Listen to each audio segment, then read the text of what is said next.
close mine out. I don't.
Hello, welcome back, gamers. We are here for an exciting match. We are in Losers Round 6, JW versus Yanni Maddox. I am leaving on 23. Join with me on commentary by none other than Sepper. Sepper, how are you doing? I'm doing good. Happy to be here. Two really amazing runners that I look up to a lot. Can't wait to see how this plays out, honestly. No, absolutely. Some exciting stuff going on here. We have some gentlemen's agreements going on behind the scenes. We will reveal them as they happen as to not spoil the surprise. It's going to be legendary. I root for both players. I hope they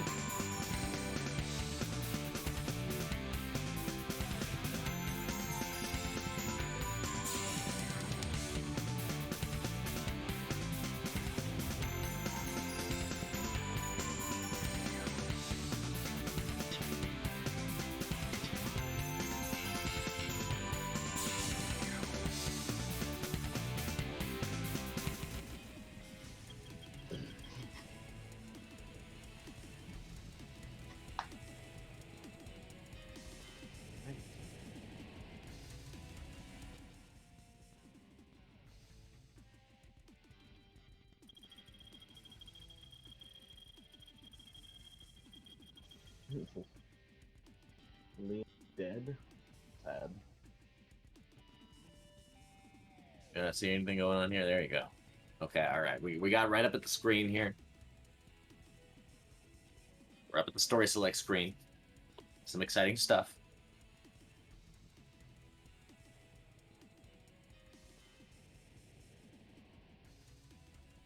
Exciting menu. Okay. There you go. All right, yeah, we're starting. And it's off.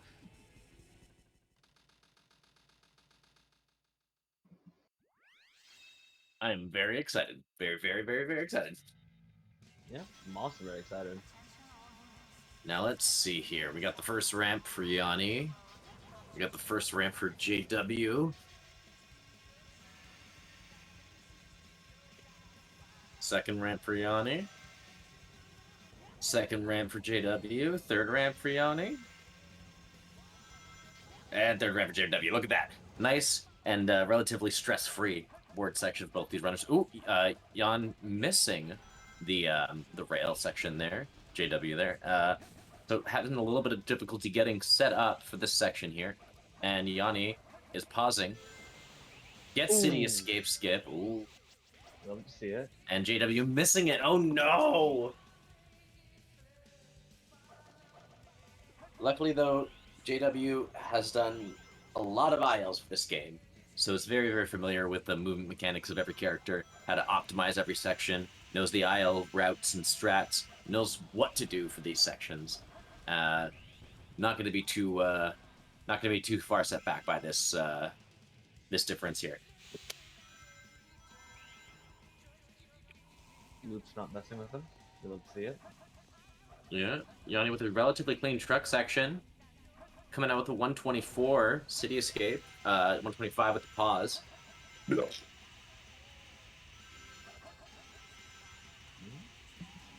Pretty clean CE from Yanni.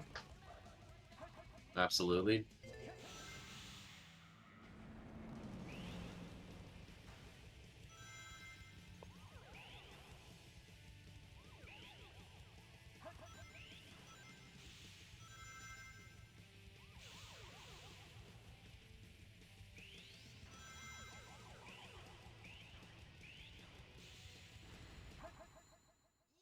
And JW coming out with a 158. All right, not too bad.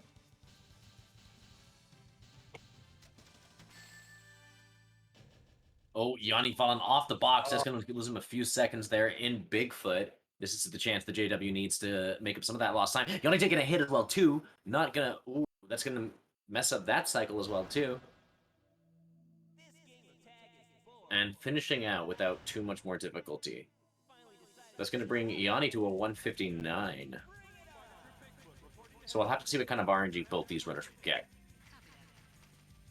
Yeah, RNG can mean a lot.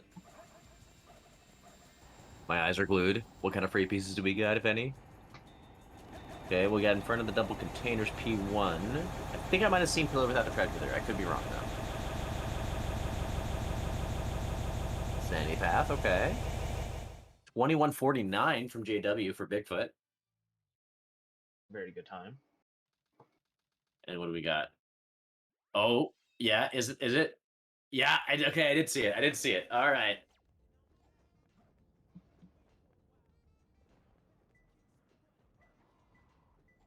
23 cents. That's not bad. Near the 6 pillars, P2 for JW. That's the back one there. So what's the P3 going to be? Swirling. Okay. So it looks like both the sets are pretty close to each other, only a few seconds apart here. Perhaps could have been even, given a variance in execution on both sides, but looking pretty good here. Yeah, this is perfect. No, apparently it's losers round 5. My mistake earlier. All right. 235 going into prison lane for Yanni, and 246 going into Eggman 1, I believe, for JW. So there is a solid lead that Yanni has here over JW. So we'll have to see what they're gonna do. Nice clean movement so far to the start of prison lane. Gets his enemies just fine, gets through the door without slowing down too much. There we go, okay. Nice good movement here, as we're gonna see JW start to load up into the stage as well. Gets the first 3 shots nice and clean and quick. Yanni with the gate hop. Let's see what kind of elevator time we're coming at here. 37, okay. Very high 36, very low 37 for Yanni. JW getting around the door without slowing down like at all. Really, really clean. So we're looking at what, like a 49 check here, I think? 51, okay, wait, never mind. That's a little faster, my bad. 24 first check for JW. That's a nice check. That is a nice check. Yanni struggling to get onto that elevator, just losing a little bit of time there, but recovering it really quickly. I missed the time that JW got onto the elevator, but we'll see with the checkpoint. I want to say a high 35. What it's called? Oh, yeah, okay, that was almost a 49 check for JW there. So saving a little time on Yanni there. Yanni getting around the door. Oh, no problem with the 123 final check. Let's see. Losing a little bit of momentum there, but it's not too much at all. And let's see, will we see a 135? Oh, the bonk on the door! Oh, that ruined the 135, unfortunately, for Yanni. So it's a 136, 90, I believe. 412 going in to Metal Harbor. Not too shabby at all. Definitely still a solid enough pace to be PB potential.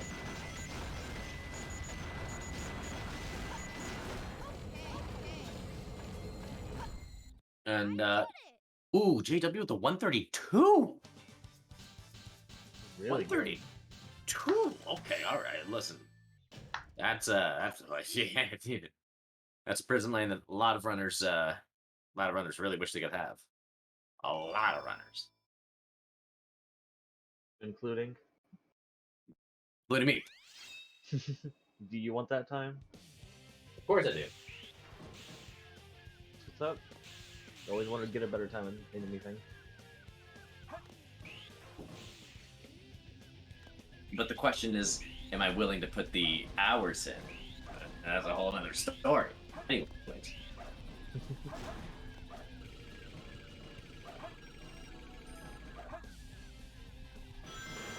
Coming up here, we got the upgrades. We're coming up on the final check here in Metal Harbor. 51 check for Yanni. Got a 28 check for JW there. Clean rocket. Yeah, pretty clean. Anything sub 1 rocket is pretty alright. Coming up here on the loop speed, doesn't stick to the ground, and Unbar has another birthday.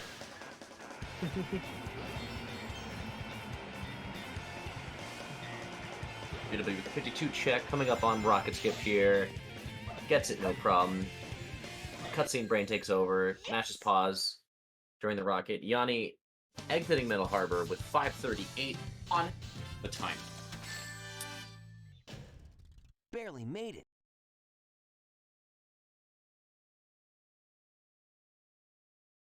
Definitely a race.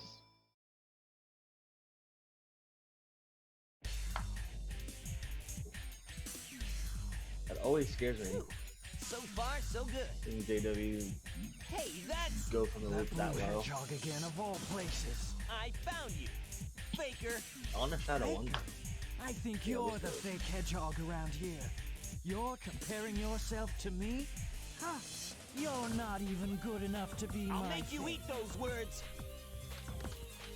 There's no All time right. to play games. Shadow Someone 1, gets a Faker 1 chance. coming up from both runners. Yanni loading in, gets the first set, gets around with the short hop from Shadow, starts to mash the homing attack instead of storaging.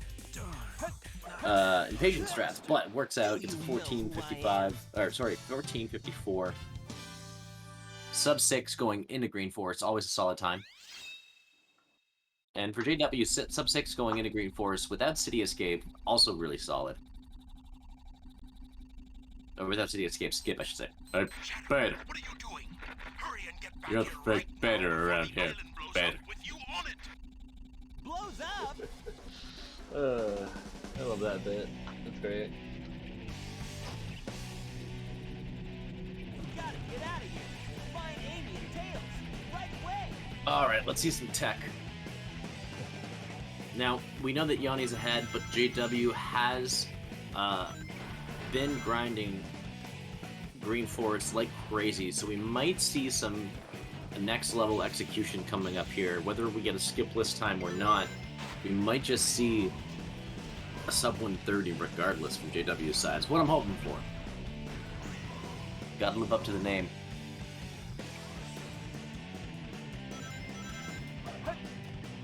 First loop skip coming up here for Yanni. Gets across the gap with no problem. Doesn't get a good setup for mini wall run though, unfortunately. JW with Air Yeezy, no problem. Gets it with full speed, no momentum stoppage, nothing like that. Yanni coming up here on the second check, right before Green Forest wall run. JW gets over the gap, no problem. Tries to set up for mini wall run, not a good setup either. Yanni doesn't go for Green Forest wall run. Doesn't deal with the light dash either. Probably a smart choice.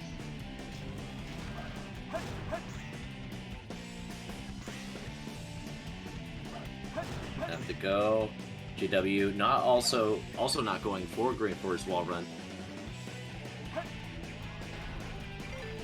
Super scary the fact that yeah, didn't get any checkpoints, so the wrong move could set him back quite a bit, but he's doing good.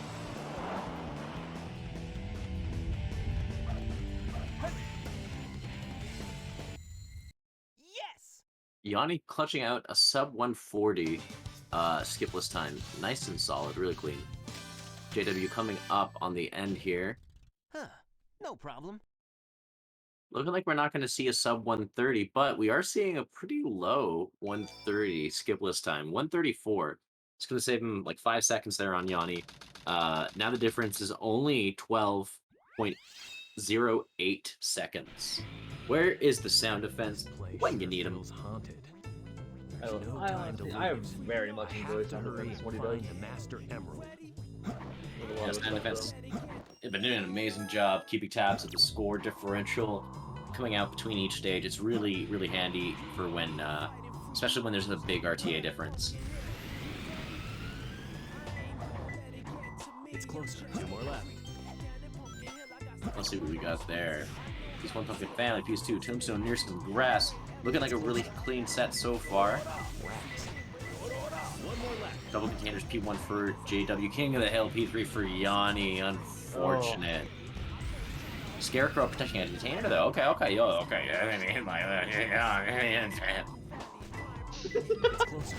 What is that in English?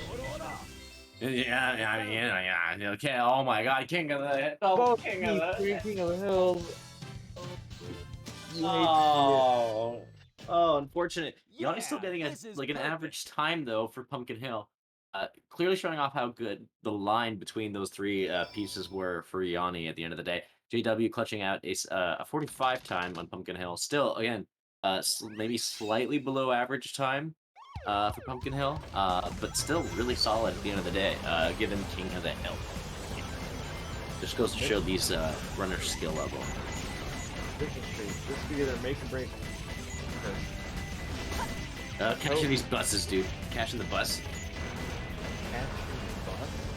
Yeah, bro, zero cycle bust. I'm not a fan of that bust. Yanni missing the hop here. It's gonna make zero cycle, I think, impossible to catch. I think it might be possible if you gotta be like frame perfect or some shit. So, yeah, Yanni knows not even to take the risk at this point. Just gonna have to deal with first cycle shenanigans.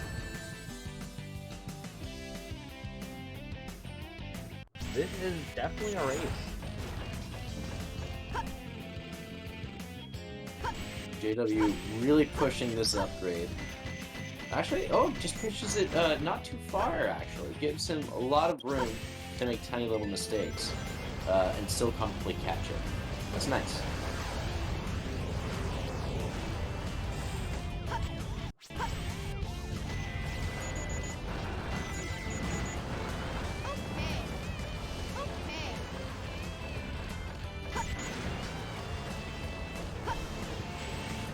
Okay, Yanni coming up on the redeeming point here. Snipes the box nice and early. Quite a swag shot indeed. Gets there. First cycle is still super comfortable. Zero cycle just departed. It just goes to show how really clean movement after the fact can still get you really close to a zero cycle. Perhaps even half cycle could be possible to make, but I know it's really tight. Oh, nice. JW comfortably catching zero cycle.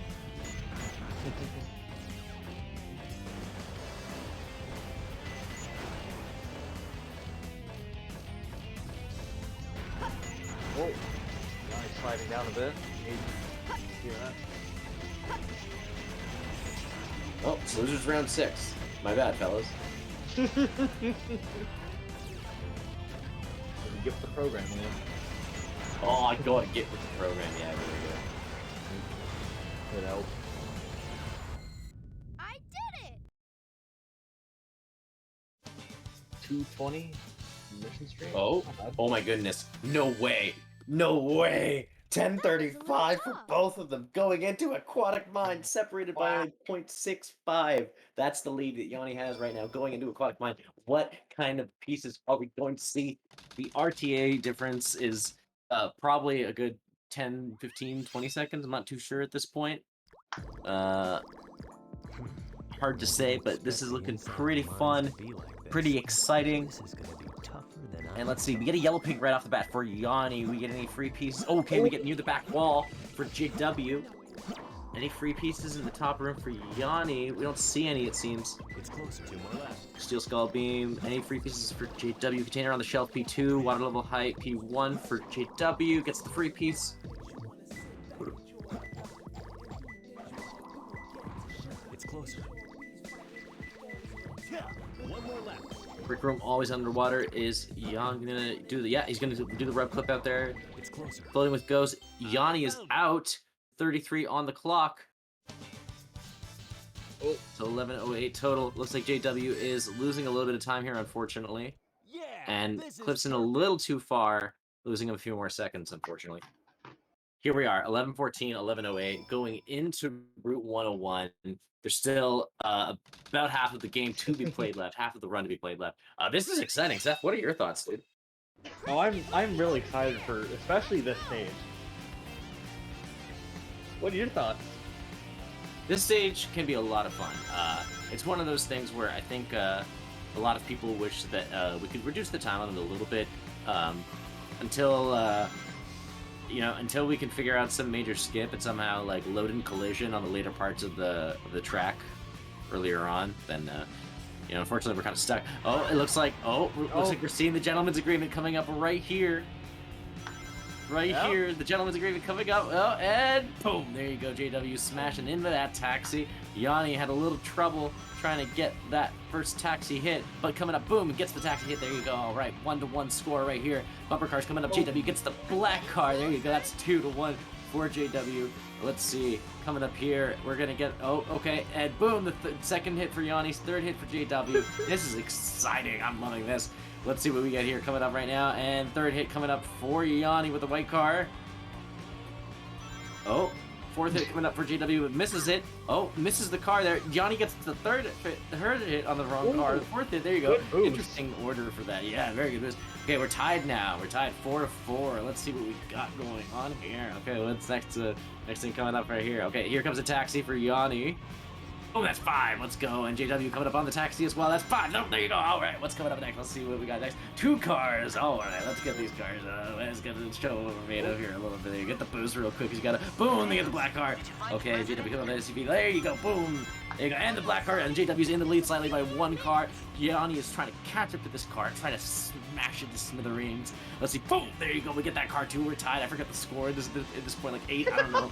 It's having fun. Boom! There we go. Yanni's in the lead now by 1 car. Gets the red car there. JW coming up on the red car. Oh, misses it. So has to slow down. Has to slow down and try to make.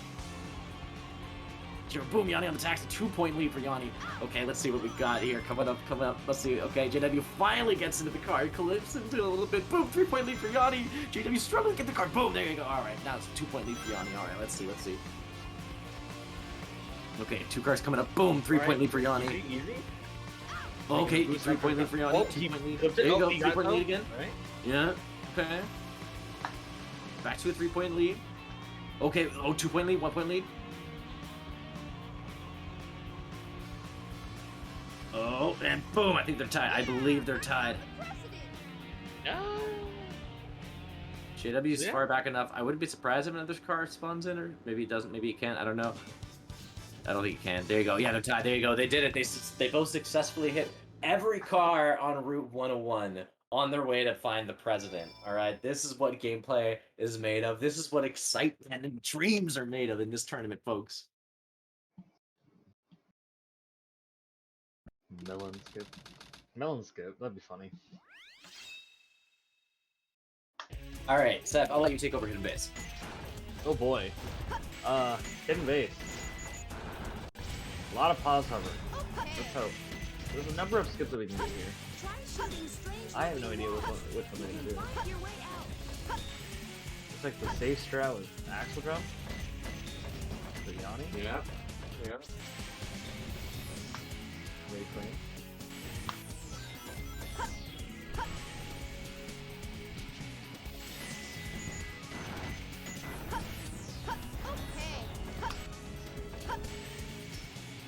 Oh, pole hop. Yeah. Okay. Ooh, Yanni, really close. Ooh, that movement. Oh.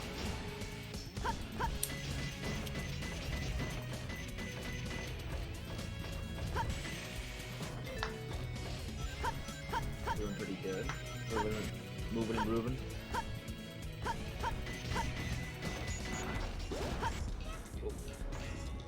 Yanni going for the faster strat, taking the spring there. Oh. There's a pause hover to recover.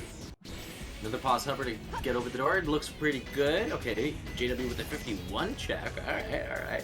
Yanni with the 118 check. Oof. Not really what you want to see there, unfortunately, but still totally acceptable. JW just barely landing on the door. Breaks the door open. Gets a 110 check. That's more you want to see.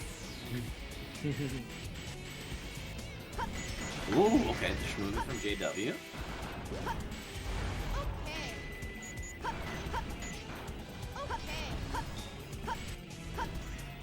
We're coming up on the end here for Yanni. Clutching out a 152. I did it! JW here. It's coming up. Might even get this. No, definitely not sub 140, but really low 140, I believe. 141. That was a little 2. tough. Yeah, 2. Wow. 10-second difference. Very low. JW making up a lot of that difference that was lost in Route 101 and a bit in Aquatic Mine. And now we're just to 2.37 lead for Yanni. So, yeah, it's kind of crazy. First tunnel looking really clean from Yanni. Lots of speed there, avoiding the dash pads into the last one. Okay. Let's see there. JW's going to go for the same thing. I'm sure gets a 13 check, Yanni.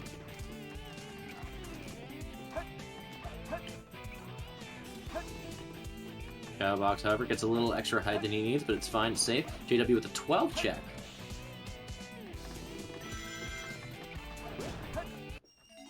JW not wasting any height. Gets exactly the right amount of height that he needs. 31 upgrade for Yanni. Thank you for keeping track of that, because JW is coming up here and he's going to get a 29 upgrade. Wow. Or maybe 28. It might have been a 28.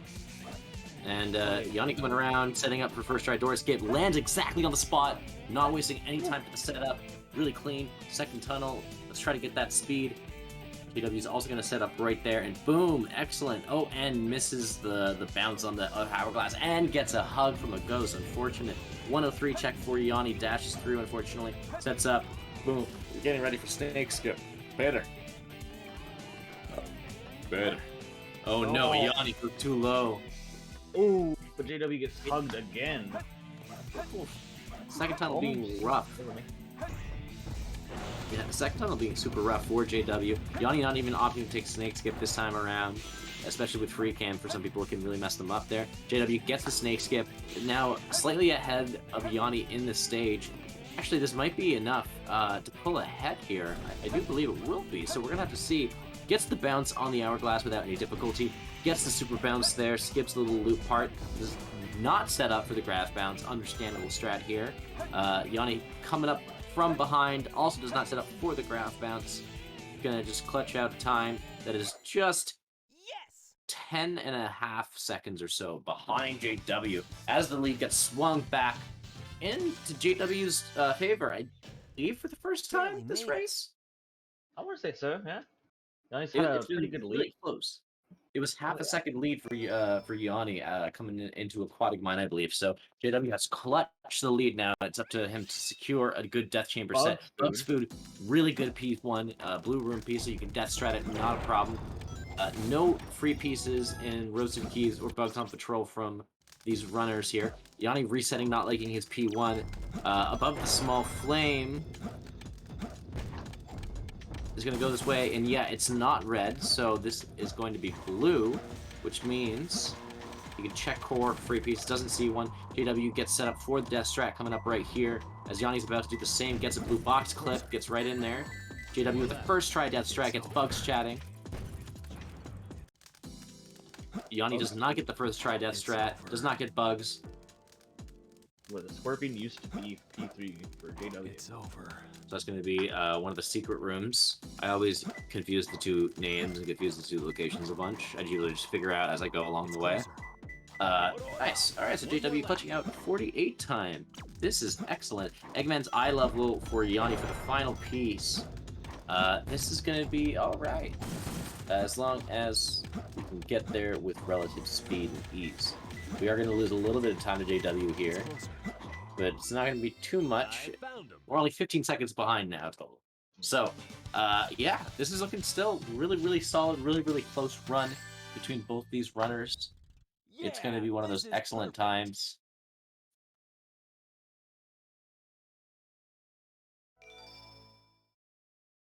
APV. Huh? Who's there? What the? A ghost?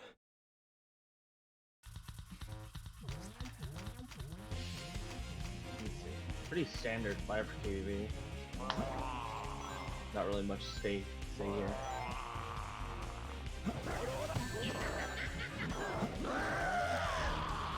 Okay, JW clutching out. Solid time for King Boom Boo. 38. Wow, yeah, really solid. So 1850 going into Egg Golem. Let's see, are we seeing super bounces or profit bounces? Super bounces. And that's second try coming up here. It's going to be profit bounces. Second try. Fair enough. You're either in the super bounce zone or you're not. So JW understands and proceeds to go for the safer, more consistent, and reliable setup. Yanni clutching out the King Boom Boo fight is going to be going for a reset real quick, just to give him a little more time to set up for the profit bounces. Unfortunately, doesn't get his first two. Try to stay behind it. JW on the final two hits is just able to do the bounce and the backup spin dash arm strat. And yeah, boom, there you go, clutching out the fight. Yanni almost taking a hit from Egg Golem, but clutches out the hit instead and gets a backup. really quick casual backups by spinning around and not getting it ballerina because landed in front of him too. So is going to be able to clutch out that second to last hit there. Doesn't even go for the one on the arm because sometimes it can be really finicky. It locks your action input sometimes. You have to wait a little bit, know the right timing kind of thing. But Yanni is clean, comfortable, safe.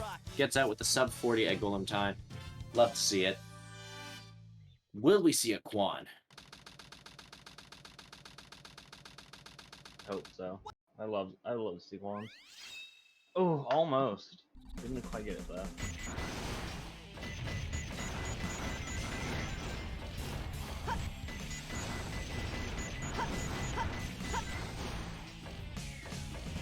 There we go. JW was second try. Both Yanni getting set up for the Quan.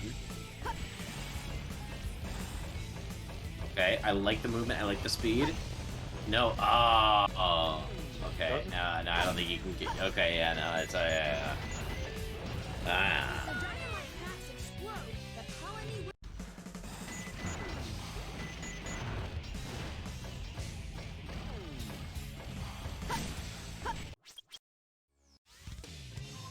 Story.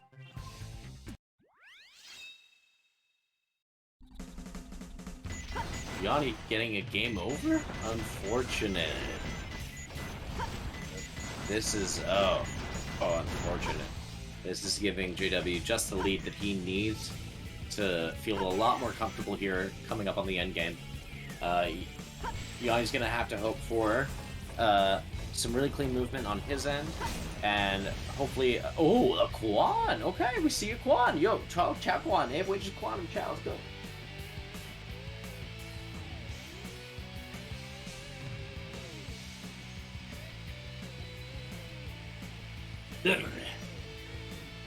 Excuse me.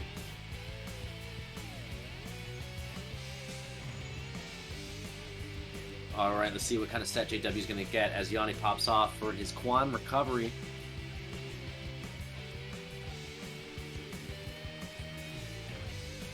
Okay, this is a good piece one.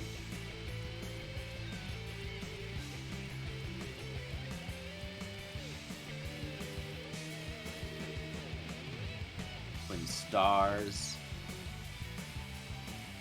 What is the piece 3 going to be? I hope it's a bottom piece for JW's sake. It is! It is! Okay. Gets the dig, unfortunately, because he wasn't on solid ground there. But gets a 29 time.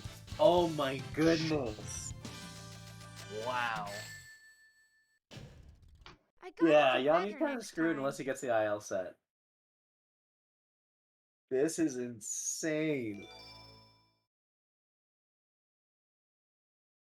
Back in my early days, I got my Meteor Herd gold to a 25 with the IL set. I haven't been able to beat it since because I haven't got the IL set or anything close to it since then. So this is exciting to see some hot molten lava below gameplay from JW. Actually, Yanni coming up here that as the piece 1. What's the piece 2 going to be? Dangerous Liquid. I do believe Dangerous Liquid P2 is only the top one. I could be wrong, though. It might also be a 50-50. 15 total Rouge for JW. Yanni going for the Yanni check? Okay. And yeah, very clean Rouge from JW. Thank you for pointing that out.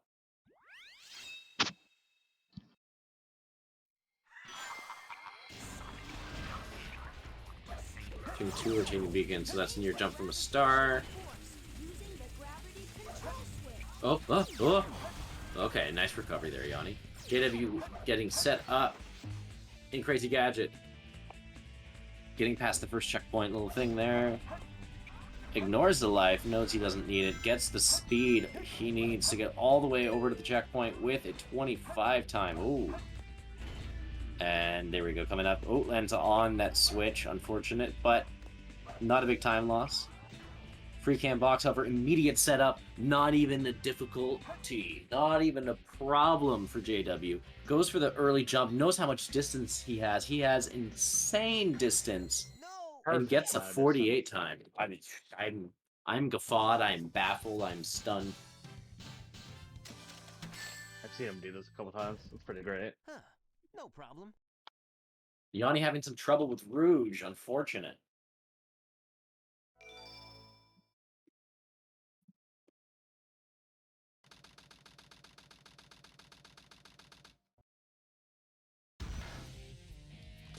You're no match for me, you weak little fox.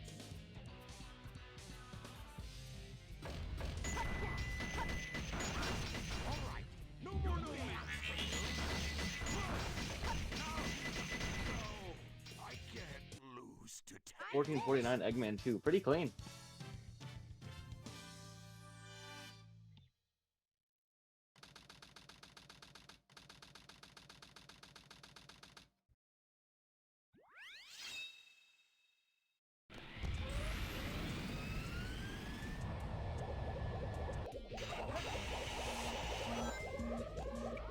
JW with the rail switch there at the start of Final Rush. Yanni coming up on Crazy Catch, skip. Well, JW comes up on Final Rush, skip.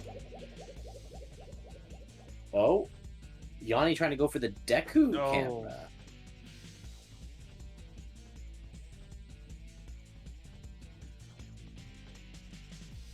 That hurts a lot. I feel bad.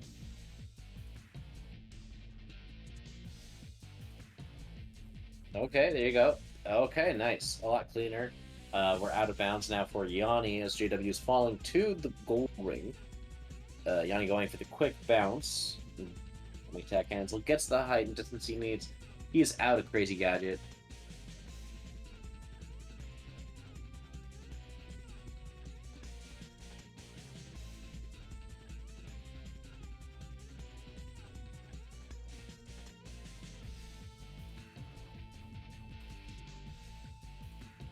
JW's height looking a little low, but he has more than enough, actually. Clear it. Oh, JW going for the only attack cancel. Thinks he might not have enough distance there. Gets caught by the collision, but still manages to save it. That was terrifying. That was a very risky play to take, but it paid off for JW. I've taken a very similar risk and under much sketchier circumstances, and it paid off similarly. Down to Shadow 2 for JW. Yeah, Yanni is out of Eggman 2. JW on pace to get a mid-24 time, as Yanni's on pace to get a low 26, I believe.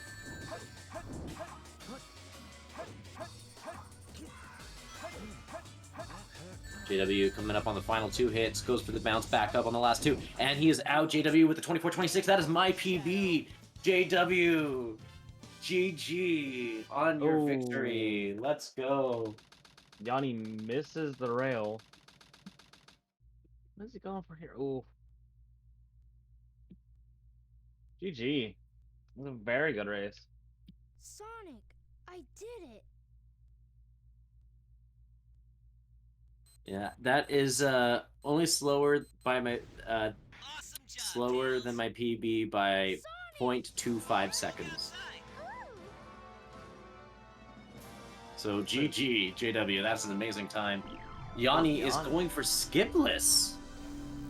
Skipless? Yo, okay. Oh, no, opium boyfriend toaster. Oh, no, okay, skipless, okay, all right. I thought it might have been an opium boyfriend toaster attempt, but I was about to pop off. I was about to lose my mind. I'm still excited to see Yanni having a lot of fun with this.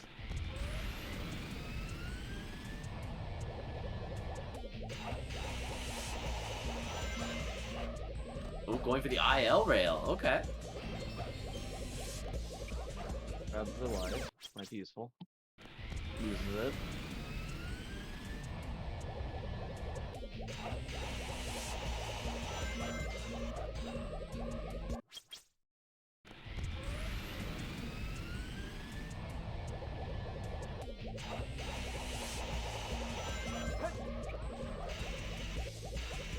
There you go. Yanni's back on track there. Getting himself a nice, clean movement time. Gets a 14 check. Love to see it. Gets the bounce on the rail. Gets the bounceless jump off the rail. Looking like his setup is alright, I believe. Yeah, there you go. Looking pretty good. Now I just have to fall to the earth in style. In style. It's falling with style.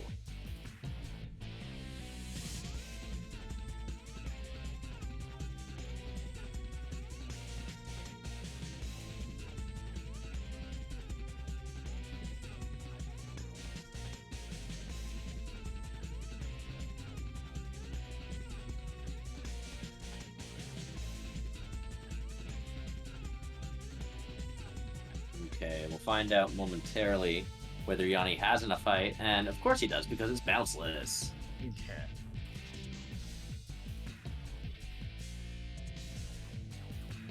He has enough height, right? Of course he does, yeah. So at the end here, he might just bounce a little bit right near the end. Or not, yeah. Boom. Yes. 124 with bounceless, a nice solid final rush time. Ignoring deaths and the fun little No problem. yeah. So we're coming up here on the end. Shadow 2 just got to clutch it out real quick. Might be able to get these runners in for a quick short 1-minute interview. Yeah, we will not have a lot of time. No.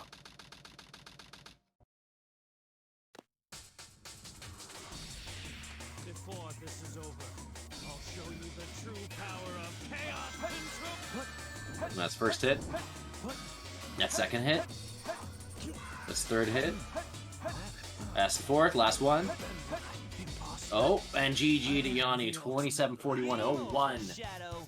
Unfortunately, Yanni will be knocked out of the tournament, and JW will progress, but a very solid showing from both runners. And we have there we go. JW and Yanni. Let's go. GG to both runners. Our time is short. We have about 2.5 minutes, I'd say. GG's. Yeah. Thoughts? That was the first time I ever missed the beginning jump in Mission Street. That was new. Never thought I'd have that happen to me. That was interesting. I'm glad to see JW was doing the bumper cars with me. Yes, yeah, bumper cars was fun. Oh my goodness, did That you was so practice? exciting. What time did you get for bumper cars? Like 236. I fucked up the first car, so I had to like sit there for 5 seconds and wait for the taxi to come back. Me that you practice, I got a 242. I had to No, wait I for like bumper practice. cars. No practice, what a god, absolute legend. I mean, last year I got like a 223 or something. I very quickly say that I pissed myself at the end of Final Rush Skip. What happened? I just barely made height. I made the executive decision to homing attack out of my bounds, because I think I would have died otherwise. Holy shit, you almost died?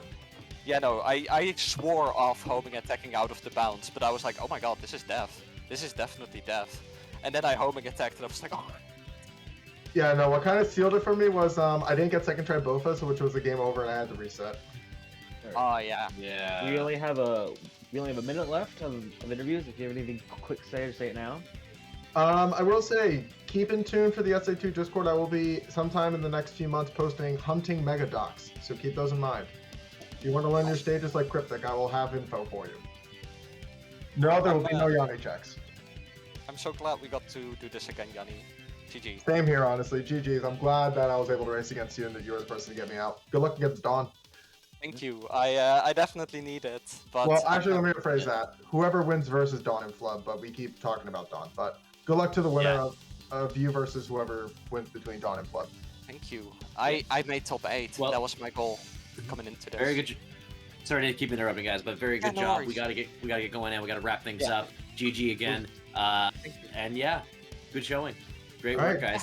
Thank you. GG's. Very good run for both of you. We will be GG. back. Me and Liam will be back on comms for the next match very shortly. And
Hello, hello. Welcome back, one and all.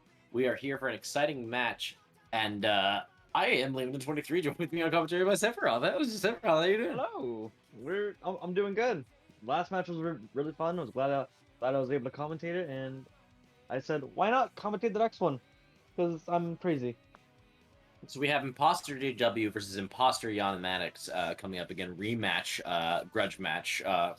From what just happened, one could not let the pride go, so it had to be a rematch for decisive winner takes all, double it or nothing. Jokes.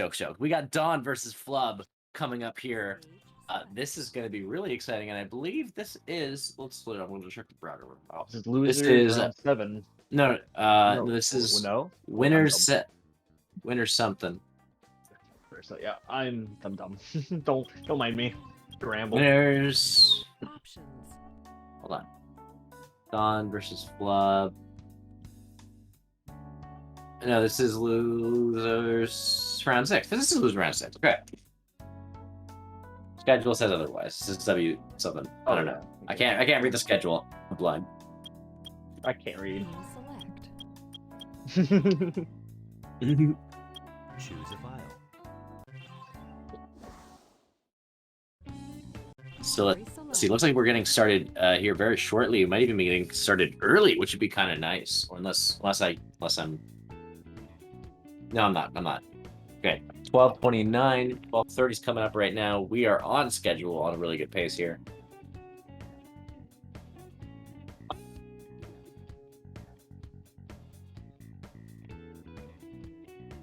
Alright. Do you have any thoughts about this match? It's going to be really exciting. We got two really top tier runners going at it. Don, who's been comfortably pushing for, I think, top 5 for quite some time and been able to successfully get in there. I got to double check the And they're leaderboard. off. And they are off. Oh my goodness, this is exciting. Let's see Hero Story right now. Let me check. Don is top 5. He's 4th place in Hero Story. And Flubler is, let's see, 26. So there is, while there is a big difference there between the positions on the leaderboard, it is not a huge difference in times in PBs, and a lot can happen in the race. So it is anyone's game, especially right now.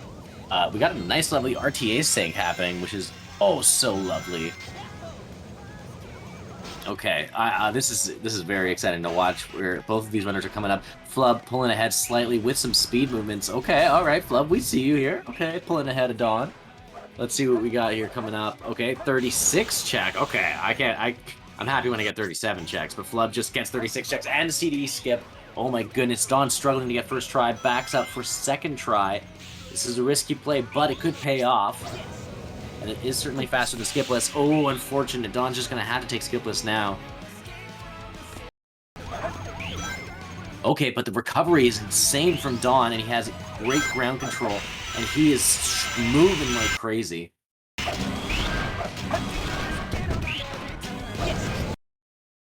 Dawn has activated 2x speed mode, and is not going to let second try CE skip slow him down.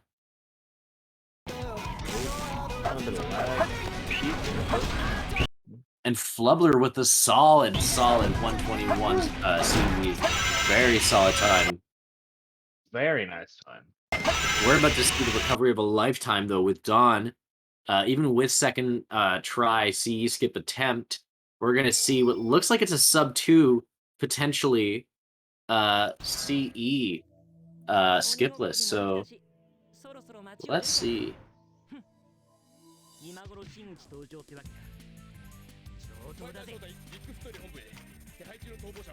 Okay, Flubber loading into Bigfoot. Oh, and it's 2:00:15. So that's really good though. Still really solid recovery from Dawn, considering second try CE skip attempt. And Flubber with a really clean Bigfoot fight. That is a 21:65. All right, not frame perfect. About 26 frames, or not 26 frames, sorry, 26 centiseconds. So I suppose that'd be about 15 frames. Okay, in front of the double containers. Dawn loading in here to Bigfoot. Hey, Liam. Does Don's game seem a little fast to you? Or is Yeah, that just even- me? I guess it's the stream catching up. Yeah, that's what I'm thinking. I just find it funny. It is pretty nice. Center of the 8th is the final piece for Flub. Gets a 27 time. Don with Wild Canyon track. Piece 1.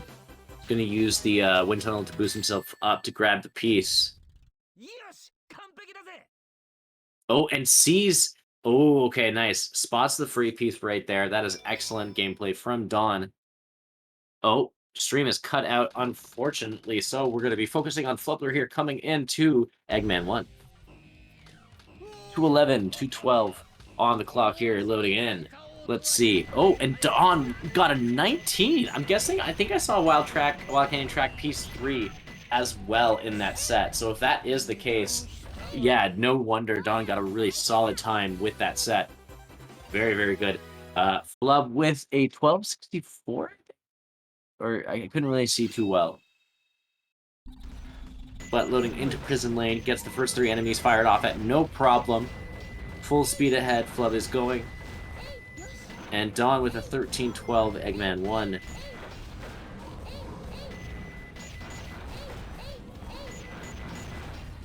Ah, yeah, that makes more sense now that I think about it. Why Don's stream went down for a bit. Or, well, not really down, but it was just being refreshed, so there was no more speed up. It was all caught up. This is excellent and exciting to hear.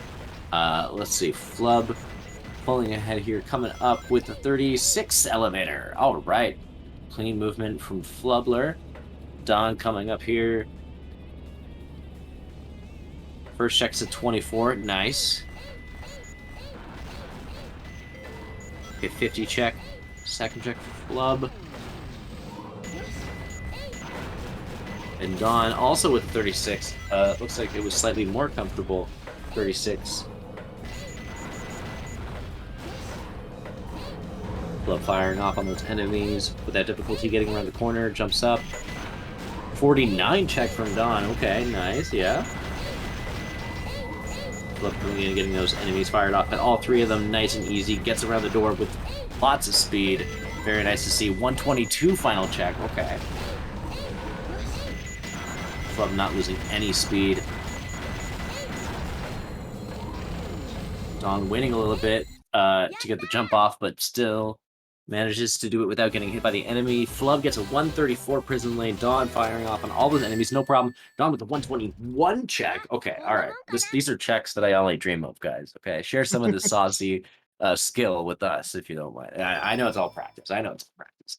Flub on a cracked pace, sub 4 going into Metal Harbor. Don not wanting to trail too far behind with a really clean recovery from the CE skipless 428 coming into Metal Harbor. So Flub missing underloop there. It's going to lose him a couple seconds. Let's see what kind of upgrade time we're going to see from both runners.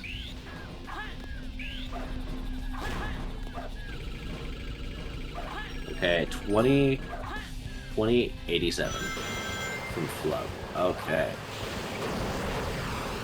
Oh, Dawn suffering the same underloop fail fate. Unfortunate.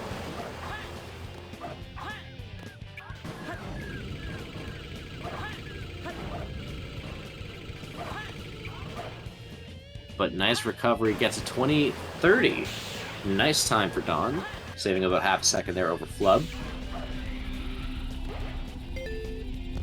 Flub gets the 50 check right before rocket section. Nice clean rocket skip there. Dawn going for pulley skip. Nice. And we see a birthday skip. Nice. A little high for a birthday skip, but still works. 48 check for Dawn, saving a couple seconds there on Flub. And oh yeah, 54 on the rocket for Dawn. This is just what he needs to claw back some of that time. Flub getting a 123 Metal Harbor. Dawn on pace to get, I believe, a 120 or 121.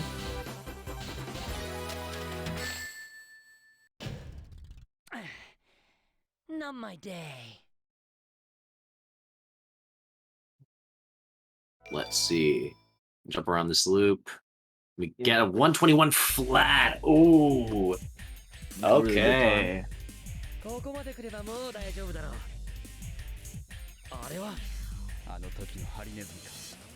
こんな時に見つけたぜ、この偽 I 物野郎 found you. 偽物 But フェイクは君の方じゃないのか。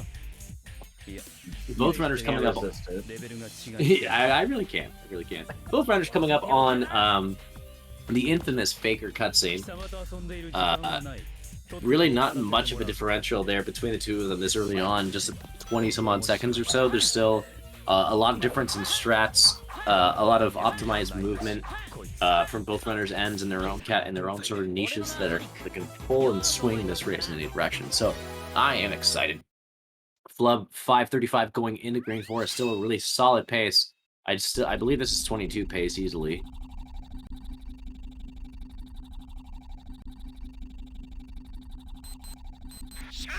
Don going 6:01 into Green Forest without CE skip. That is a testament to his skills and abilities. All right.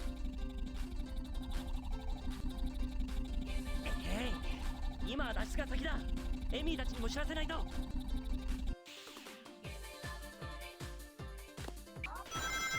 All right, Flub with a clean start here coming up. Yeah, loses no speed in this tunnel here. We're hoping for a 13 or 14 check. 14. Don tries to go for the reset, doesn't quite get it. Flub goes for air easy, gets it no problem. Don also having no trouble in this tunnel. Getting that 14 check there. Also going for air easy, gets it no problem. Flub gets a mini wall run. Ooh, love to see it. 34 check. Ooh, okay, saucy.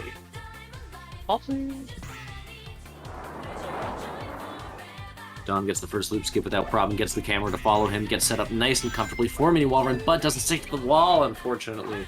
Flubler get the 48 check, gets wall run attempt, gets on the tree, no problem. Let's see the moonshot attempt coming up here, and doesn't clip in, really good. Nice, nice, really clean. Very clean.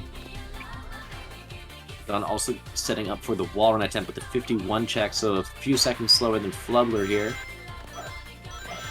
But Don going for Tash run.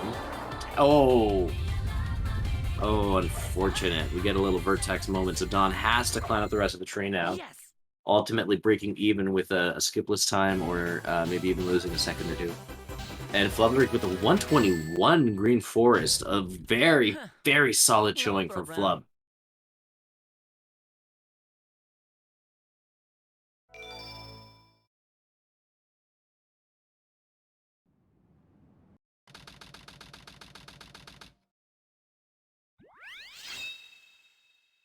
Let's see. Is there any good RNG? 他にもなんか出そうな雰囲気だな。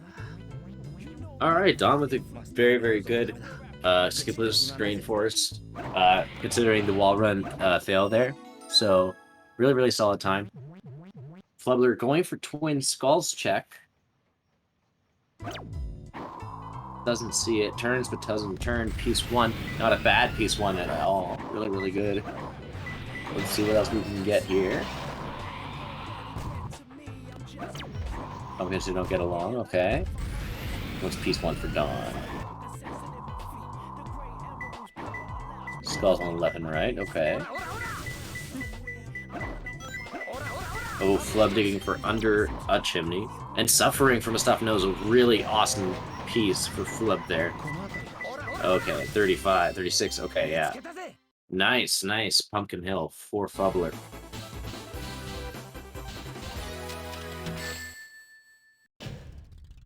Suffering as well for Dawn.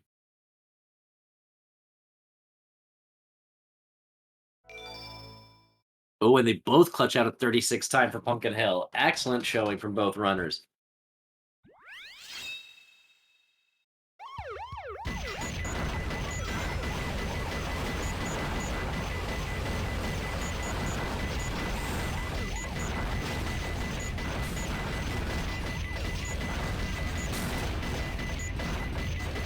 Let's hope the mission streak does pretty well.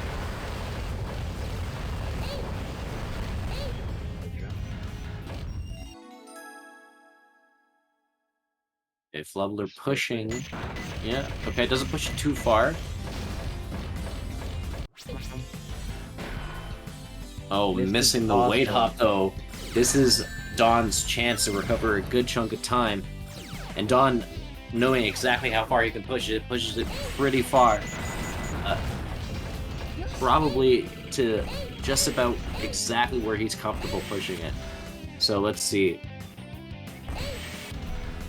Okay, yeah, a nice ascend off those pillars there. We're gonna see, I think, a 43 on the check. Yeah, nice, nice. And now we got kind of an RTA sync again.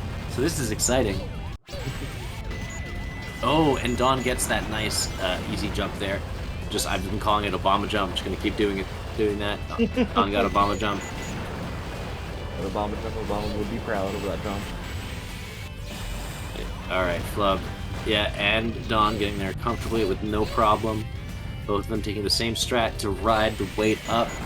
Flubler comfortably on pace to catch Zero Cycle, as well as Don. Both of them are riding the pillar up. Excellent showing there. 136 check for Flub, 124 check for Don. Ooh, love to see it.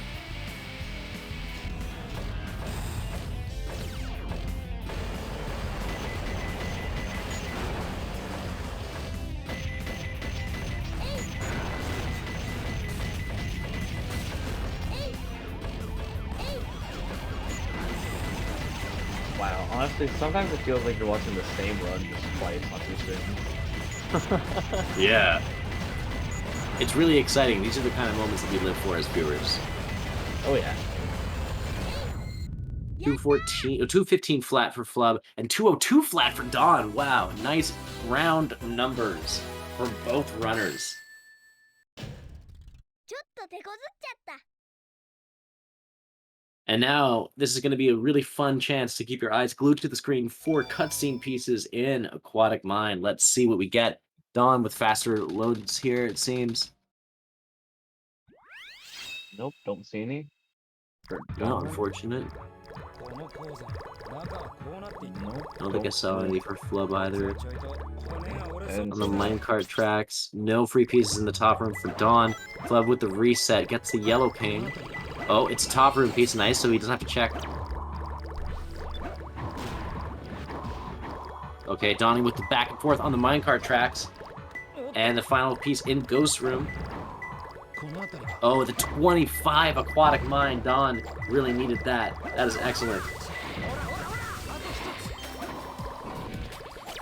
And Flub with how do you make an X with skulls? Okay, really nice final piece here. And 33. All right, an 8-second difference in their Aquatic Mine. Still really good RNG for both of them. This is excellent.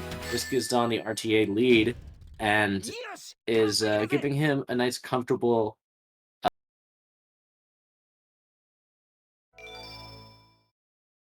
This is excellent. This is And really exciting. Route 101, perfect time to say thank you to Yarasu for the raid. Very much appreciated. この先にいるはず追いかけるぞ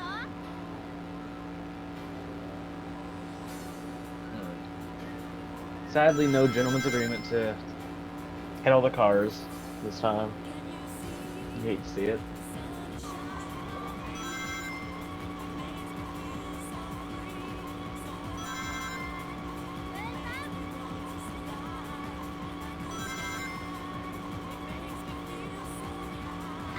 Not much to say here. Just driving a lot. Lots and lots of driving. Anyone wants a donation read off in chat, type an exclamation point DONAT. Not no E at the end. No E at the end for some reason. I don't think we need donations.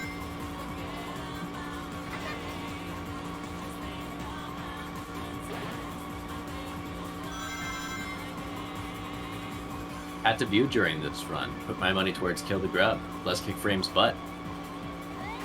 Frames is nice.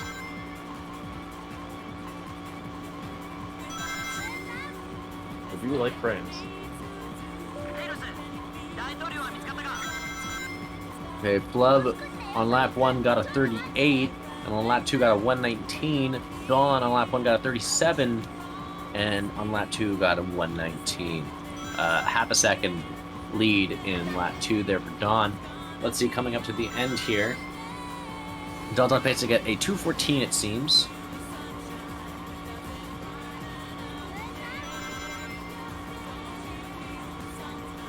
Nope, maybe low 214.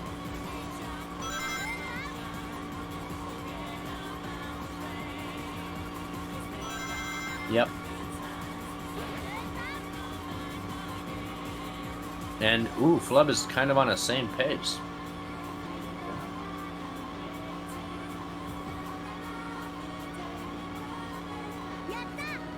No, a high 214 it seems for Flub, but still really solid showing in Route 101 for both runners. I assume pole hop attempts are to be expected. Oh, Doesn't get it. Goes for it again though. yeah. Don was going for IL pole hop there. But in order to do that, you need to make sure that A and pause happen on the exact same frame, but the unpause are delayed a frame. So let's see.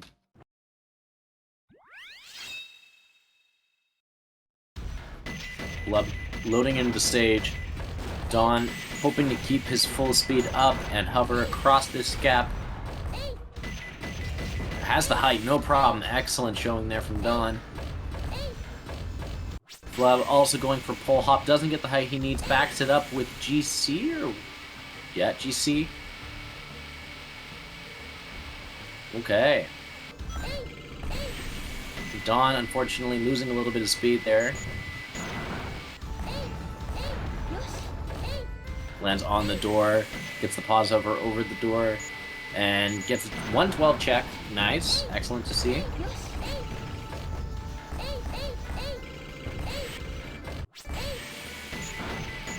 Flub also tries to pause over across the gap, but doesn't have enough height.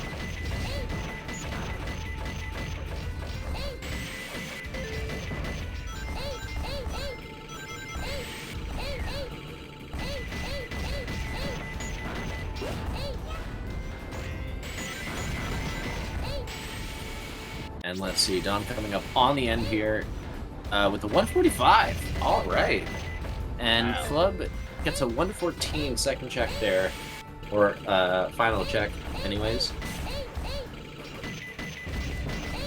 So only a couple seconds pace behind Don, at least as far as the stage goes. I do believe Don might be playing with ESG on. What did Could be wrong though. Emblem skip glitch.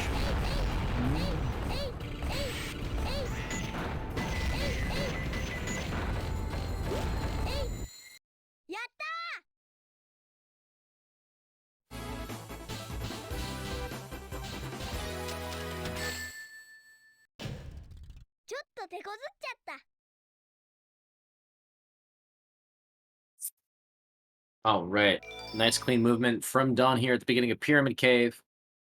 Let's see, will he get first try, second door skip? Okay, nice clean movement, getting there as fast as he can. Makes the setup nice and comfortable, takes his time with it, gets through first try, no problem. But we see a sub 1 check coming out of the second tunnel for Don. 12 check from Flub. Yeah, nice 59 check there. Let's see the snakes get nice and comfortable from Don. Nice, really good movement there. Alright, are we going to see a sub 30 check for Flub? Or not sub 30 check, upgrade. Unfortunately not. A low 30 time, not bad at all. Don with the bounce on the hourglass. Nice clean movement there, skipping that part of the loop. Going for the graph bounce. Nice, love to see it. And a 127 Pyramid Cave. Let's go, Don. Get a nod of approval right there from Don. Excellent. Yeah, that's what we like to see here. Insane. Just insane. Absolutely. I think my best was a 136 that I got in tournament recently. And, Flub with the 1 check, so only a second behind. Don with roasted keys, free piece. Let's go, Golden Goddess. Let's hope it's Blue Room. I think it doesn't really matter at the end of the day, but he might have a chance. Okay, either way, we'll have to see. So we got the Green Room piece. You could have a really good piece from Green Room, or he might have to Death Strat to just get a better position in the stage. Yes. What's the... Oh, just going for the Death Strat right away. I do not blame Don for this play, because he could get bugs right away. He doesn't, unfortunately, but what do we get? Between 4 pillars. All right. Club is still on a really good pace. Sub 16 going into Pyramid Cave. Or sorry, into Death Chamber, what am I saying? Don with the 42 Death Chamber. Love to see it. Red body piece 1 for Flub. Doesn't see a free piece, but is going to be able to reset that. Questionable decision, I guess. Could be bad, could be good. Above the small flame. This could be... Yeah, this looks like it's blue, which is really nice. A better piece for sure. So the move played off for Flub. And gets a blue box clip. Excellent. Nice optimal movement to that area. Takes a hit. Actually, this is a really good thing for Flub. Just has to... Oh, and grabs the... I think grabbed the thing along the way there, so that still worked out really well for him. Doesn't get a free piece there. Or ping. Don motion his way through King Boom Boo. Flub burning through lives and just getting rolled. There we go, let's go. That's what we'd like to see. Bugs Baby, piece for Flubler, and Don with the final hit on King Boom Boo.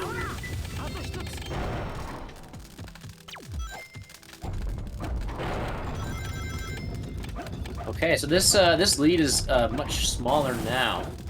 We'll have to see what Flub's time is coming out of Pyramid Cave. Or coming out of Death Chamber. Why do I keep calling it Pyramid Cave? Okay, yeah, it's going to be looking like there might be a 5 to 10 second difference between the two of them at most. Don using super bounces on Egg Golem here. Just got to get 2 more hits. There we go. Going to land on the arm. Can we get the backup? The counter attack? And we do. Excellent. Really good showing from Don for Egg Golem.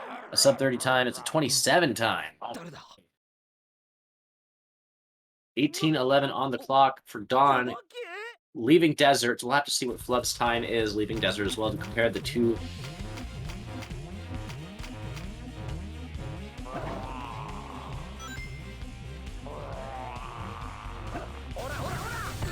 We get the flame boost there from Flubler. Don is getting ready to try to hit the Quan. Let's see. We get sequence. Ah, not a Quan. Unfortunate. Flubber has eaten King Boom Boo. Don going for both for now. Both of these boxes gets Wagers box. Oh, unfortunate. That's unfortunate. And you know what? I petition that we rename it. Something a little more wholesome. Getting rolled, maybe. I don't know. Something a little... Yeah.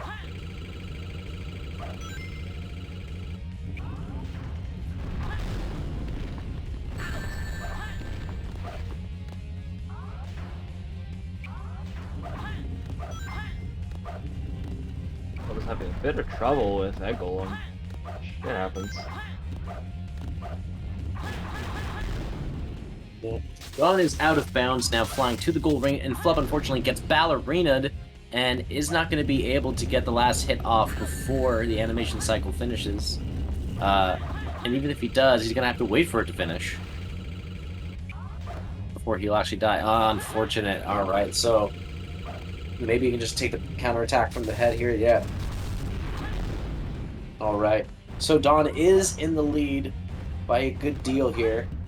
It's looking like this lead is 27 seconds towards Dawn, but there has been a few mistakes in Eternal Engine, so we'll have to see if Flubler can save a bit of time by either getting second try Bofa or the Quan.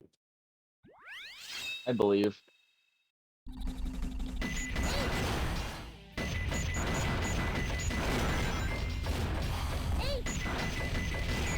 All right, 20:10 for Dawn on the clock going into Meteor Herd. Flub getting ready to go for the Quan, to hit the Quan.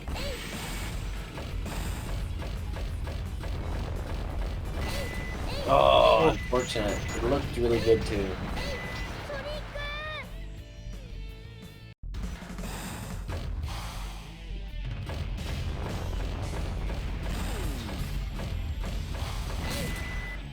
Ooh, second try though. Very nice. Yeah. Okay.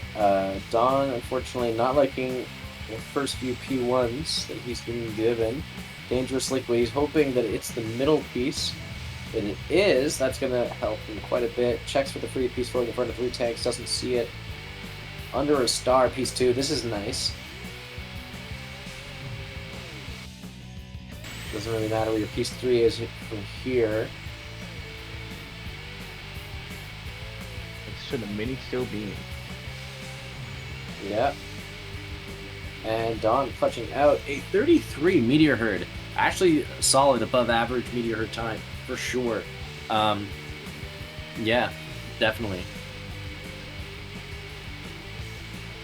Very, very solid. Anything near the low 30, sub 30 market is really, really good. Sub 40 is even like always happy about that, you know? Sub 50 is like average, I should say. もっと頑張らないと。 Alright, let's hope.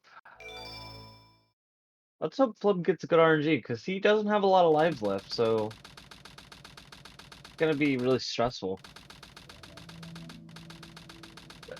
1605 Rouge for Dawn.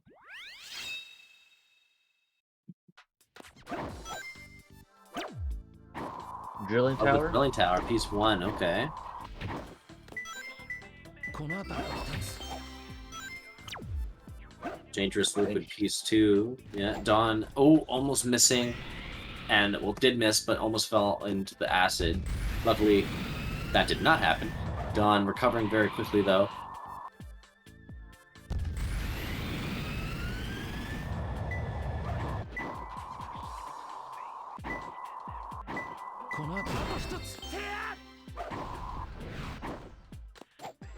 Oh, unfortunate. Flub misses the hint. Opts not to try to go back up to check it, but instead grab the next hint. Center of Square Shadow. Okay, alright. Not a terrible play.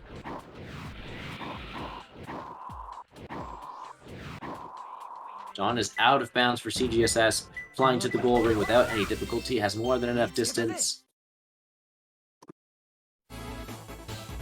Very clean. Very clean indeed. Flubler is still trailing not too far behind Dawn.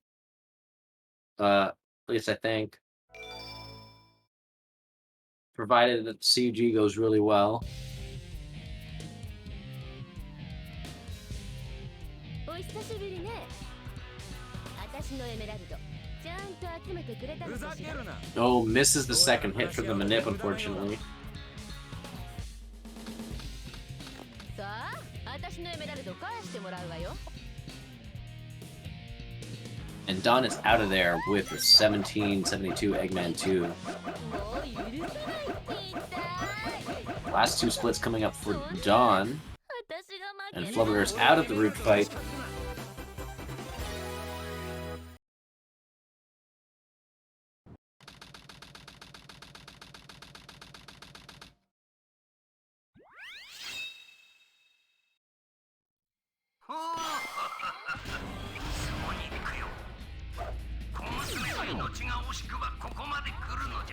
Okay, nice clean move from Dawn. Gets off the rail at a really nice time. Flub with a nice start to Crazy Gadget.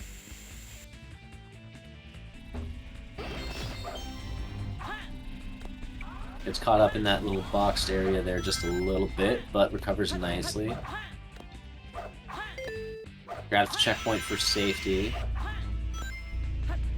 Oh, gets a little bit of negative speed there. Setting up for free cam box hover. Gets out of bounds. Very easy. Very clean. Has more than enough distance. No! Yes! Alright. It's looking like there's about a 22-second difference from where they both left. No So problem. we'll have to see. Dawn is coming up to the end here, and looking like he's going to get a 119. Yeah, 119 final rush. Unless Flub goes for I don't know, Fast FR, Opium Boyfriend Toaster. It's inconceivable how he could save that amount of time right now over Dawn. And even then, it's cutting it close. So, oh, unfortunate, misses the first shot.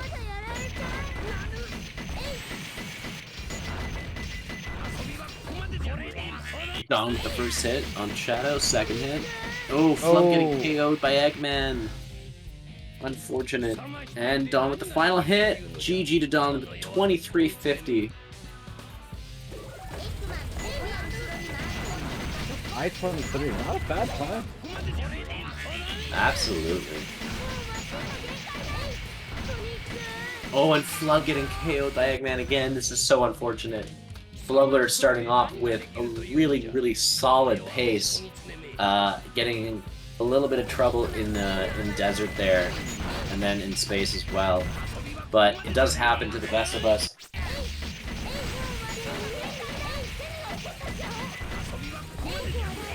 Flub just needing to get one more hit on Eggman. Oh no! This is unfortunate. Flub does seem determined though. He knows he's near the end. He seems determined.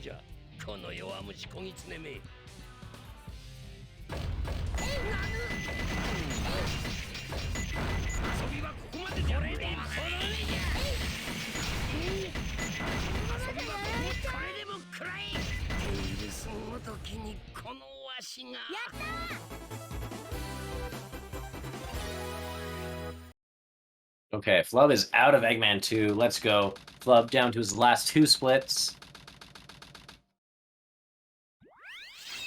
Looking like it'll be on pace for a 25, low 25.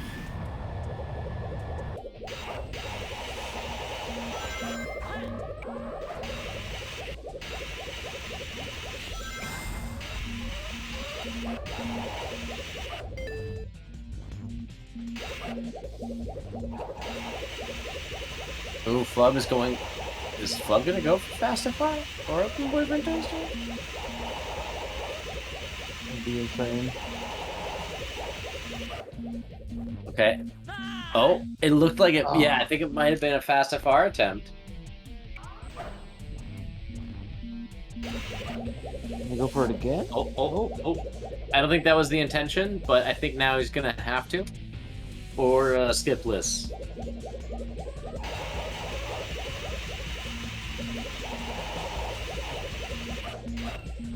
Oh, I think the attempt was there, but there's no speed in that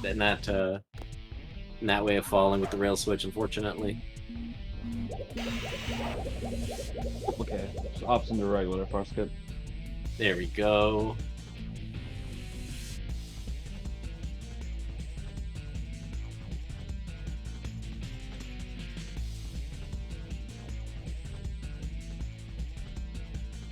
Flub doing the fastball and dying, unfortunately, to the kill plane.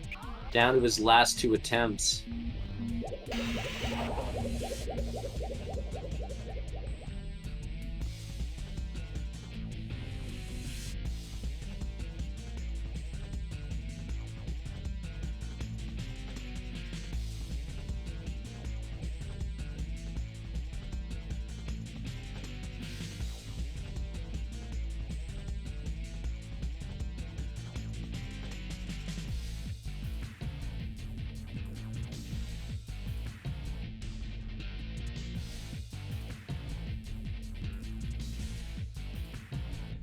Well, a very clean race.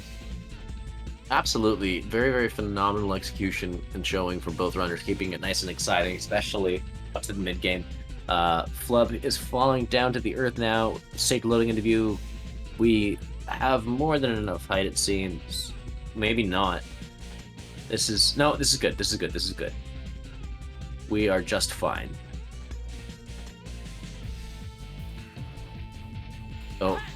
Oh no, Flub, why did oh no. Oh, there he goes. Alright, that's it for Flub. Alright. Understandable decision. Very, very admirable from Flub. Trying to stick it out after the shenanigans in Eggman 2, but after that, I don't blame him. he has already been knocked out of the tournament, so it's not like he's adding more time to his record or anything in a sense. So very, very good job from Flub.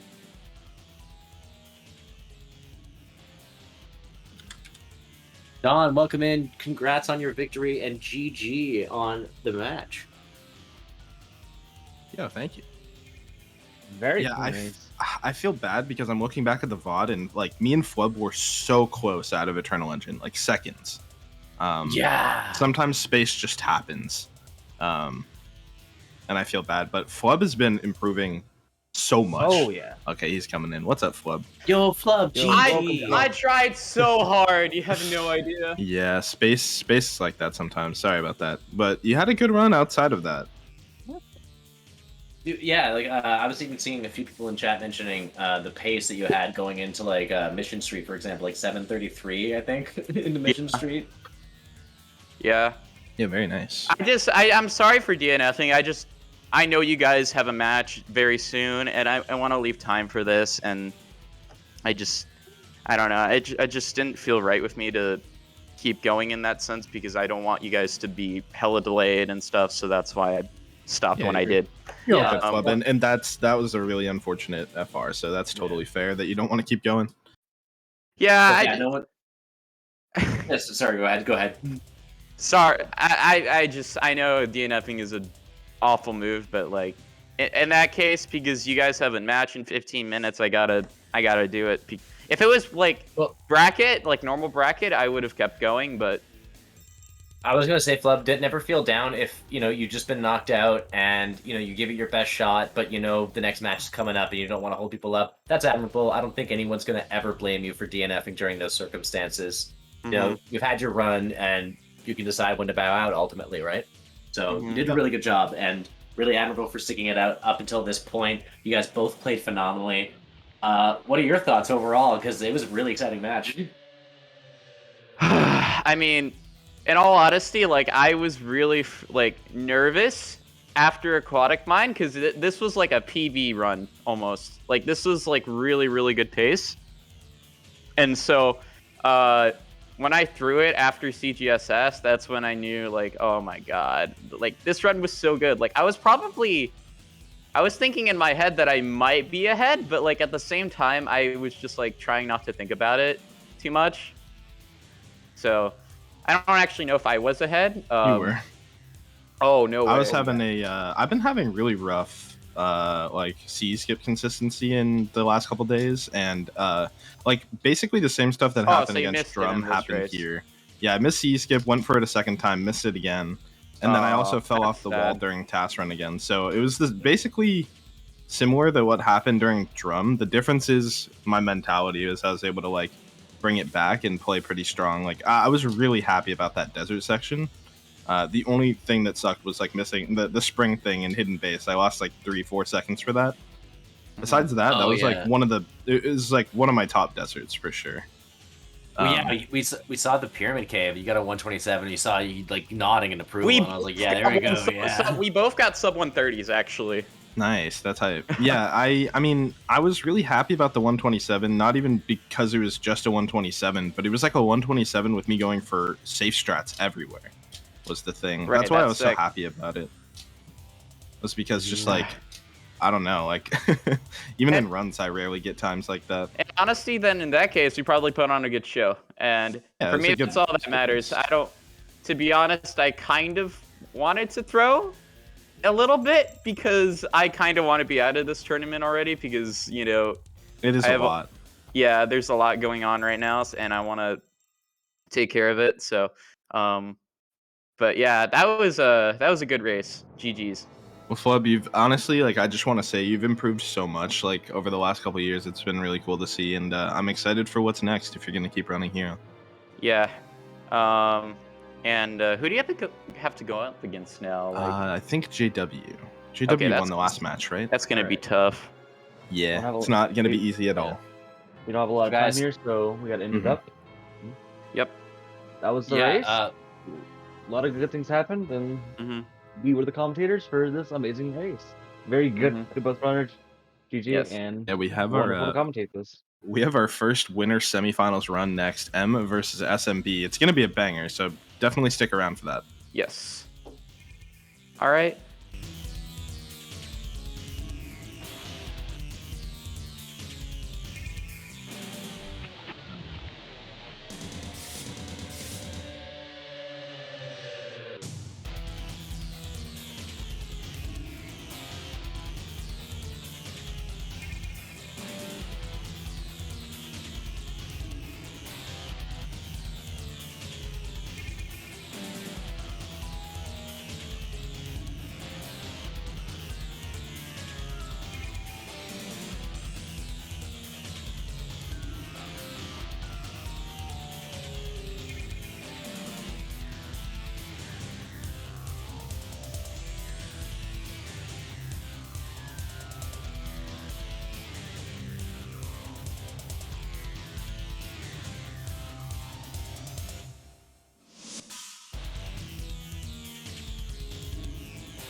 Yo, what is up, Caesar fans? Hope everyone's doing well on this Saturday morning or Saturday evening if you area of the world.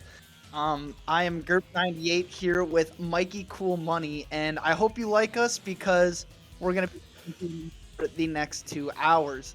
But before we get to that, we have Emerald vs Silent Motorboat. This is certainly the match of all time, and there's a couple reasons for that. Both top level runners, and this could go either way.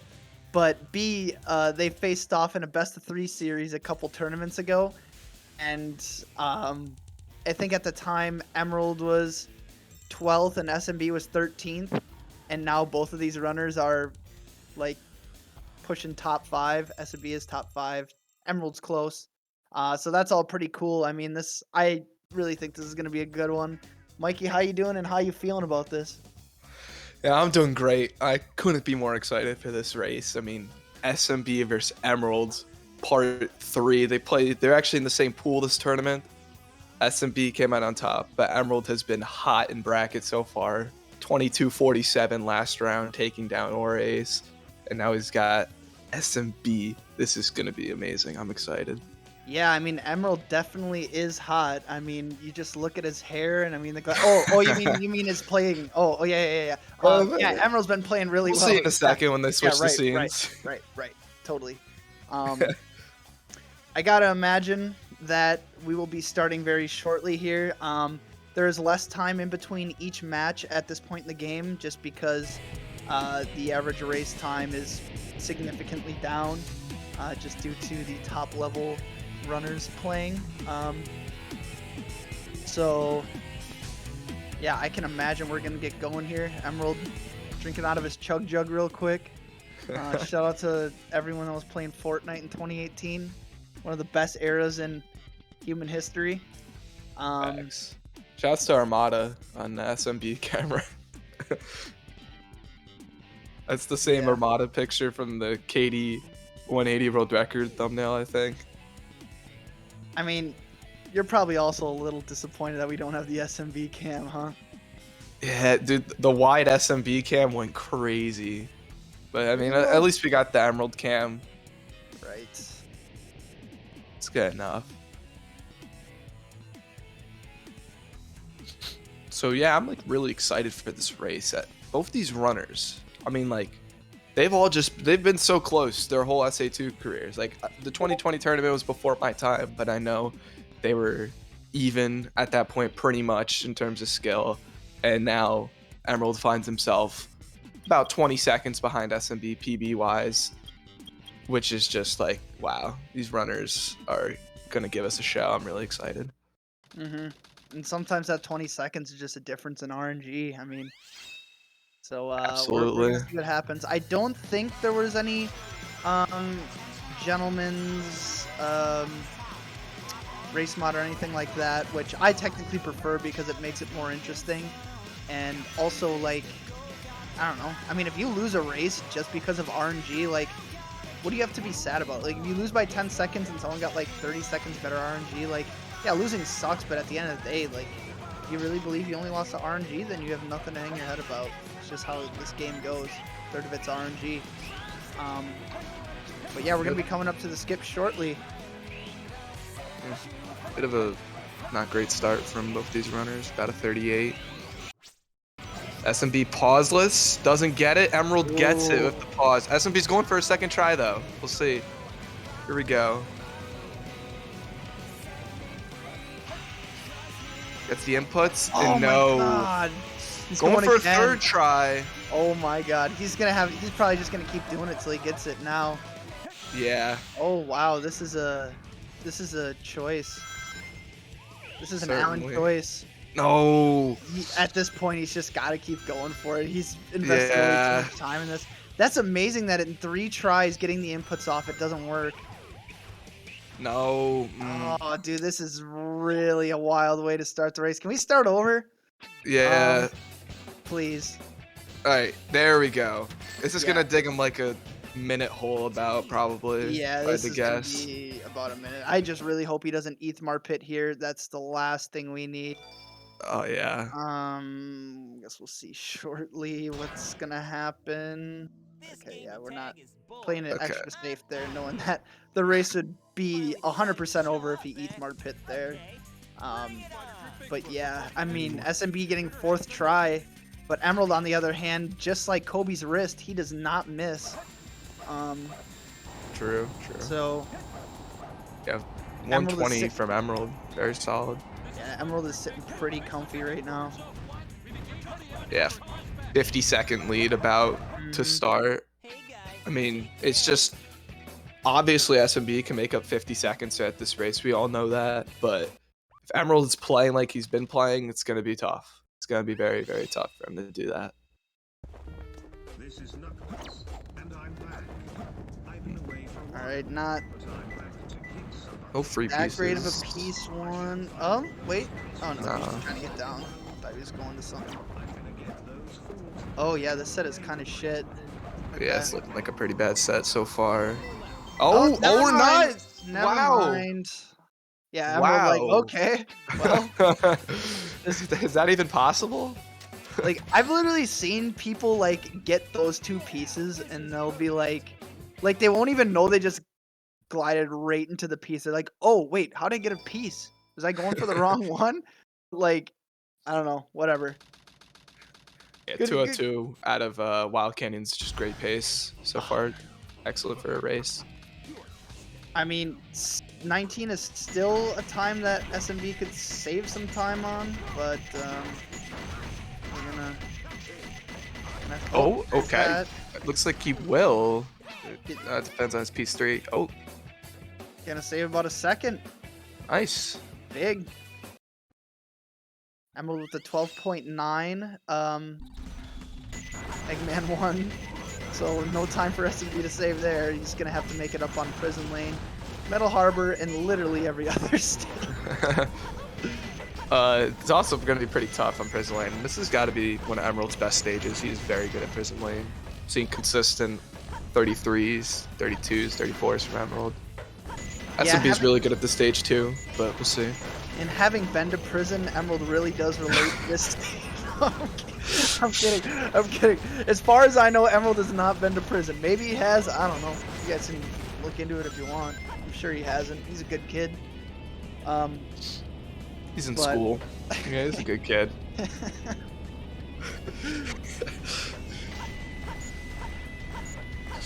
37 elevator's a good start. Oh, okay. That was a little slow there, not getting that jump. Hating that trolls. Yeah.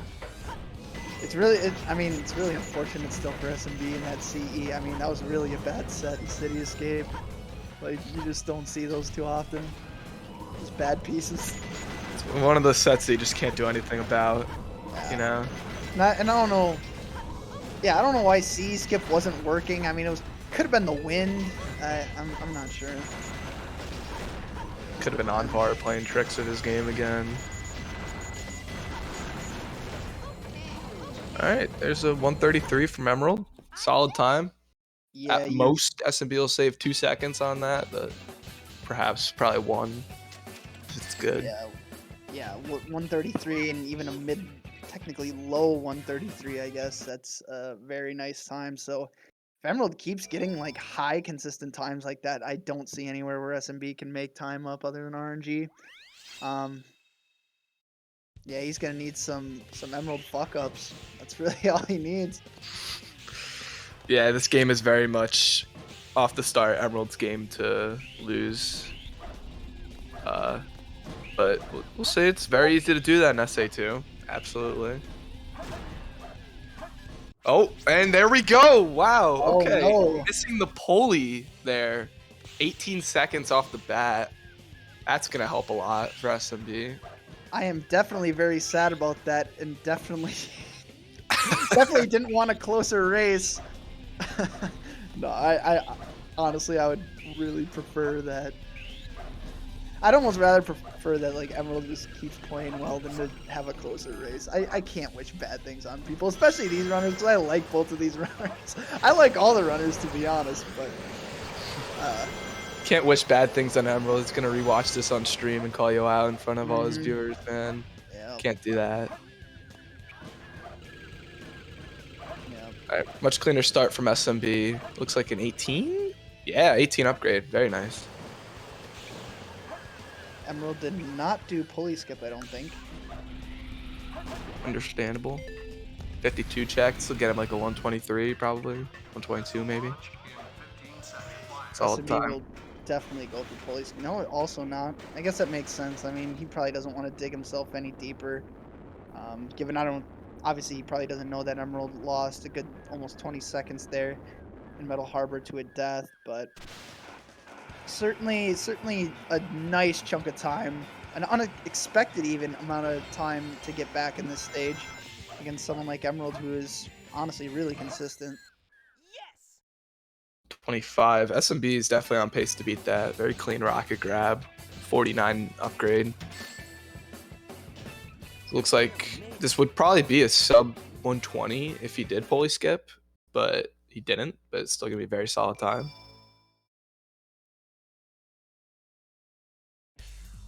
Yeah, almost a sub 120. 122. Very nice. So the lead's only 27 seconds now. Really? Only 27. Wow, I thought it'd be a little shorter than that, but nice. I thought it'd be more yet. Only a little bit more though.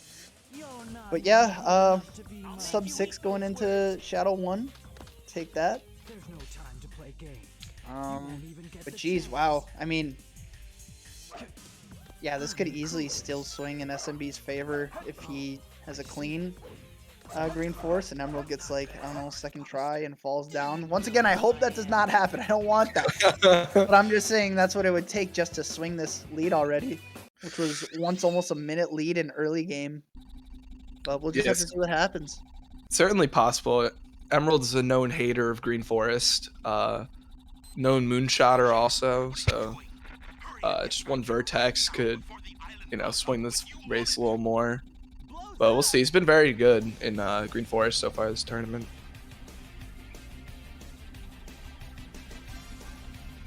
SMB is also very good at Green Forest. Known pass runner. I've seen him. I talk to SMB a lot when he's doing runs. He always complains about getting like 119s. Like, he's really good. Yeah, this stage is definitely SMB's son, and I think we'll see that here. Emerald's gonna go for Air Yeezy, I assume. Always a cool trick to watch. Does it pretty damn flawlessly too. See if he goes 3 for 3 on the skips, which are Air Yeezy, mini wall run, and then obviously running up the big tree. So here we go for the second one. It's not looking like he's gonna get it. Not a bad, not a ton of time loss there. Still gets a 37 check. We'll take those. Yeah. Probably gonna save time on SMB here. He didn't go for Air Easy. Hit the spring at 23, so a bit of a sloppy beginning.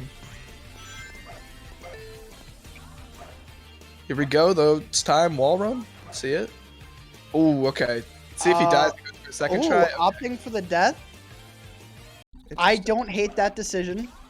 I think he really should go for it. He knows who he's playing against, and it was the right decision to not go up the tree so far. Assuming Emerald gets Moonshot. Moonshot is much more, I shouldn't say much more consistent than Task Run, but these... Oh, nice. Almost getting stuck by the invisible wall, but still getting off. SMB also getting Task Run now, so this is going to be a really close race at this point. Oh yeah, this is going to cut the lead even more towards SMB. Or, yeah, towards SMB here. Emerald with a 123 plus the death, so that's approaching a 130 split time about. SMB with the 120 without Air Easy. Very nice. 15 seconds, and now we are either going to see Emerald's lead shrink or grow, depending on what Punctuation Hill has to say. Yeah, this is the race I was looking for, I think. Absolutely, yeah. This has just been to be able to cut it within 15 this early too. Like, we're not even halfway done, and the lead is already cut down. This race is really interesting. What was that piece one? Pathfinder rings, very solid piece one. Of the Ghost Train piece ones over here. No SMB. Oh my. Woo! Dude, I thought he was. Oh. Isn't it there? Yeah, Ghost Ghost Pure. He deserves that. Yeah. He really deserves that. All right, so now we are on NG plus Pumpkin Hill, and for those that don't know, there's a bunch of pieces that you don't normally see in this stage unless you reset with the upgrade. And there is Twin Skulls, just the ultimate slap in the face now that he already had the upgrade. Have not paid too much attention to Emerald's set, but gets a 41, slightly below average set time, but obviously acceptable. It's a good set from SMB though. Yeah, SMB getting bailed out on the upgrade actually. And now this race is even shorter. It is an 11-second lead for Emerald, so SMB saving 4 seconds there. Yeah, Emerald's got kind of rolled. He got Suffering all the way into Church Piece 3, so not what you want to see. SMB getting rewarded for his Twin Skulls check. This keeps happening, by the way. Flubber, we saw it happen to Flubber in the last race. Now SMB gets a good set after that. Like, why? Why does this have to exist? But at least it made this race more interesting. 11 seconds now. 2204 upgrade. Nice upgrade time. Can get quite a bit of abuse on this. That was pretty good, I think. Yeah, he did weigh in that for a decent time. Oh, that almost looked like yeah, that was pretty tight. Did not have much more room there. SMB getting a 2345, so just in a part of the stage where you're pretty much just walking. Oh, is that enough to throw Emerald off? Yeah, that's enough. Okay, wow. So now this race is like near even at this point. Assuming SMB does this section right, because all it takes is exactly. No. Could have got that with a pause hover. Didn't think he needed it. So yeah, that was a chance for SMB to capitalize, and he could not. Emerald almost. Oh, that was so close to the edge. I hated that. Hated watching that. It's really been crazy this tournament. Like, there's just been so many top runners who have struggled with Mission Street, and like I watched their like attempts and like no resets on stream, and they don't mess it up. But for some reason, this tournament more than others, they are really messing up on Mission Street. This tournament's been the Mission Street Challenge. So 1 cycle for Emerald. I don't think SMB can hit a half cycle here. No, it doesn't look like it. So 1 cycle for both of them. Don't read the Mystic Melody, SMB. You get stuck. Don't do it. There you go. So it's still gonna be 11 seconds towards Emerald here going into Aquatic Mine as we reach the end. Well, I think Emerald will actually be a little bit ahead. He did have the 2204 upgrade, and SMB having a mid 23, so still probably gonna save a couple seconds then. Still, I mean, for Mission Street, I mean, it's really all you can hope for is saving a couple seconds on someone, because it really should be a consistent 0 cycle stage. But that wasn't the case. So a 215 for Emerald and SMB. Oh, I guess SMB did mess up somewhere else because they both got 215s. And lead is still 11 seconds for Emerald. Yeah. So, assuming it's Aquatic Mine's pretty average, both these runners are going to be looking at like either incredibly strict 22 pace or just 23 pace out of Aquatic Mine. All goes well. I did not see a free piece for Emerald. We're going to get a green ping though, not bad. Choosing not to check top free. Oh yeah, 3 fans piece 1. No free piece. Ooh, good piece 2. Good piece 2. Nice wall run. Oh, okay, yellow ping. Wow. Okay, yeah, ghost room from up top. Good. Some beginning jumbo skull piece 2, not what you want. But a green ping 2 right away. What is this? Is this make an axe of skulls? Yeah, it's gotta be something like that. Oh no! What the hell is that?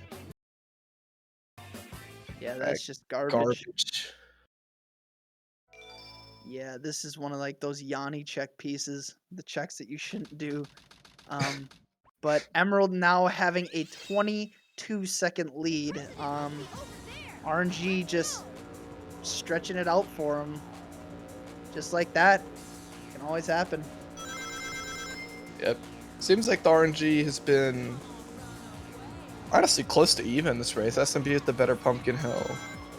Slightly better Wild Canyon by a second, but then worse Aquatic Mine. So maybe a little bit towards Emerald, but it hasn't really been too big of a swing this race, I would say. Yeah, maybe the RNG will swing in SMB's favor going into Death Chamber. You really never know. That's just what's so crazy about these races is that like I almost want to like look back at some like last year's tournament races and just see like some of these top level races that were really close. Like, what was the RNG difference, and like would it be enough to swing it the opposite way? Interesting. Speaking of not interesting, all over my hand. It's awesome. Nice. But not interesting at all is Route 101. Does anyone want to put something funny in chat?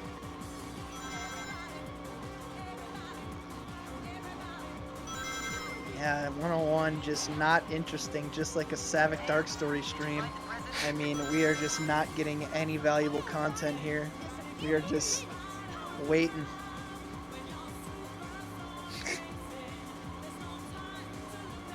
Waiting on something to happen, but nothing happens.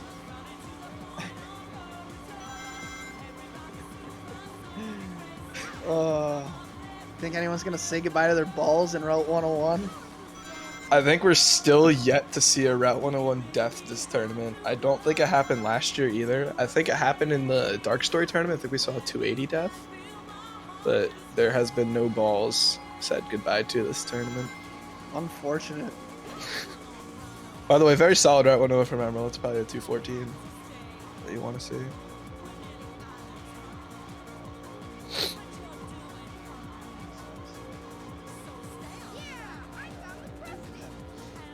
All right. This is the section of the game where boys become men. We are entering desert. The most difficult section of the entire game, execution-wise. So we're just gonna see how these two do. I think it'll be fun. Yep. And starting off at hidden base, Emerald is very solid at this stage. Seen him put up some great times in this stage. Same thing with SMB. But Tails is kind of where Emerald excels at as a player. Very good Tails times. So let's see what he can do here in hidden base. I know he's a known IL pull hopper. See how this goes. And he gets it. Nice, first try. That always just looks so far away. Does indeed. I think SMB is a regular pull hopper. So assuming SMB hits it first try, that'll lose a second on Emerald. Just because IL is slightly faster. Yeah, regular pull hop, first try, nice.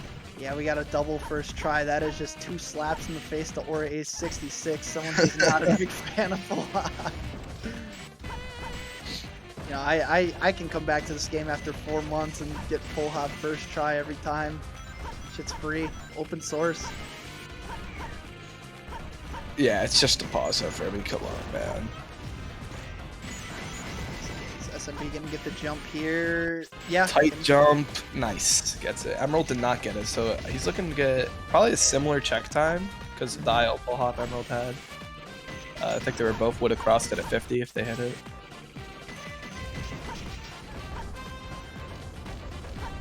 One of the scariest jumps in the game coming up right here. Emerald not even pause hovering it. You really don't need to. Sometimes it makes people feel, I mean, it feels a lot safer to do it, but I mean, if you lift those inputs, you're going down. That's a pretty big death. I think it's like 15 seconds. SMB going to do it. Yep. Okay, 140 from Emerald. Very, very solid time. Showing us buttons. Thank you.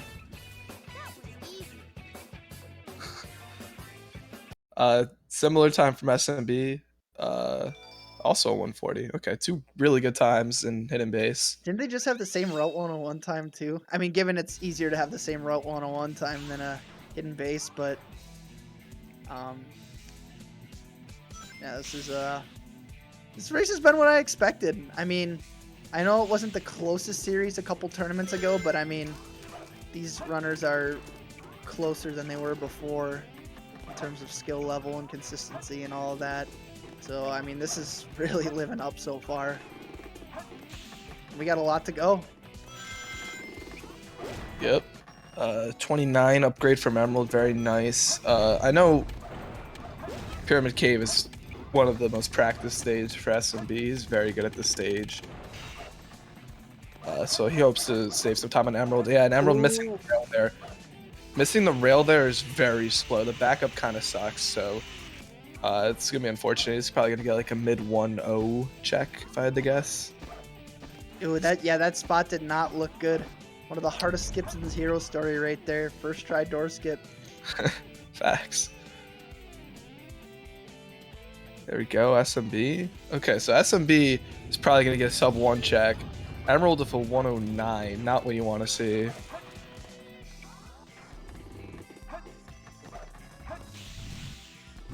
Damn, 58. Gonna be having a little trouble getting up to the snake skip platform. Also missing the snake, jumping on the snake, not even walking up there. That was pretty cool. You know? All right, Emerald, last grab bounce should be pretty easy to do. Yep, no problem there. 136. Not what he wants to see. Okay, almost getting trolled by the snake there. You know, every time 30. Nice. Oh wow. And Lead's cut to 12 now. It is down to 12. It's so scary. Like when things start going wrong right at the end there, like it seems like it's a bad idea to try last grab bounce. It's like that's just the last thing you want to go wrong. Emerald getting middle of the red eyes. Good piece one. How's he gonna choose to get to it? Looking like blue box clip. Does get it, so we're not gonna see any core free piece checks. SMB getting white dots indicates blue, so 2 pieces in really the same exact area. SMB taking core. Maybe he'll get a free piece here. Does not, so we're just going to see this box clip instead. Light used to be shitting for Emerald. Going towards core for the next hints. Just risky. You get a core piece here, that'll be very good. But now he gets unlucky here and gets the red-blue path. You want a booty clip to this piece. Oh, SMB getting bugs! Getting bugs? Oh my, wow. Oh my. And SMB still having 8 lives. Is that 6 or 8? I can't tell. Having 5 lives yet, so probably gonna get a respawn piece considering his piece 1 has a very high respawn rate. Still not getting anything yet, but still has several tries to go here. Still nothing, but I do think he's gonna get something. This is like a 50-50 respawn piece, and there it is. It's looking like a place where the bug used to be because there was a red ping for like an hour. So what do we got now? We have a 5-second lead only for Emerald. It just continues to shrink. SMB just closing in. Oh my, we are in for a treat. Absolutely. Yeah, this is crazy close here. Well, we still gotta wait for King Boom Boo, but going to Egg Golem, I know Emerald has put up some very good Egg Golem times, but I've also seen him mess it up a decent amount. He's not too consistent at it, but he can easily just pull out a 25 here, and Egg Golem would be very huge, exactly what he wants.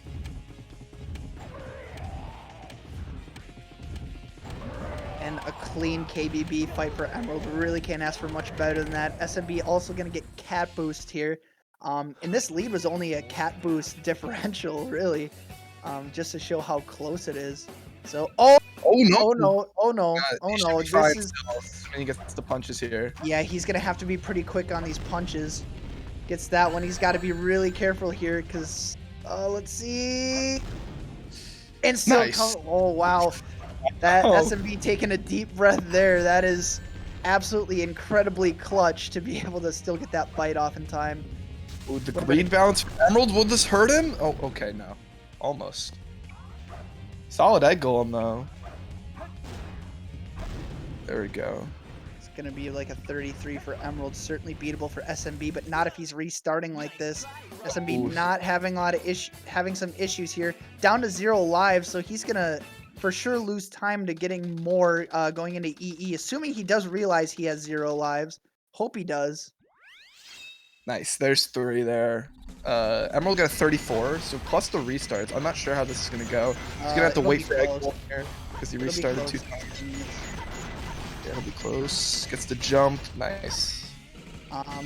So SMB now down 8 seconds. Emerald was 18-20 going into space. Are we hitting the Quan? We are going to see shortly here. We are hitting the Quan. Yes, Emerald with a little nod there. He's feeling good about that. SMB, hopefully he remembers to get lives here. It'll be crucial if he doesn't. He does. He knows. Okay. Good job. But that's 3-4 seconds right there just lost. Cannot afford that at this point in the race. Yeah, time is running out for SMB now. He needs like either he needs a Godsend and Meteor Herd or a couple CGSS mess ups from Emerald. But we'll see here. Can he hit a Quan? No. That's bad. That's gonna put him down like maybe 20 seconds entering EE about. Yeah, assuming he gets second try here, it's going to look like it's a 20-second lead in Emerald's favor. SMB getting out second try, thankfully. Emerald was no, he was in a fine spot. A 120, 1941 exit as well. So this is looking like, mid-low 23 pace so far for Emerald. So really playing really strong, honestly. Other than that, yeah, his Middle Harbor death, pretty damn clean. And SMB playing with height a lot already. He is way down there. He's probably gold ring level almost. See how Meteor Herd treats Emeralds here. Not good. Not good to start. Hate God, that these, piece one. Yeah, these restart starts are so bad. Like, it's a 3-second restart every time. Yeah, and that's not a good piece one either. So not looking good so far. It is the farther one, even though they're right next to each other, so that's not too big of a deal. Are we going up or down? We are going down. This could be bad, but it could also be really good. There's two pieces that Emerald could get that are really good, but we're just going to have to see. No green ping for middle of the rotating beacon. Missing the hint. Jump from the stars. So this is really not a good set, but exactly what SMB could need, assuming his set is better. Emerald going to get like technically over a 50-second time overall, given the restart. So SMB definitely with more than a chance here. SMB getting a really good piece one. Nice. So yeah, this could really even things up. Okay. Same piece two. Oh my god, if he gets like middle of the rotating beacon or something.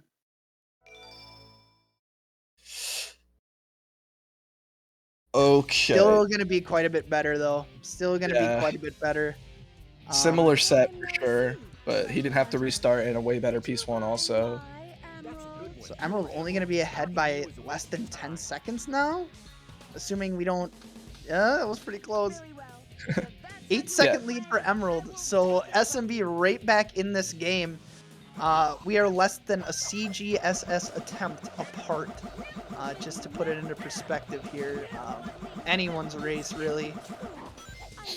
Indeed. And it doesn't even have to be that. It could be like an Eggman 2, Shadow 2, Final Rush. SMBs, assuming they both hit first try CGSS, SMB's at an advantage in time there because he does bad cam and does the fast setup for it. So his crazy gadgets by default are a little faster than Emerald's, but all that matters is first try at this point.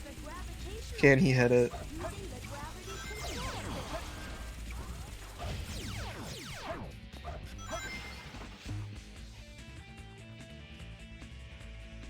Emerald's got a huge stack of lives, so not a worry there. Quick start too. Should be like a 27 check. Yep. Okay, not bad. Yeah, 27, not bad. So here we go. Emerald is going to set up free cam. He's going to do box hover like he always does. He is going to get out. That's bad news for SMB because it's gonna... Let's see here. Emerald really gonna have enough distance here. Yeah, hitting the goal ring dead center. This was really the biggest chance SMB had of taking the lead. Still very possible. Still plenty to go, but no window there for SMB and CG. Assuming he even gets first try himself. Yeah, if he gets first try here, this should save a little bit on Emerald. Emerald for 48, pretty solid time. But we'll see. First try out. The times 20 CGSS King in Silent Motorboat. Will he hit the goal ring? I don't know. I don't know bad cam very well. He actually just smacks the absolute shit out of that goal ring, getting a 48. Wow. Okay. Emerald with 14 man though, so it's gonna be up to Final Rush and Shadow here for SMB. This is Emerald's game to lose at this point. We'll see how this goes. Emerald plays FR a little safe too. He does like 1 or 2 seconds of fast play, doesn't do a lot. So it's gonna need SMB's gonna need a blessing here from Emerald to be able to advance. I mean, this is also just a couple missed Shadow 2 hits apart. SMB getting smoked by Eggman's cannon. Gonna lose time here to Emerald. He has to be careful because he was one hit away from dying. Losing a little bit of time to Emeralds. And Emerald is well on his way to getting to this final goal ring. Fast fall as usual. You can see him nodding his head. He's counting it out. That seemed a little long. That was a lot more than 1 or 2, like I said, but he should still be fine. Probably still fine here. But we'll just have to see shortly.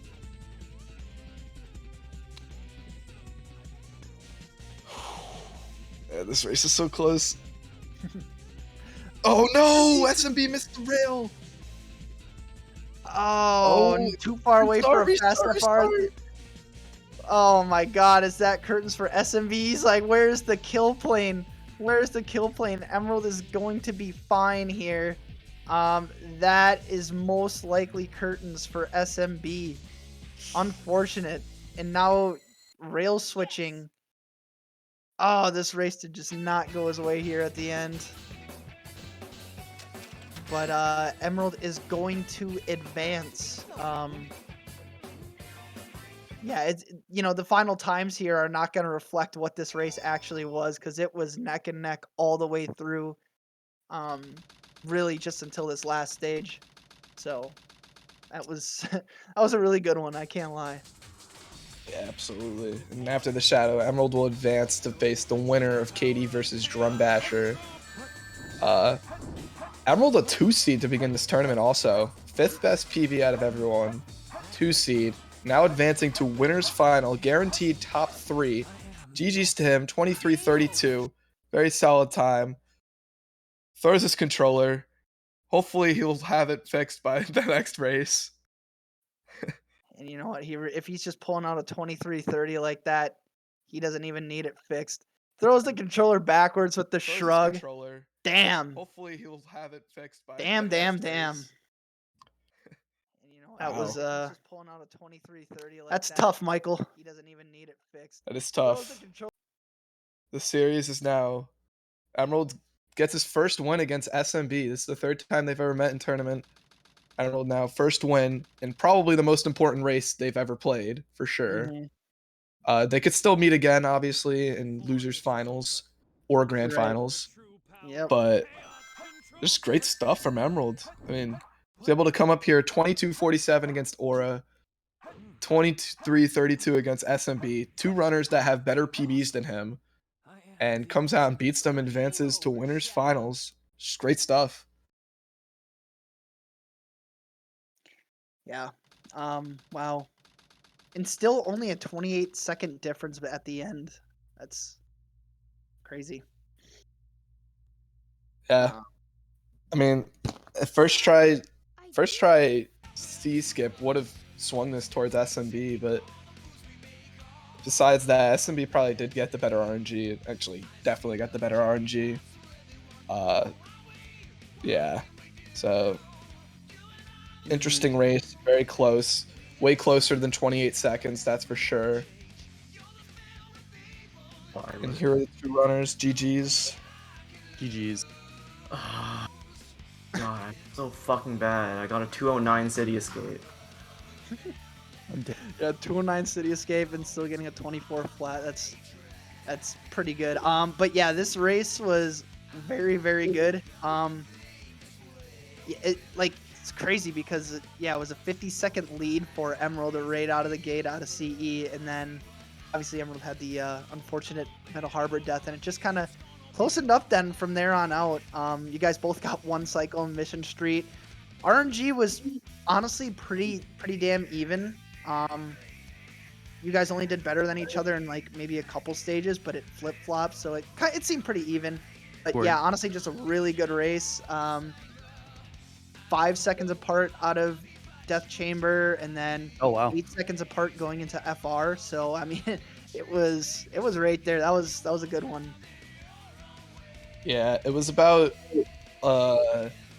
going to Aquatic Mine. It was like really close because Emerald had like the 40-second lead out of City Escape, 52nd, and then SMB made up that time, made up like 18 in Metal Harbor. first tri-task run, and a better pumpkin hill. So it was very close going into Aquatic Mine. This whole race, honestly. It was about like 8, 9, 10 seconds into FR, I think. Maybe a little less. Oh, wow. Yeah. Yeah. Dude, my so obviously the Metal Harbor death happened. That happened because I heard a Discord ping, and my brain, without even thinking about it, looked at my screen because I heard the ping and I missed the pulley, and I was like, oh fuck. And then in fucking hidden base, no, I don't remember if it was hidden. No, it was hidden base. I was trying to like tap shoot to break the doors, and my B button started to get all muddy and like only worked like 75% of the time. And I was like, holy shit. Because I was like, if it comes down to like a certain situation, like where I'm going for like, I don't know, something like a super bounce, or like I just miss like a B press somewhere, like a drill dive, a dig, like literally in anything, I'm fucked because I don't ever use X. I'm not an X user. So it was just like, I was so frustrated. But I was like, dude, I just gotta play. I just gotta play it out, because I was like, if I can just play my best, I can just like, if I go to losers, I have like some time I can run a GameStop, because I got the good old warranty, where I can just give them my controller and be like, fix it, and then they'll give you a new one. So I'm probably gonna do that before winners finals. But yeah. Yeah. I don't know how, but Rumble was on the entire run for me. I don't know how I turned it on. Oh, you play without it? No. Yeah, I play without it. You play with it? I played with it this run for some reason. I don't know how I turned it on. Really funny. I could tell that you're gonna get a new controller after just 3 years after the game. Yeah, dude. Well, that's the thing. I can trade it in and get a new one for like literally $12. So it's really not that big of a deal. But like, dude, I was like, no, dude, this controller, man. I really thought I'd lost too, because I was like, I had figured that SMB was just like either right next to me like for a lot of the race, and then like I had started making little mistakes, and I was like, dude, he's probably way ahead of me now. And then I opened up the stream and I was like, oh, okay, well. Yeah, so not to take shots at Drum Basher, but Emerald, how are you feeling about playing Katie in the winners finals? Damn.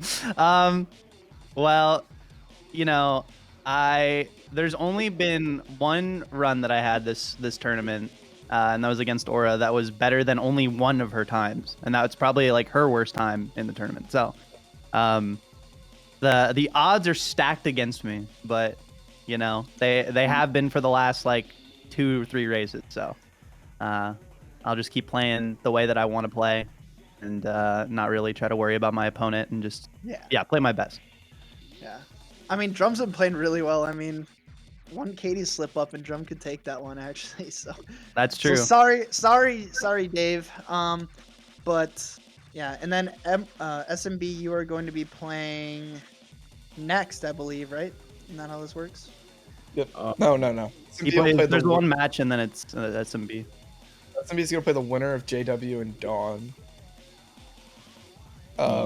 Yes. Yeah. Okay. And then he will play. Oh, yeah. There it is. I don't know when that'll play. Tomorrow, I think. No, not tomorrow. It's sometime today, I think. Yeah. Yeah. Okay. Well, GG's, guys. GG's. Good luck in the next round. Yeah, Fun we're not match. gonna. Yeah, thank you guys. I'll be excited to watch it back. I enjoy both of you guys. Yeah, we had fun with it. Yeah. But yeah, so we won't keep this going too much longer because we are running on a tighter schedule. Just trying to get these matches in. So yeah, next we do have JW and Dawn. Yeah, this could just be another sick race. All these races are just insane. So we're all gonna be looking forward to that one. Plenty to look forward to today and tomorrow as we conclude this tournament. We've seen a lot of crazy things happen in bracket in previous years, and I can only imagine that will happen again. So stay tuned. Me and Mikey will be right back. I'm gonna probably go do something. I don't know. You don't need to know what I'm doing. And then yeah, we'll be right back. I'm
We live?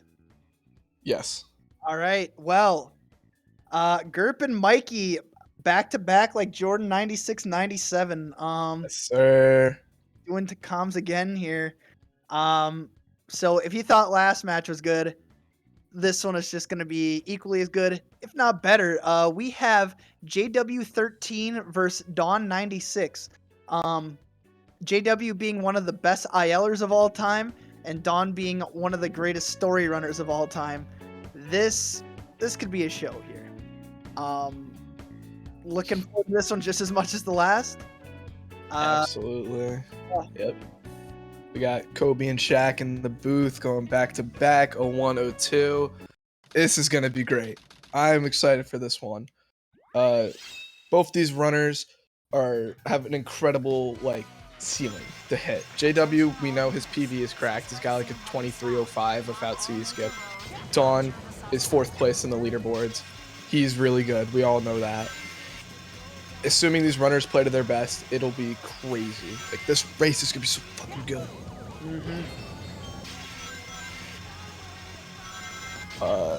So we'll see how this goes. I don't think...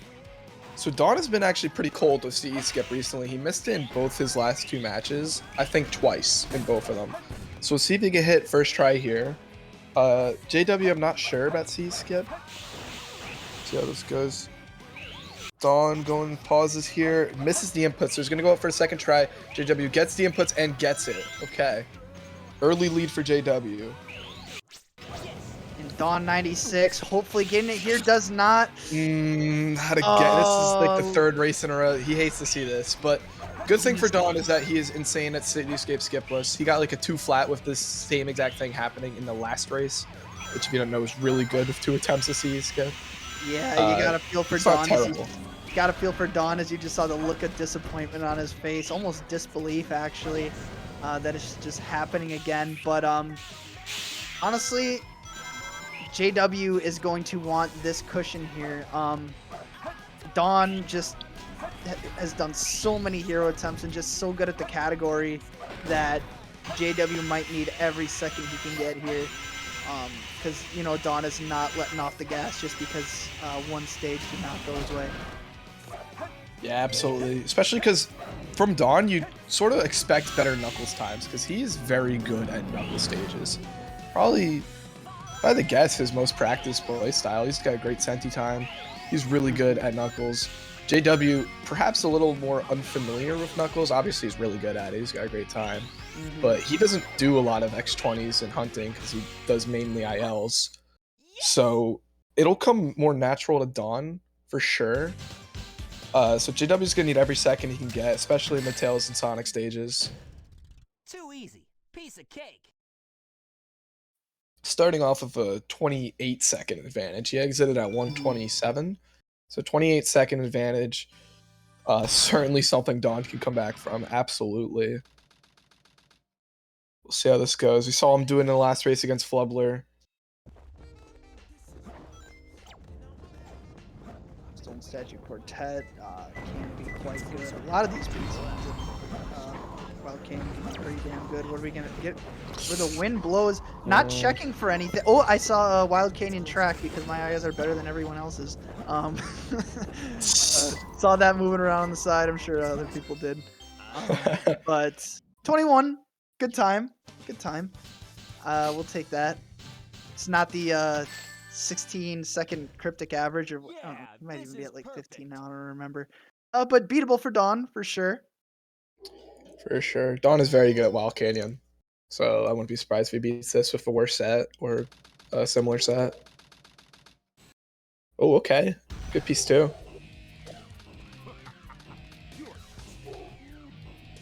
Not gonna save any time here, it's looking like, but still fine. Be at 23. Yep. Losing 2 seconds there to JW, which is much better than the like 30 seconds he lost in CE. So we'll just have to see how this keeps going. Yep.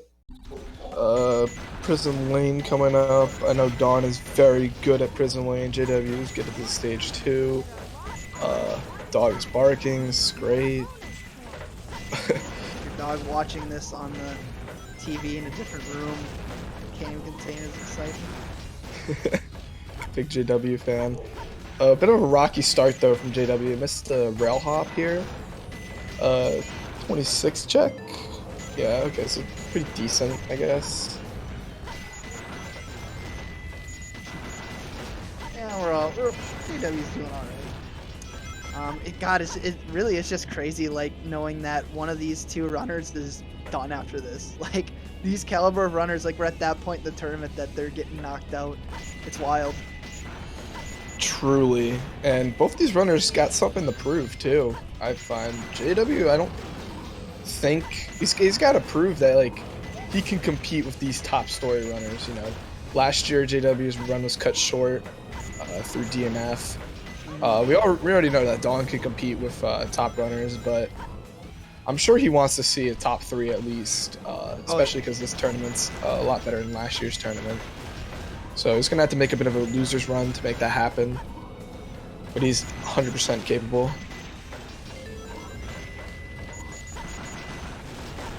.123 from JW and a missed weight hop. This is gonna be like 136. Oh, worst. 137. 37. So Dawn could save 5 on that if I had to guess, which is huge in Prison Lane. A lot more than what you'd expect. We as viewers, that's kind of what we're looking for, is Dawn to close this one up. Which, I mean, we saw a 50-second lead last match just quickly diminish, so it's like can always just happen at any time.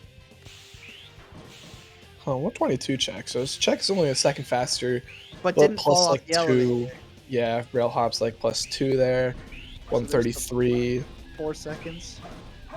It's a good chunk of time, honestly. Like, yeah, you're trying to claw back a 30-second deficit, but honestly, 4 seconds is more than enough for right now.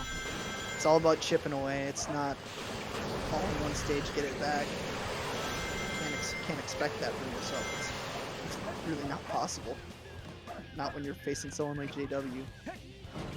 Yeah, and here in Metal Harbor, JW is excellent at this stage. I think he has like a 116 like story style or something stupid like that. Like JW, this is perhaps his best stage in Hero Story. Very solid at it. Not doing pulley skip and also missing the pulley. So this is not going to be Metal Harbor of his standards, but I mean it's still going to be fine for a race. No question about that. But honestly, a couple seconds for Dawn to save here potentially. We'll just have to see what Dawn's approach is to pulley skip if he's going to do that.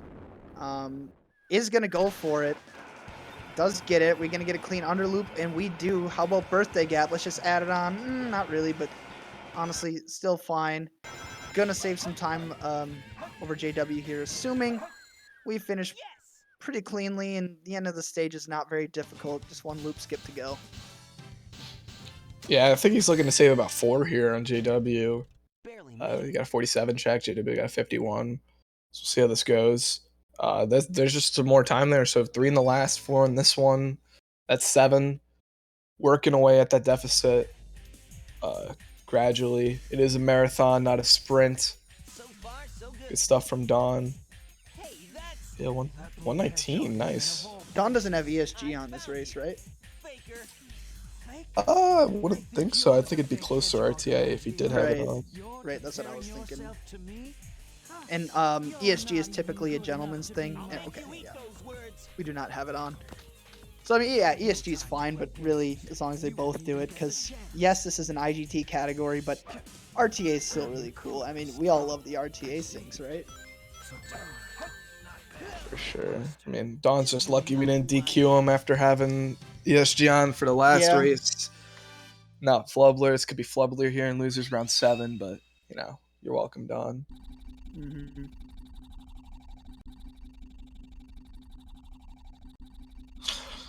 So we're going to Green Forest. JW is cracked at Green Forest. He has a very solid IL time. Of course, it's a story style, not IL, but I would imagine seeing everything from JW, you know, Air Yeezy, Task Run, Mini Wall Run, the works.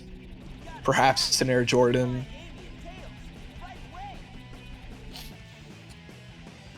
No restart though, choosing to keep his lives. Smart in a race setting.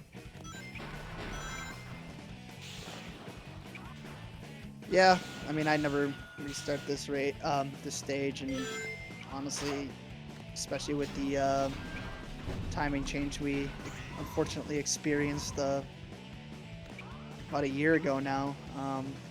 Unfortunately experienced. You know, it's just really only saving at most like half a second. It's like, is that really worth a life? Who knows? It's up to you to And decide. well, JW is great at this stage. Enough can't be said about Dawn in this stage also. Dawn is great at, oh, well, maybe not there, but Dawn is really good at Green Forest. Oh wow, no pass run from JW. No wall run for JW. Exactly what Don needs. Don's kind of vibing. I don't know what he's listening to, but these Baba's had a little bit like that's what you want to see in a runner in a stage like this. Just feeling comfortable. Just vibing. No! Oh my God, this could be a really, really big time gain back for it. This doesn't make sense. This could really be beneficial for Dawn. Let's just say that. There's a lot going on. I'm trying to keep it all track in my head. Dawn, that's a good spot on the tree for Task Run. Are we going to be good? It's looking like we're going to be more than fine here. JW just having a hell of a time with Green Forest, unfortunately. Gonna get like a 140, and Dawn, on the other hand, is gonna get like a 120, assuming we don't somersault our way all the way to the spring. Dear God, thank God the light dash worked.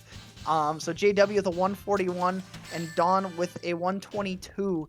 So look at that, a 12-second lead. That is quite possible to be changed here in Pumpkin Hill in Dawn's favor. Maybe.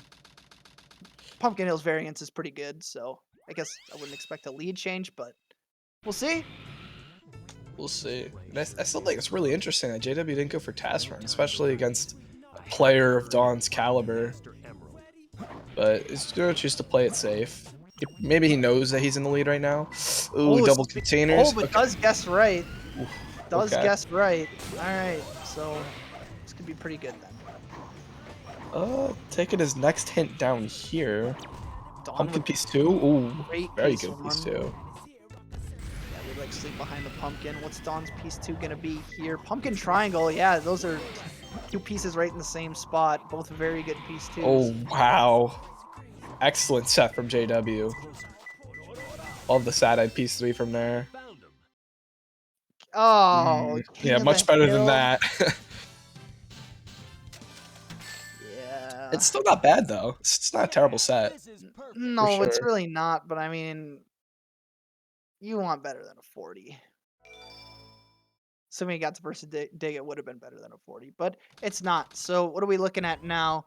We're looking at an 18-second lead for JW. Dawn's still hanging right in there. So, yeah, we plenty to go, plenty that can happen, plenty that will happen. So, just gonna have to see what will happen. A lot of mystery. Yeah, Dawn's really good at Mission Street, by the way. Always hits. He's gonna hit 0 cycle. That's just a guarantee.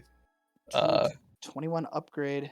Yeah, 21 upgrade's really good. I don't see JW play this stage enough, really. So we'll see. Wow, quick pause hover. Yeah, one of the quickest pause hovers of all time. Shout out to Iden1. Dude, what? We're maximizing V1. Oh, and the 360 no scope. Nice.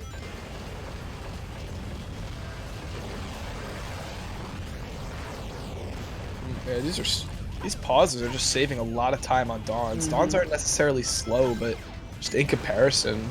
Yeah. Yeah, JW losing almost no time. Could probably get like 6 pause hovers off before losing a second. How fast these are, it's crazy. Maybe not that many, but quite a few. Box snipe, yeah, it's easy. Wow. Yeah, this would be a good loadless time too. This would be like maybe 201 loadless, 202, 201 loadless, really good. 202 loadless maybe. We'll see. Hopefully Dawn can get this cleanly here. We don't get to see, surprisingly, we don't see double 0 cycles as much as we should, but we are going to see that now. So you love to see that. Love to see both runners playing well, playing like they expect to. So we're just going to have to see what the mind has to say about this time difference between the two. For sure. And I imagine that Dawn is just at an advantage in Aquatic Mine because he is insane at that stage. It's one of Dawn's best stages for sure. He could do just about everything you want a top level runner to do in Aquatic Mine. If there's 2 stages you want to be really good at in hunting, it's Aquatic Mine and Death Chamber. I don't think that's really disputable. So yeah, this is going to be a huge advantage for Dawn here, but of course, JW can always get JW also good at execution, but so if he gets just some easy grab pieces, I mean, there's gonna be no advantage for Dawn. I didn't expect the inside lines to be like I didn't see anything. This is gonna be tough. Where did I? Okay, green ping. Green ping. Goodbye, Ooh. green ping. Any free It's- pieces? Could get Guardian here. Does not. So already not looking Not that great. one. Wrong one too. All the way at the bottom now. The container on the shelf. Okay, I guess. We hit a wall run here. Dawn does get a free piece, however. Dawn could actually get a really insane set here. Oh my god, this is gonna be Wow. disgusting. This And set is sign gonna number be 2? absolutely gross. Absolutely disgusting set here for Dawn. Where are we going now? Left eye. Nice. Honestly, like, wow, there's a lot of better pieces he could have got than that, even though it's not bad. And there's that execution we were Ooh. talking about. Absolute. Oh my god, and we have a 9-second lead only for JW. Dawn feeling good about that. That was a really sick piece 3 grab. Talk your fucking shit, Dawn. Let's go. Show off that work. Show people what they can do in this stage. Talk your fucking shit. And now we go to Route 101. That is just excellent textbook execution right there. The double wall run into the wall run dig. Damn. Take notes, people. That is how you play Aquatic Mine. Absolutely maximizing the potential of that set. Cryptic, are you still watching, man? Like, that's how it's done. That is how it's done right there. Sorry. That is how it's done. Dawn 96, greatest hunter of all time. Not close either. Truly. Dawn, Grand Canyon, everyone else. That's the difference. I don't know. What do you want to talk about? Warriors won, huh? I don't want to talk about. Oh, Don is a Warriors fan. Good for him. Yeah, Dawn, a fan of the Bay Area sports. True. So I guess congrats to Dawn, but I mean, really couldn't have asked for 2 worst teams to face off in the NBA Finals, you know? I mean, You really couldn't have. Really couldn't have. That's yeah. That is terrible. well,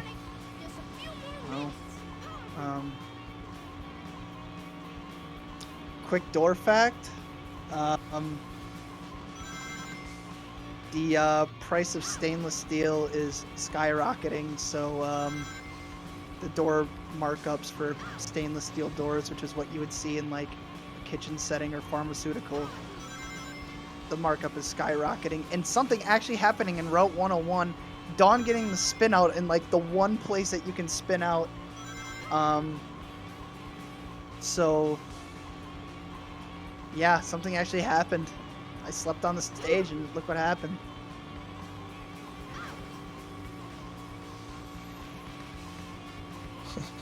Are there more doors than wheels in the world? Well, depends. I mean, like, are we counting like everything like skateboard wheels, and then are we counting like doors like cabinet doors? I mean, it's hard to tell. Oh, you want to hear a fun doors fact? Yeah. So the month of January is named after Janus, the ancient Roman god of doors. Oh yeah. Doors have a god. It's crazy. 221. What the hell was that? I mean, how do you follow up that aquatic mind What the with hell was 221, dude? Come on. Yeah, forget everything I said, Dawn. The hell? All the good is just erased from that. Yep, honestly, I'm done with this tournament. Drum, shut it down. Oh, thank God. Ooh, IL pole hop? Quickest pauses of all time? Great start for JW here. I think Dawn is also an IL pull hopper. I'm not sure though. Yep. Oh, not feeling that one. Good backup though. It still hit the cycle for sure. Yeah, should be fine. He's Dawn 96. JW getting the height there. Good to see that. Nice. Pretty good start for JW so far. What is this, a 49? 49 check, very good. Very good time. JW showing off that hidden base skill. Look at this movement.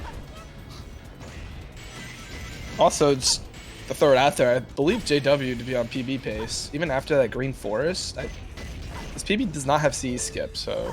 What's this PB, like a 2320? 2305. Oh, sorry, I thought.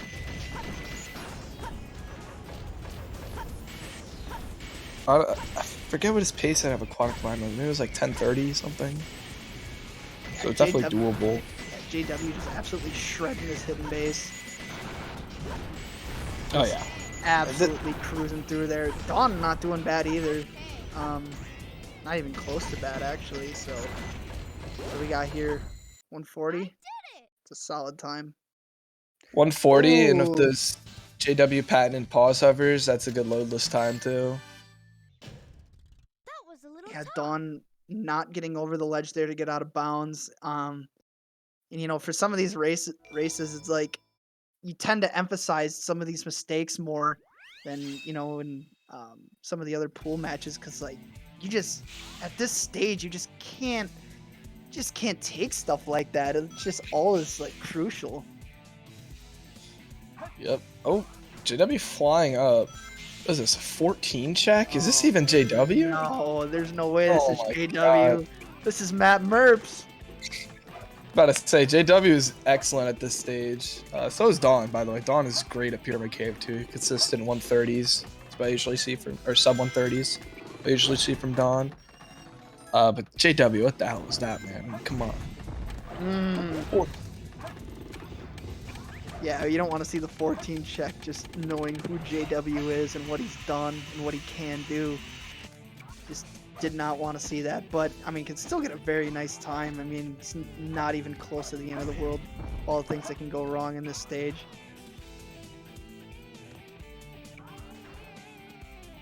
Yes, pretty spaghetti though. Second tunnel's not good.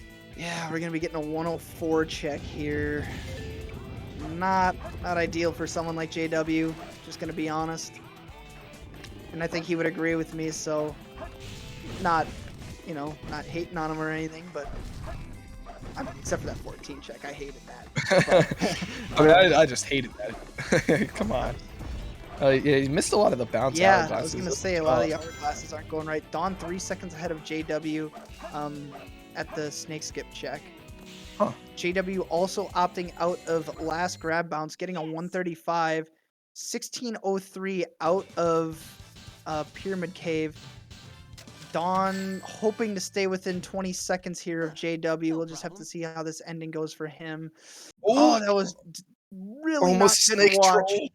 Really not good to watch. Last grab bounce goes fine for Dawn, and yep, stays within 20 seconds as JW's lead is 19. So Death Chamber can easily melt away a 19-second lead. JW getting Golden Goddess. I imagine restart here. Okay. Yeah. Probably a wise decision. If you guess wrong here, that could be curtains. Water Bug, way better. Probably gonna box clip over there, I assume. Oh. Misses it. Oh, second try box clip? I don't like this. Big Marshmallow, good piece one. JW's got to hope for a core piece now, because with the clips he wouldn't have seen one. Does not see one. Dawn really has a nice upper hand here, assuming the rest of the RNG goes his way. Yeah, Dawn choosing not to get hit. It looks like he's gonna do this deathless. Interesting. On the red ball, okay. Nice, blue box clip this. It looks like Dawn checking the 1024 sheet before he does this real quick. Interesting. Turn the head to the side. Or is this confirmed? Looks like it. Flying yeah. fish. Wow, and he's gonna die instead. Okay. And he can death strat this. This is Big Marshmallow piece one. That's it's a big pretty heavy. He's got a stack of lives too. Wow, that's very, very cool. Really showing the potential of hunting in SA2. This is gonna be. don't hit the flame. So JW 1710 out of Death Chamber, getting like a 107 set, and now Dawn cuts it down to a 6-second deficit. So yeah, that can happen very easily. Dawn just showing off the hunting knowledge, and Wow, I always say it, but it's just insane how much just the hunting meta has just changed over the course of just 1 or 2 years ago. Absolutely. And Dawn definitely one of the pioneers of that, I would say, in modern SA2, for sure. And really paying off in one of the biggest races he'll play, for sure. Against one of his best opponents. I mean, I don't think we could have asked to commentate 2 better back-to-back races. Like, back-to-back races have just been insanely close. It's honestly mind-boggling. But you know, let's get the 1 cycle first, because that could easily make this not a close race anymore. But we're gonna get it because we're Dawn 96 and we game hard. Just enough height for the first bounce. There's 2. Okay. And a third. Nice. So only missing 1, and it was a quick miss too. So Dawn's got to be perfect here to save time. Yeah, JW gonna go 26 here, 27. Okay, so this will look like minimal time loss for Dawn, if that. Maybe it'll tie? It'll be close. Oh, no! Falls off the arm, so that 6-second lead for JW is actually going to be growing here. But could easily get it back and determining if one of them gets first try or not for both of us, so we'll just have to see.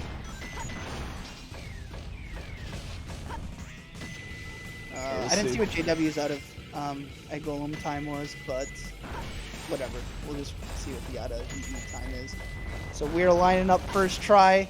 Gets out first try, too, at that. Not good for Dawn. Yeah, Dawn riding off of a first try against Flubler. Let's see if he can get 2 in a row. I didn't see his race against Drum. Maybe this is 3 in a row and I'm stupid, but we'll see. Back-to-back today. Can he get it? Taking a different approach. Going around the left here. Ooh, doesn't get it. This is going to look like maybe a 20-second deficit for Dawn exiting EE, assuming all goes well, if I had to guess. Yeah, it might even be more than that. And honestly, we haven't seen... Oh, it's going to be even bigger. Oh my god, we've seen way too many wagers boxes today. This is going to be... This has potential to be the biggest lead of the match. Oh, yeah. At least in CE, this is not good. Yeah, third try. Third try. JW already hitting the goal ring. This lead's actually huge. Yeah, my bad, actually. Dawn did not hit first try against Flubler. I'm smoking crack right now. He actually hit, like, 4th try against Flubler, I think. So, he's been cold on Bofa recently. And it shows here... Wow, it's going to be like near 35, 36. I don't no idea. Something like that of EE. Certainly something. This race is far from over. Absolutely. But Dawn is going to need to play out of his mind. And is going to need JW to slip up a few times. Oof, it's not a great piece 1, though. See, maybe he can get rolled here. Meteor Herd to help Dawn. 3 tanks? No 3 tanks. God, that could have put the nail in the coffin if he did get that. So what is piece 2 going to be? Hopefully Dawn is going to get the goal ring on his end. Under a star, one of the better pieces he could have got there. Really a sigh of relief that he didn't have to go bottom. Speed juice. Okay, so pretty. That's a good set, decent set, average. You'll take a 41 in a race, right? 42. 42. So Dawn 2 seconds plus a Meteor Herd behind. Wow, this is something. Oh man, this is exciting, man. Let's see how this goes for Dawn. Knuckles has been pretty kind to him so far, and he has played Knuckles very well. Not great. I don't like this piece not 1. great. Yeah. I don't like this piece 1 either. I don't think this could spawn 3 tanks either, if I had to guess. Ooh, box clipping through it. Nice. That's sick. Yeah, unfortunately, it doesn't save any time to do that because you just have to break the boxes on the way out. Twin stars. Uh-oh. This is not Cross good. your fingers.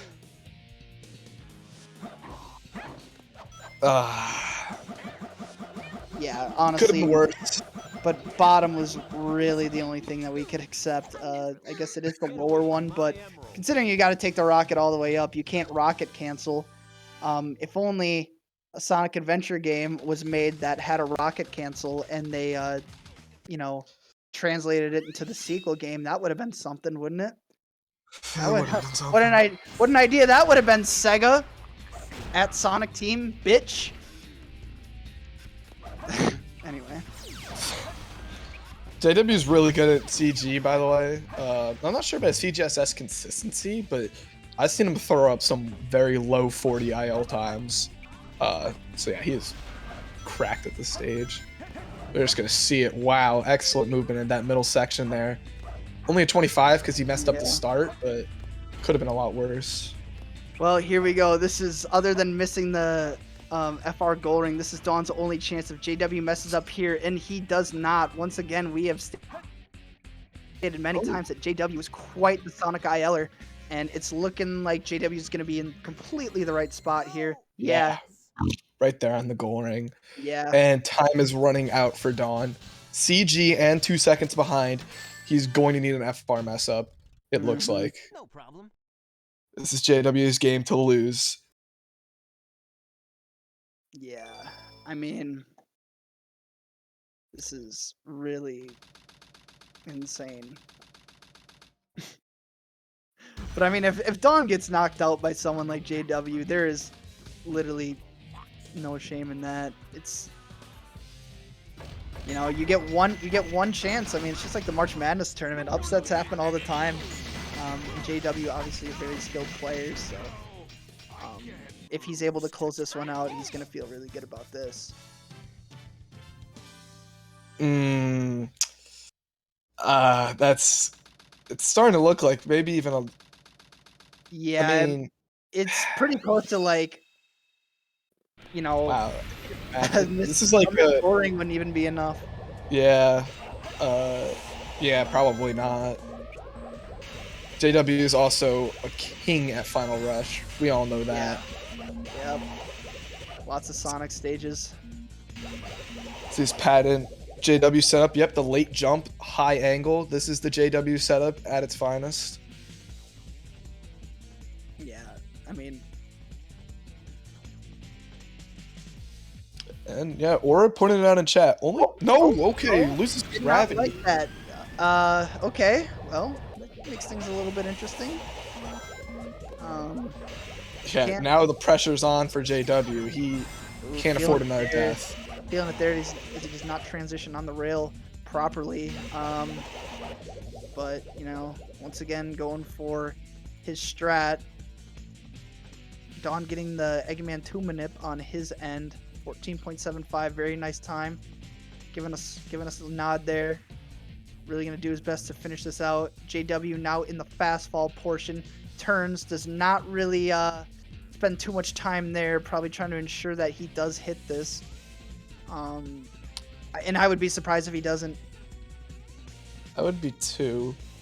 Usually I like to be a little more right on the JW setup. Oh no, Dawn! Things are going south here. Great backup off the rail switch though. He missed the rail switch. That backup is really obnoxious, but great backup. It would have been a 15 check, so only losing about a second there. It's stuff from Dawn, but it's not going to be enough. JW has enough height here. Knows where the kill plane is. Yeah. That's probably going to do it. This will definitely do it. Yeah. And Or pointed out earlier, before JW died in Final Rush, he was only 10 seconds off of his PB. Wow. Tournament race, that's just great. Of course, now he's not anymore because he died, but he can still 23 this, which, if I'm not wrong, would be probably his first 23 of the tournament, maybe his second. He's third? I don't know. But I don't think he's put up a 23 in bracket yet. So, what a race to do it in, of course. There's 1 on Shadow, 2, 3rd, 4th. He needs 1 more. And there it is. Just like that, down goes our first 1 seed of the tournament. JW showing up against Dawn, 23. Excellent time. Huge props to him. Big GGs. Yeah, JW playing really out of his mind until that wow. Until that FR, I mean everything was so good on his end. Like I know JW's certainly made it public that he had issues, like, you know, just with his consistency in the category, but it's really not seeming like that is an issue anymore. Like, he's come a long way with his story run consistency, so good for him. And Dawn's just gonna bounce this one out, finishing with a 24-15. You gotta feel for Dawn here. I mean, you know, especially after being taking 2nd place last year, you know, he wanted to get there again, if not better. But you know, there's just so much competition in this game that things like this can happen. Hello, fellas. GG. GG's.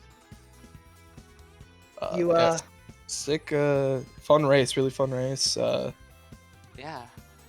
Yeah, like 6-second difference going into space or something like that. Dude, I have the Bofa virus. Oh no! 3 matches in a row. 3 matches in a row. All right. So First things first, though, Dawn, tell me about that death chamber. Oh yeah, so that was sick. Yeah, so shoutouts to Shining, who recently was like kind of talking to me about big marshmallow sets, and so like we were both kind of trying to figure out like what was up with them, because it was like, are they death strat, are they not? And then we were looking into it, and there is so many confirmed sets, because the piece is pretty rare, that confirm like a piece 3 that's close. So essentially the idea is it's like a worst bugs on patrol, and then you death strat into a piece 2. I kind of executed it poorly, but usually it'll be like a 40 or lower, which is hype. Yeah, damn. And how about that aquatic mine too? I mean, Dude. you knew how sick that last one was. Yeah, That was disgusting. that was really sick. I was popping off about that. I mean, me and JW talked about it before the race, and like we both are just here at this point. Like we both gotten to a point that we're satisfied with in the tournament, and we just want to have fun at this point. You know, like that's what it's all about. Yeah. I was able to play a lot more relaxed, but I will say nerfs did catch up with me a lot in the end. I was only 7 seconds off of PB, and I would have loved to finish it out just like that.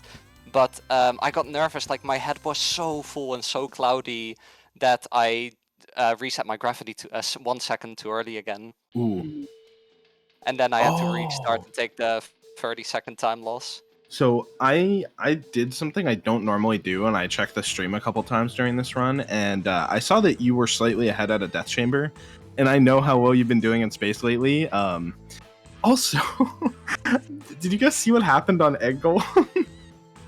I don't know if you guys like heard, because you probably didn't have my audio, but Sonic, when I tried to jump off his arm, I missed the jump input, and Sonic rolled on his arm and oopsed on it.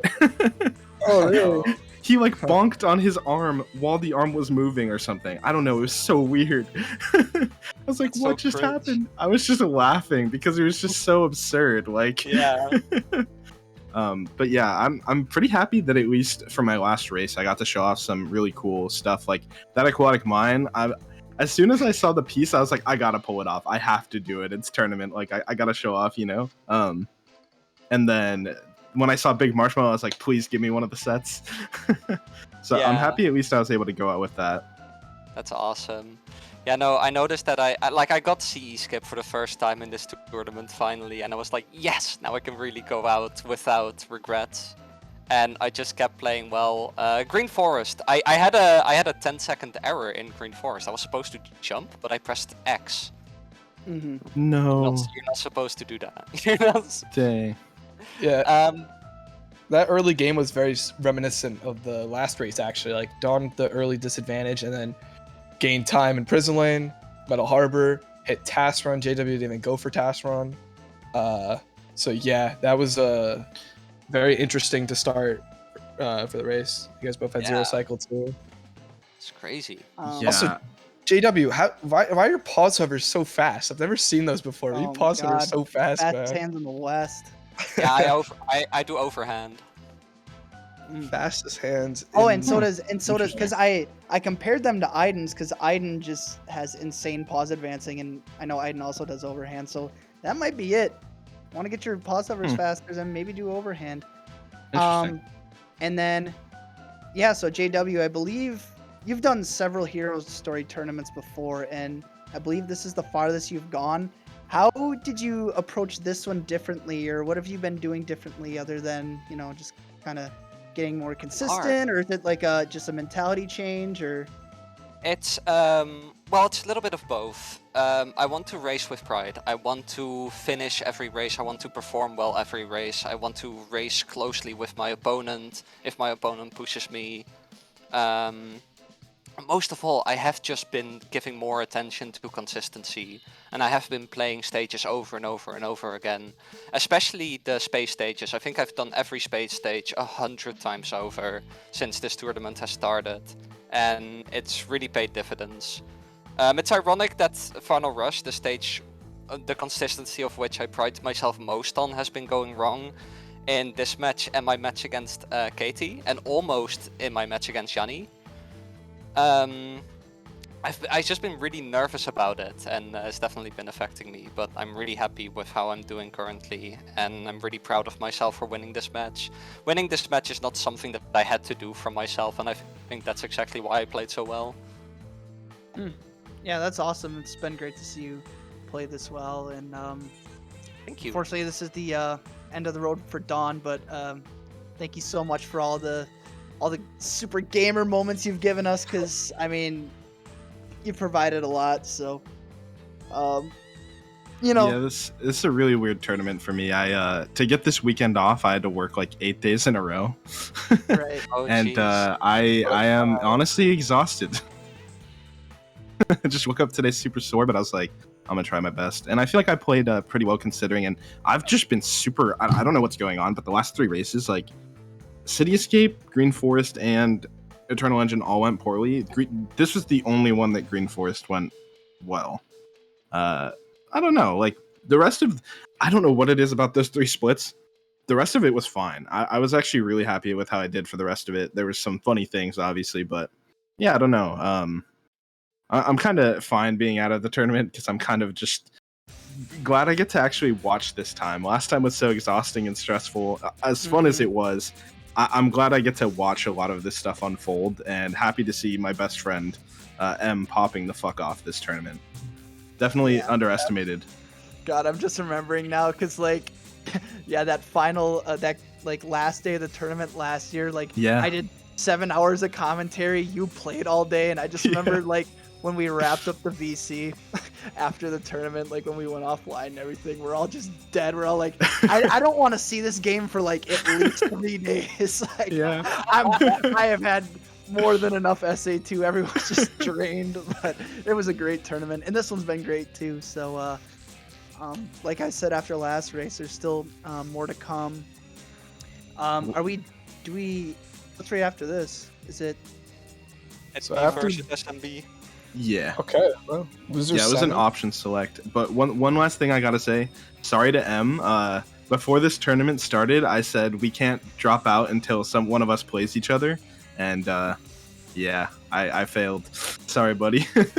He didn't make it. He didn't make it easy on me. I would have had to make losers finals. He popped off too hard. Yeah, rooting for him, and you as well, JW. Hope to see you go far. Yeah, it was really fun racing against you, man. You're such a good runner, and to be able to beat you in a race like this is a very big honor for me. Thank you. It was a fun race. I'll do my best against SMB, but I'm going into my 3rd race of the day, and I'm already feeling a bit worn. So we'll see how that goes. Good luck. You got this. Thank you so much. Yes. So with that, we are going to be signing off. I hope you guys enjoyed the 2-hour Mikey Gert block. Hopefully the next commentators can provide some equal or greater entertainment, but yeah, we are going to sign off here. So like I said last time, stick around because we got more. Yep.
All right, yo, what's good with y'all?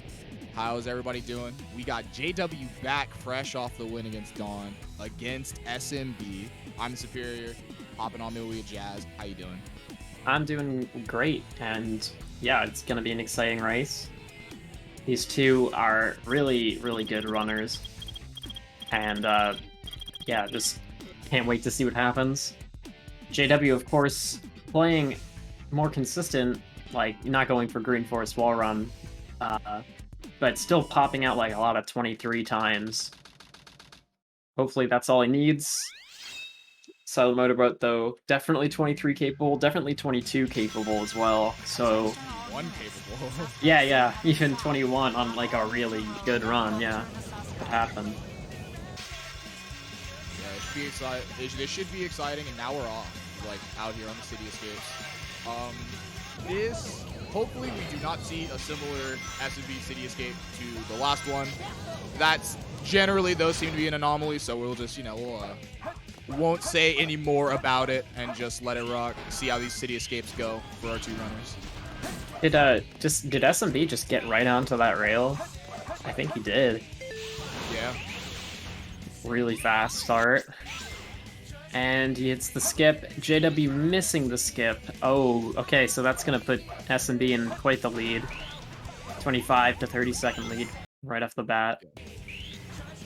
Ooh, these are also some really unfortunate ramps on both ramps so far after missing the skip. JW is still kind of on like the flat part and not yet on the slanted part, and not really being able to stick to the ground and launching off the ground. So that just wastes so much time. It's always like 1 or 2 seconds that you just don't want. And so this skipless pace is still sub 2, but not as good as you'd want it to be. And meanwhile, as we talk about it, SMB with a clean, missing the goal ring at the end, unfortunately, but still 123, all right for the race setting. Yeah, that's definitely going to give him like a solid lead right off the bat. JW's going to just want to finish with a good truck section here. Yeah, so shout out to that bonk right before somersaulting under. I don't know what Sonic was thinking.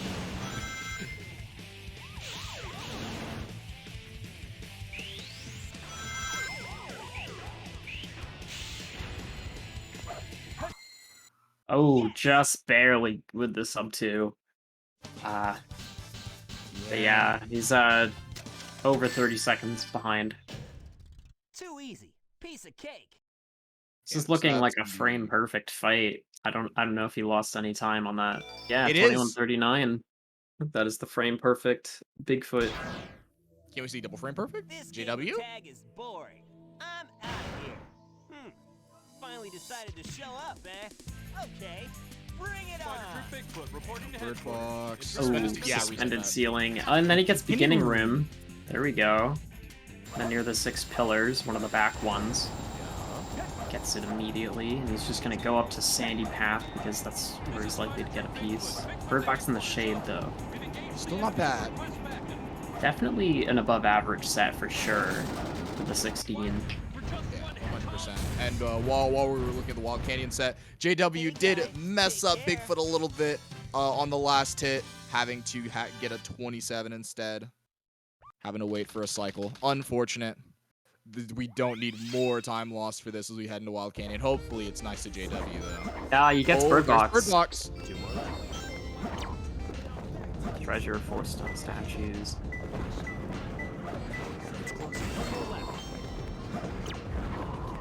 And then center of the 8th. Definitely not quite as good of a set.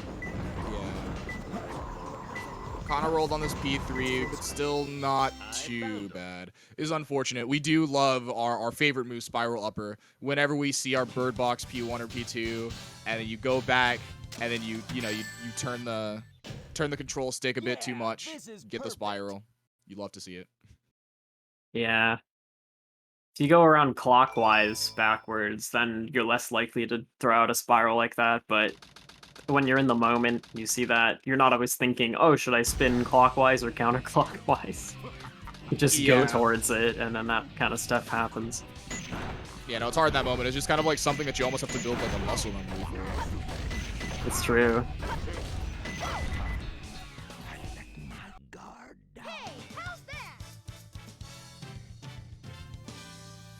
yeah, no. This prison lane has been very good from SMB. I think that was a 35 elevator. We didn't really talk about it. Yeah, I think you're right. 49 check, so yeah, definitely like a 35 elevator. That's a really good start to the stage. Ooh, with the bomb though. Oh man, imagine speaking. Imagine talking about somebody doing good, and then they immediately have to get trolled by the game. That's unfortunate. Still going to be a solid prison lane time. It's just not going to be something that SMB probably wants as much anymore. Still fast though. It's like what, like a 132, 131 range? No, 133. Probably 133 because I think it was a 121 check. Yeah.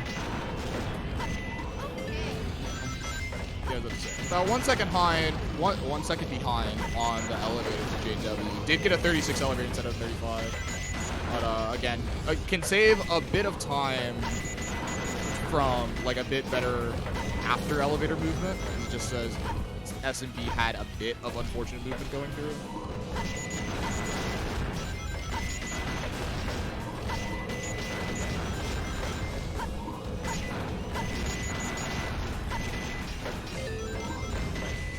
Metal Harbor on SMB side. Semi-clean underloop, kind of hitting the side. It's unfortunate, but still. Yeah, still thinking the 19. I did it. 134 for JW, so about a second behind SMB's time. Yeah. It's a little bit, honestly, while we're going through the Metal Harbor, just to kind of like talk about like what we can probably expect for like the rest of the match. One thing is there's probably going to be a bit more of a deficit if JW still decides to forego wall run. Yeah.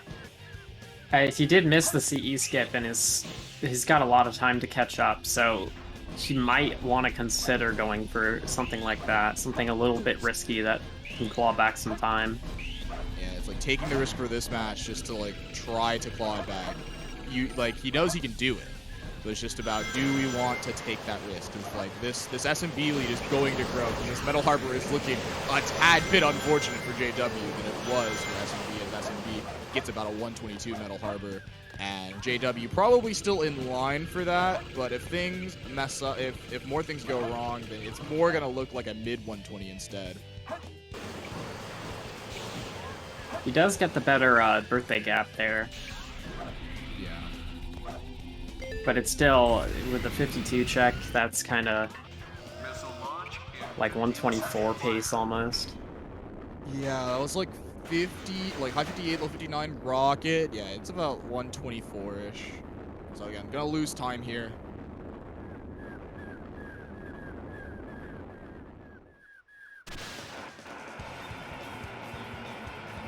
Again, this is gonna be, it's gonna be a little rough for JW if we do forego wall run, as SMB seems like pretty consistent at wall run. Seems like we will not die to wall run. Although again, speaking, commentator's curse is super strong sometimes. Oh, light dash, great mechanic. Barely made it. Yeah, a little bit sketchy of a fight, but still cleans it up with a 1269. Nice. Nice. Chat, who likes light dash in the chat? I need everybody's opinions on the light dash in the chat right now. So good. Nobody should be saying yes. That blue hedgehog again of all places. I found you.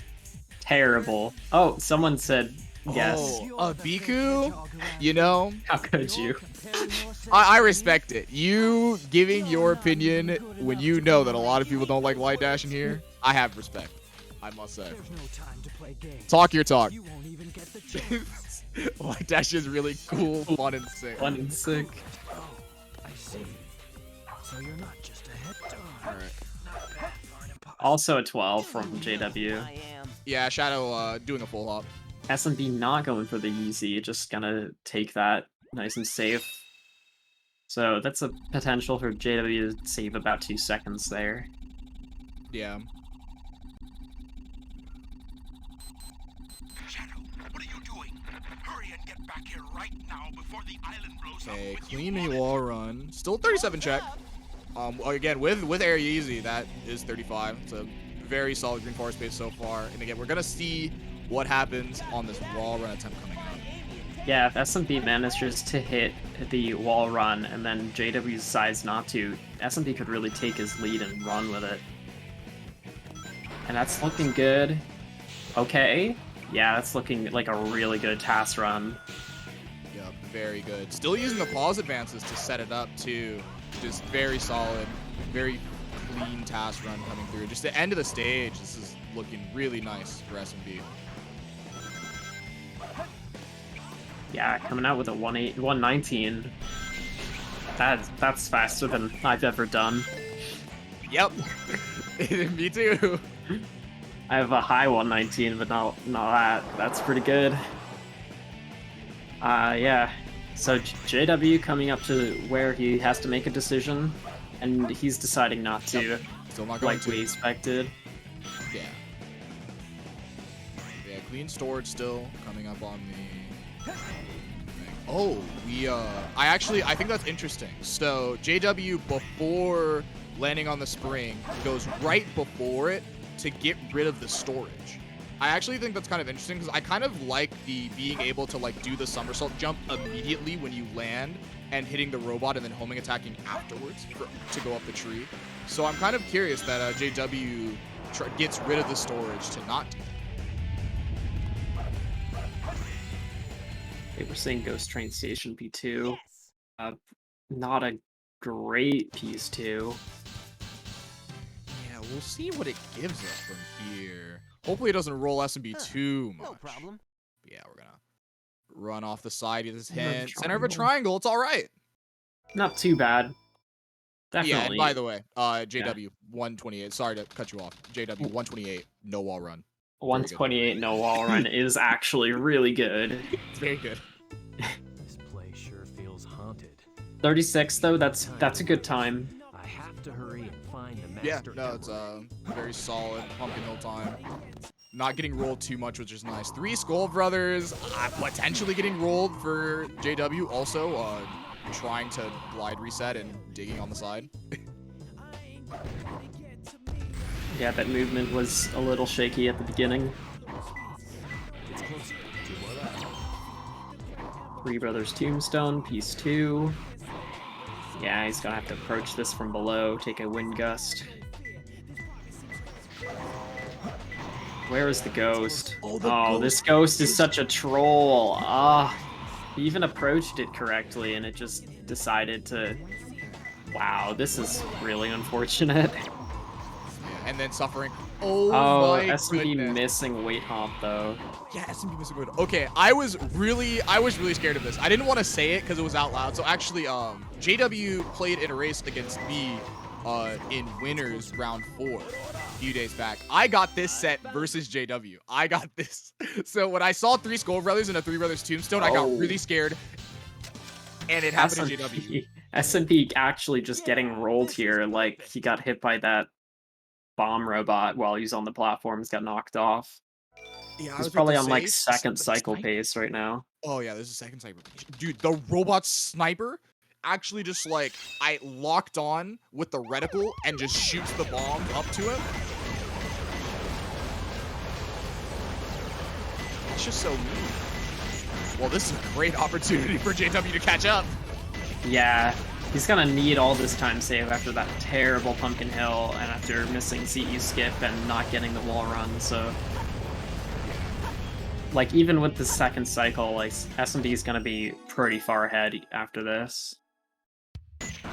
Yeah, no, SMB definitely had more than a 20-second lead, and that's gonna be about what we would say doing this.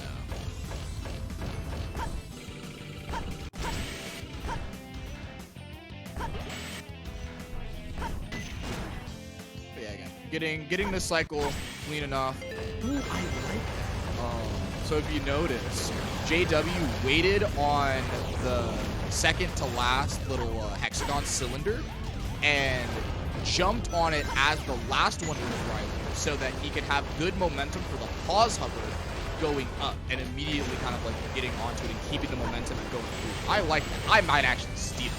Yeah, that's a really good thing to do. Just having the extra momentum can make it easier to make it up to the next platform and also keep more speed when you do, so...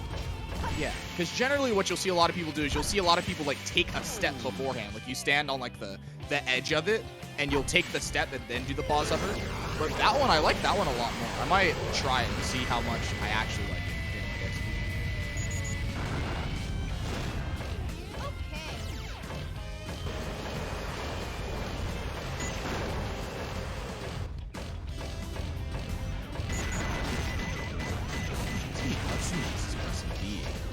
Yeah, but you just get a yellow ping.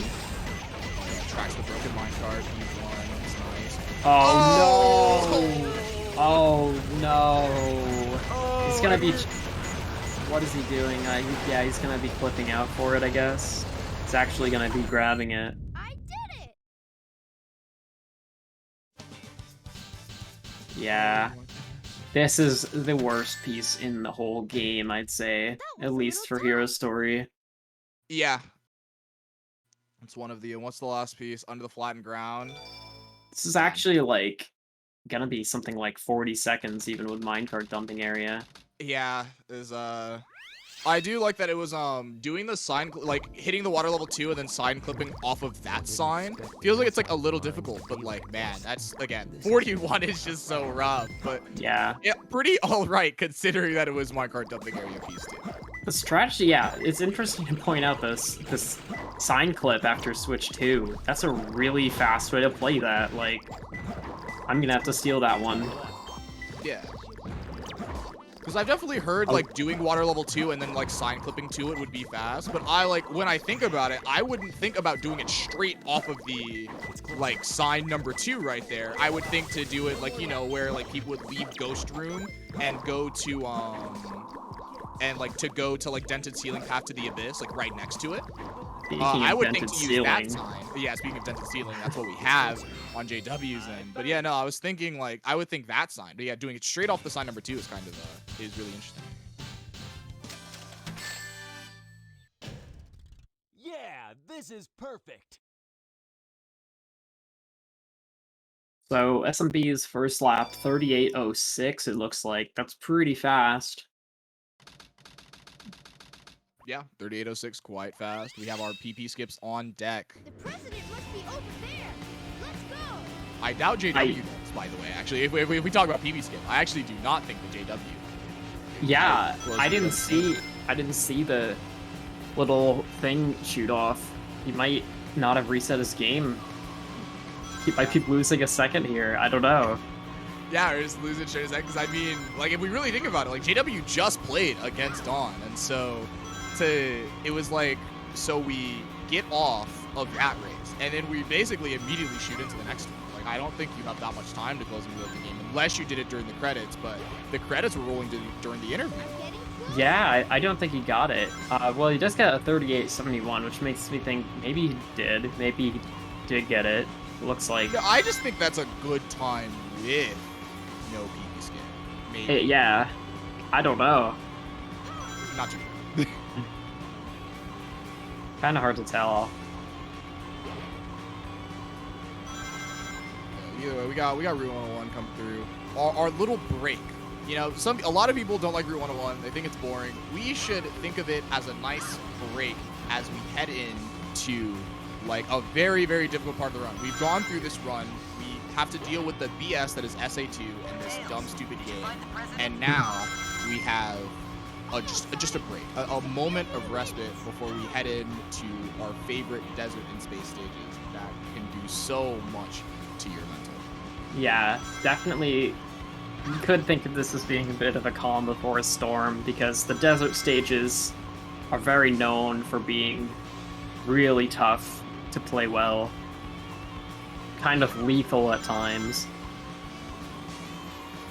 Yeah, and even a stage like Hidden Base, where like Hidden Base is like a potentially scary stage, but honestly, it's something that maybe people may not worry about as much when they're doing runs. In a race setting, this is brutal, because the first checkpoint, we don't grab like the first real checkpoint like that you would see in like the casual route. We don't grab one until 50 seconds in the stage, and even then you don't grab that one because at that point it doesn't matter because there's only one death point and it's right after it. But if we die here, like in pole hop, maybe attempting to do a bottom route or tails hugging the wall because hovering against the wall is a good mechanic, then that's just 20 to 30 to 50 seconds of deaths that you just can't get back. Yeah. So SMB did do the door pole hover. I expect JW might go for the IL pole hover. Oh, okay. Gonna have to take the bottom route because he missed the pause hover here. A little scary, but still pretty fast as a backup from there. Being able to shoot the 2 tanks and just being able to kind of like jump in and up from there. Still about 52-53 check with that unfortunate event, so that's cool. And yes, I agree, Jazz. We will very likely see an IL full hop. It was quite clean in the race against Dawn, so it probably should be equally as clean here. Oh, there it is. That's nice. And he just takes such a good line right to the cycle here. Losing no time on that.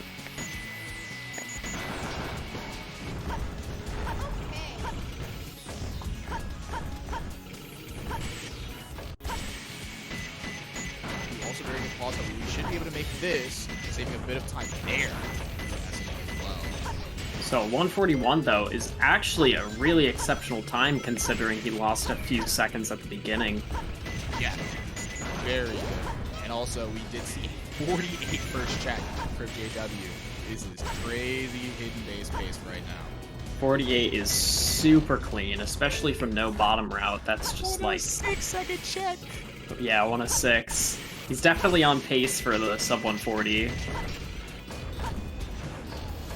Bit of trouble breaking the door and the movement after it, but again, still very clear.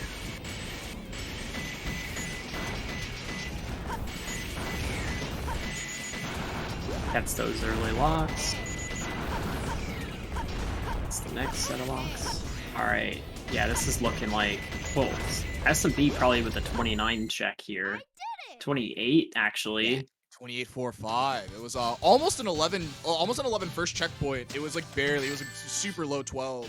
So quite a good first tunnel from SMB. Hopefully the rest of Pyramid Cape looks just as the gate looks just the same. And yeah, JW with the 138 hidden base, very very nice. That is a phenomenal time. That stage. And yeah, SMB is moving. Yeah, they're both in the tunnels now. First tunnel and second tunnel with a 57 checkpoint. This is really fast. That's crazy. And this was with a bit of mess up setting up second door skip. SMB was having a bit of trouble with second door skip. Oh my goodness, a bit of unfortunate movement there. But yeah, this is crazy. It's looking to be about a 127, 128. 26 even. Below one at that. That's really, really good. Should be getting that second door skip really nice. JW also. Oh, I see. I didn't say it. That one wasn't truly a commentator's curse. I was thinking it, but I hadn't said it yet. Yeah, he's trying to take that inside line around that dash pad, which is really tough. You don't want to hit that dash pad at all, and if you're taking the inside line, it's really easy to disconnect from the floor. Yeah. Oh, JW is scaring me. Oh, stink bug. Immediate reset. Shoebox. Much better.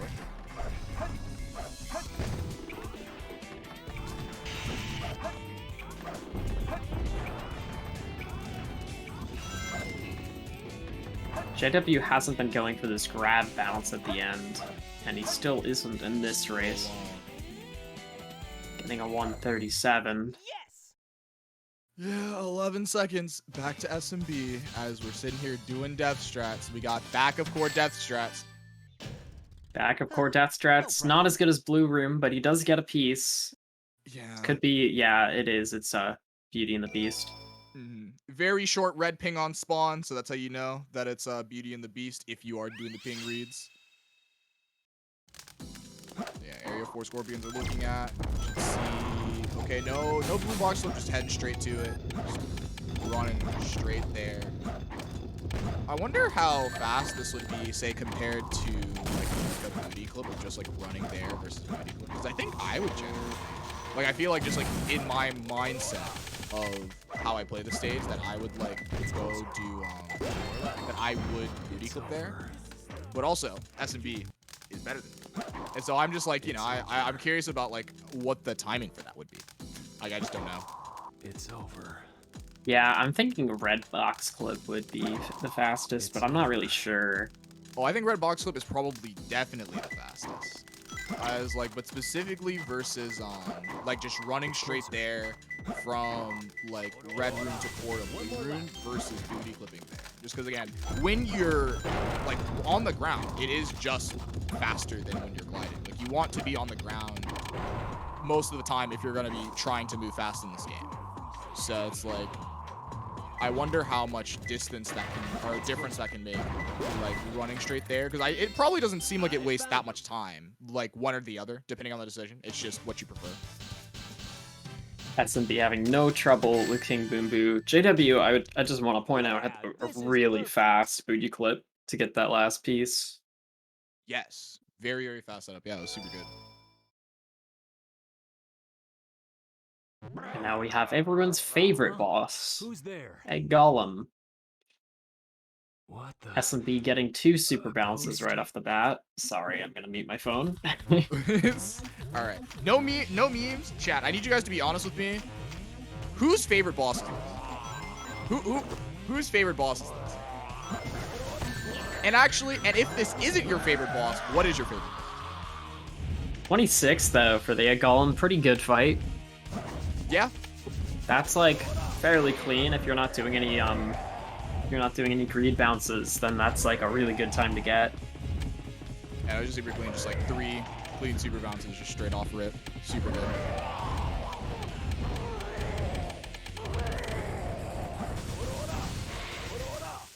All right, Sonic 1 best boss fight. Biolizard easy every time, or likes Mario Party 4. You've heard it here first. Or is a big fan of Mario Party 4 minigames.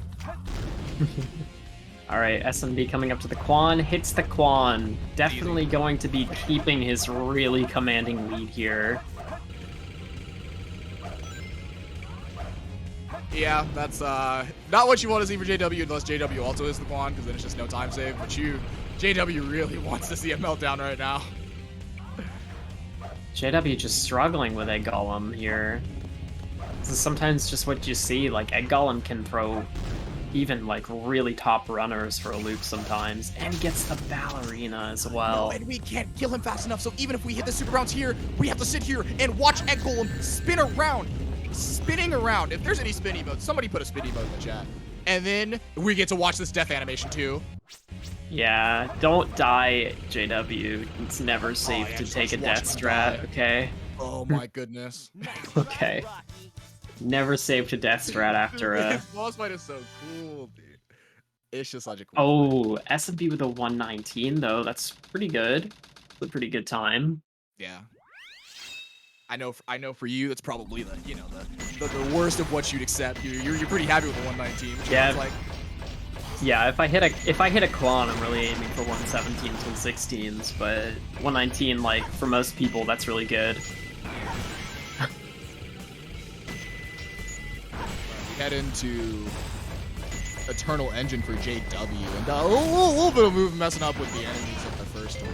This did not hit the Quan this time. Yeah. So yeah, this lead is just gonna be expanding here. Very nice first piece from S&B, and the highest rotating beacon should be a pretty solid set. Yeah, middle top is always like, it's not bad at all, like, because no matter what the next piece is, it's gonna be not too far away. And then floating around the moon, oh my gosh, just a really good set there. 31, really good.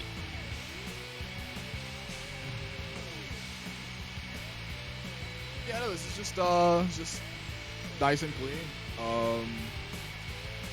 This is definitely looking like it could be just like a really high 22 that S&B can get right now. Yeah, this is a tough run to go against. Like JW, like would have had to PB honestly to have a chance. It seems. Yeah. I did it.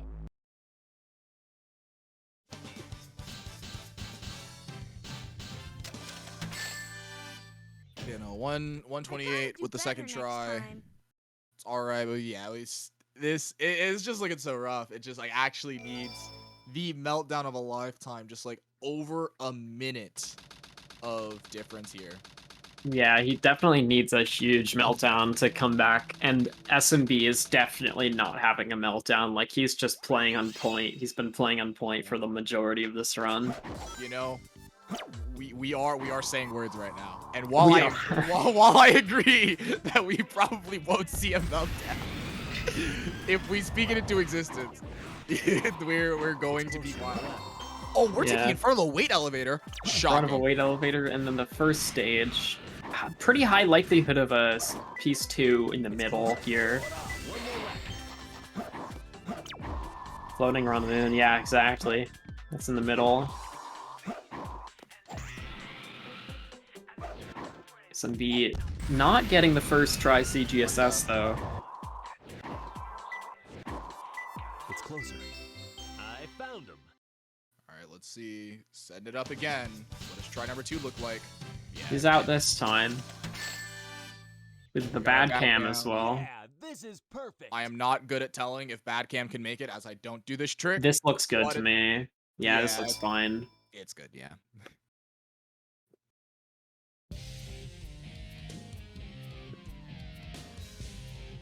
Long time no see. Treasure hunter. I think JW needs a little bit more than one CGSS death, but yeah, no, it's unfortunate. Honestly, JW did play quite well for this race, though, just in general. Yeah, he just got kind of unlucky with the CE skip and everything. Yeah. And a lot of the time loss was the beginning.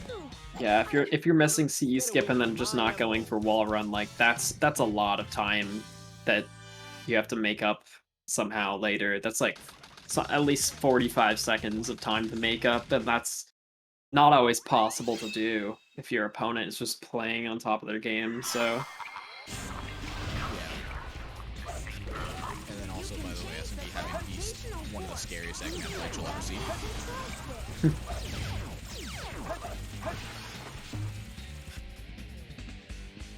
But alright, we have Final Rush.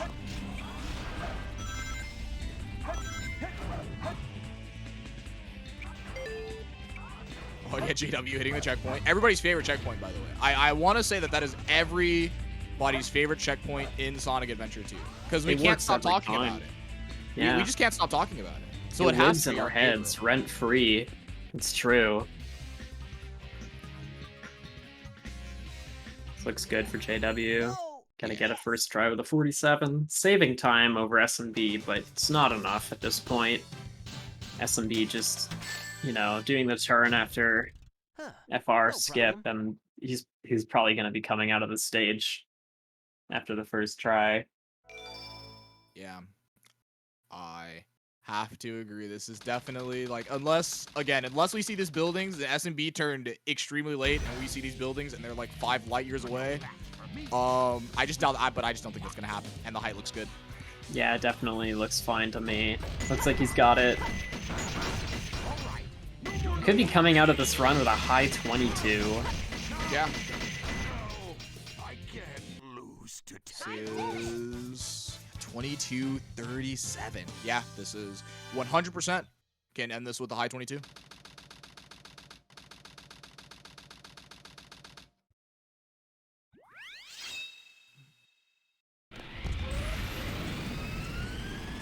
Yeah, no, this is just an insanely activated run from SMB.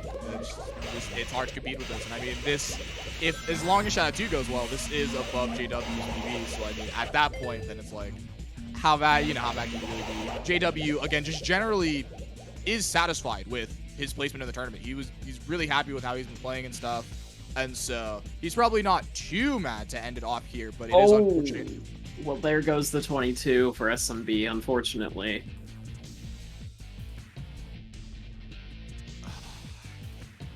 Unfortunate. Man.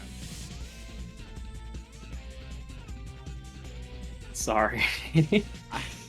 307. Well, GG's. Still a really good run. Yeah. Insane run from SMB. It was super good. And also, again, this run from JW was good too. Is like, again, a lot of the time loss was from the beginning, the miss CE skip, foregoing wall run. And then other than that, the only huge time loss I can think of is Pyramid Cave. Everything else was playing decently even to, and Eternal Engine, second try Bofa. But everything else was playing decently even to what SMB was putting out. Yeah, he did actually pick up some time in like Mission Street, but like, yeah, the decision not to go for wall around, the decision, or like the missed CE skip, kind of just like really, pretty much took away most of his chances of coming back. Yeah. But yeah, I heard JW talking about the tournament, and like, he's satisfied to have made it this far, I think. He was even saying like the best tournament he could hope for would be like getting all the way to KD, losing to KD in the brackets, and then getting all the way to SMB and losing to SMB. Like that's what his goal was, and really he did achieve that, and so that's really good. That's honestly, you really can't be too mad with a 5th place in this Hero Story tournament where there were killers. People were out here dying left and right. It was crazy. GG's to SMB and to JW. Yeah, it definitely has been like the most stacked tournament that we've ever seen.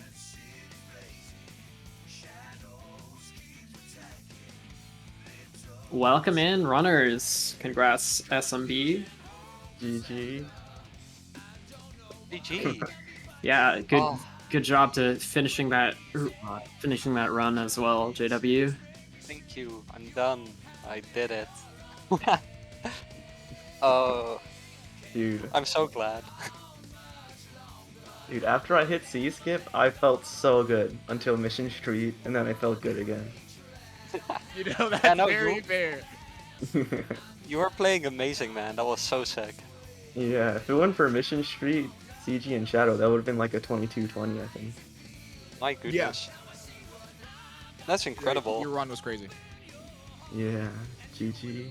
Also, yeah, can we talk about the... I'm sorry, but yeah, that was... The Mission Street was so unfortunate. The American Sniper coming through the robot with the lock on and hitting you off of the cylinders.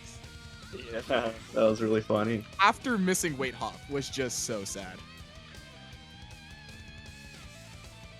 And then I messed up Shadow 2 for the 22, but I'll take it.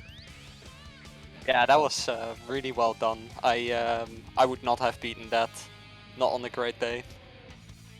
Yeah, if only I did this in the last race, but whatever. At least I get a chance. At least I get a chance to fight my boy Aura. Yeah. No, you can definitely still do it. I mean, you're really good. So, as for myself, I was just so proud to be done in the previous race. And the moment I missed CE skip and I saw the SMB hit it in my head, like I calmed down and I thought like this is my victory lap. I got to play the game and then I got to leave this tournament in style. Yeah. I was really frustrated. I was really frustrated about my last race's CE, so hitting it this time made me, I don't know. I think it helped my gameplay the entire run. Yeah, no, good stuff, man. Had a good mindset. Yeah. But yeah, GG. GG. I do want to say, I was really happy to get a 128 Green Forest without Green Forest wall run. Yeah, that was really cool. Thank you. That run was just perfect for the strats that I went for, like for a run setting. Yeah, no, it was really good. It was really cool to watch. Yeah, and sorry about you do that and then you get the Pumpkin Hill right after. Sorry about that. Well, it happens again. Like I was completely relaxed. Like I was so ready to lose and be done, Like, if I had won this match, I would have had to play tomorrow as well, and I'm so totally prepared to be done today. You know, you've done the good work. You've done great things. So no, it's Thank like you so to much. feel satisfied and to be done here, like there's nothing wrong with that. You've done great, and you know Thank you. So like again, just good stuff. And we turn to SMB. This was losers quarters. This is the last match of the day. After this, you go in a top 4 tomorrow. And yeah, again, you said you could potentially fight Aura. There's also the potential to fight also Tethys, ID Geek, and Ninja Frog as well as the loser of Drum and Yeah, I Katie. could also Still a lot to go through, but yeah. Technically, it could be Drummer Katie. Yeah, it could be Drummer Katie. Yeah, like whoever loses that. But yeah, no, when you look at this, Aura does seem the most likely. But I'm excited to like watch the rest of these matches because again, like Tethys has just been extremely consistent. Geek has kind of been like firing up as the tournament went on. Like the later you go, the better. Like he just keeps getting better and better times as he goes through the tournament. And like Ninja Frog could just activate, and like again, fighting Drummer Katie would just be scary in general. Like, do you feel good about maybe making it to losers finals and potentially getting like a rematch versus M? That's certainly possible. To be honest, my goal for this tournament was top 4, because that would be where all the first seeds are. And considering I haven't played a tournament since 2020, I'm not upset, even if I lose the next one. Yeah. Hey, congrats, man! You reached your goal. Yeah. That's super sick. I will say about the Geek versus Tethys match, like I think Geek is absolutely lovely. I think he's such a great guy. But Tethys and I have been talking so much throughout this tournament, like trying to encourage each other, trying to get the best out of each other. I've been there for each other when we felt insecure, and yeah, I'm really rooting for him because of that. Like Tethys and my girlfriend Cindy are the 2 biggest reasons that I got as far as I did, because Cindy has also just been watching every race of mine and just been supporting me and being there for me when I lost and being there to celebrate with me when I won. It's been wonderful. That's super sick. Shout outs to our supportive friends out here. Let's go Tethys. Let's go Cindy. Shout outs to you guys. But yeah, no, yeah, like Tethys 100% can win that match. Tethys has like just been playing super well every race. Like Tethys has not had a bad race. So yeah, no, 100% we can definitely see that. But again, there's not really too much to say. Again, you guys both played super well today. This is your last matches of the day for both of you. We'll just move on. Any closing thoughts? We'll start with SMB. Good luck, Aura. You know you can do it, so please win. All right, JW. My thoughts for what? Sorry. Or like just like closing thoughts, just like any last things to say before we. My closing thoughts. I hope you do well, SMB. Yeah, I think you did really well in our match, and if you repeat this performance, I have no doubt that you'll be making it further up the bracket than you think. You may think. Yeah. No, if I play this well again, I don't care what happens, because I played really well. Yeah, it's always good. Alrighty then. Thank you for giving us a good race, you two. Jazz, commentary was fun, and we'll turn this around. And the next match should be, I believe, Tethys versus ID Geek, I think is the next match with me and Liam on comms. So look forward to that. Peace. That's gonna be so.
Welcome back, gamers. We are here with an exciting match. Losers, round 6, I believe. Still, I'm Liam Dunn 23. Joined with me on comms by none other than the Superior. Superior, how's it going? Fun times. So, we got ID Geek versus Tethys. This is a very, very exciting match. I believe, let's see, let's take a look at the bracket here so we can get a sense of what's going on here. It's loser round 6, as I predicted there. Whoever wins this match will go on to face whoever is the winner of the Aura Ace Ninja Frog match. So, very, very exciting. And let's see, we got Summer Best of 2135 from Geek and a 2135 from Tethys as well. Okay, what is this? What are these Summer Bests? Both Dude, that's just so sick. Right? Like... And welcome back, Superior. Yeah, no, I'm sorry. I had to like get up for just a moment, and I was really hoping I could make it back before we did this. It's all good. Yeah, It's all good. We're here. I'm here before the match started, at least, you know. No worries, no worries. This was not meant to guilt trip you or anything. Just just happy to have you back. Of course, of course. Look, it's fine. I'm here again. I'm here before everything started. So. Tethys in the suit? Yo, Drip Story tournament? Drip Story tournament? Bruh. Oh, no way, yo. Tethys bringing it back. Tethys pulling out all the swag, and we got Geek just jamming. Hey, yeah, I was about to say, hold on, yeah, I was about to say, we got Tethys looking nice. We got Geek jamming, ready to go. Wait, actually, hold on. This is gonna be a match. We are about to see some gaming, Liam. Are you ready? I'm so ready. The showmanship is on from both these runners, and I am sure they're going to show it in their gameplay as well. It's coming up right here. First ramp for Geek, first ramp for Tethys. Woo! Okay, looking real nice. Dude, by the way, also, to notice, to talk about the face cam before we do this. Obviously, in City Escape, we've seen City Escape 50 million times. We know what's going to happen. We know there's a particular ramp that might be important later on in the stage, and if not, then there's a big time loss. But if we can look at the face cams, Geek got the homies in the back. Do you see the people in the back? There were some people waving their arms. There's some homies in the back hanging out. Oh. Well. Well, that's a. Okay. Okay, that's this is a difference. At least Geek's laughing it off. That's oh no, he's laughing. He's like, man, I can't believe that just happened. Also, Tethys having an extremely rough skip with CE. I am sorry, homie. It was a rough skip with CE. I wonder if getting CE skip here would put the RTA synced. It would be super interesting. Yeah, Geek just waiting for the camera. He's like, please. So let's see. Yeah, it's gonna happen. Pause. Yeah, there it is. Come on. It's not gonna be our chasing. Tethys is still gonna be ahead. But honestly, that's probably gonna take this deficit down to about 10-ish seconds, as opposed to the 40-second death that Geek just took.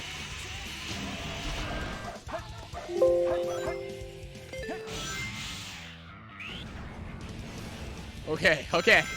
All right. Maybe, you know, this is probably one of the few situations where if one person hits the E-skip and the other doesn't, where it's good. This is what we want to see. Only 2 seconds. Yo. He's just like, yeah, with a bit of the pop-up. Oh my goodness. This is incredible. All right, we're off to a good start here, folks.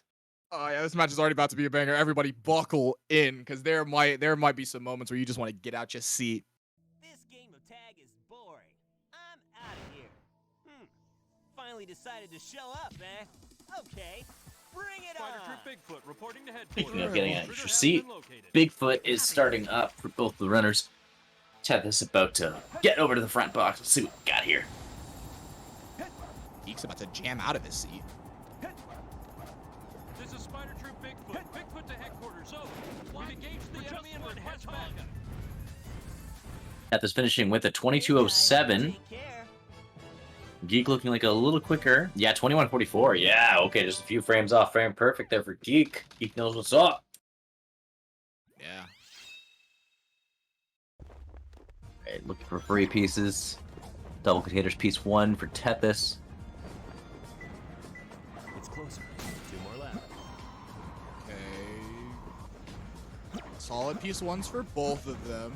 Tethys are getting armor carpal piece 2 with what looks like no sandy path pieces. Sadness.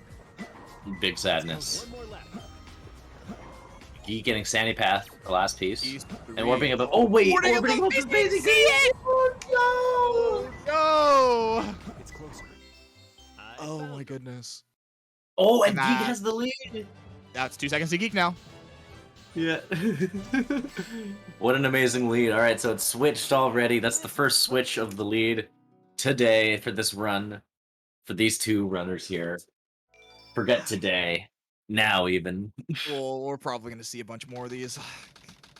I can already tell. Again, I hope you guys are excited. This looks like it's just going to be great.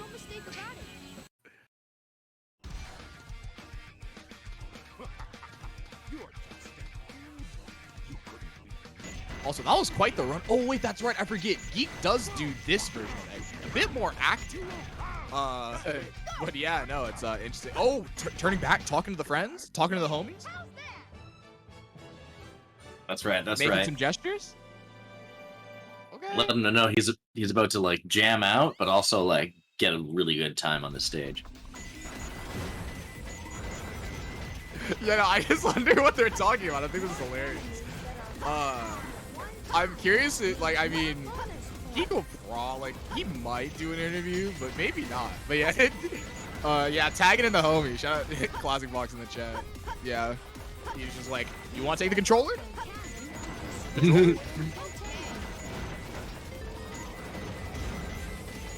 Got 24 check for Tethys. Geek coming up on the elevator here. Let's see what time he gets. Looking like a 36, 37. Okay. Yeah, low 37 for Geek. Low 37 for Tethys. Oh, they're just so close.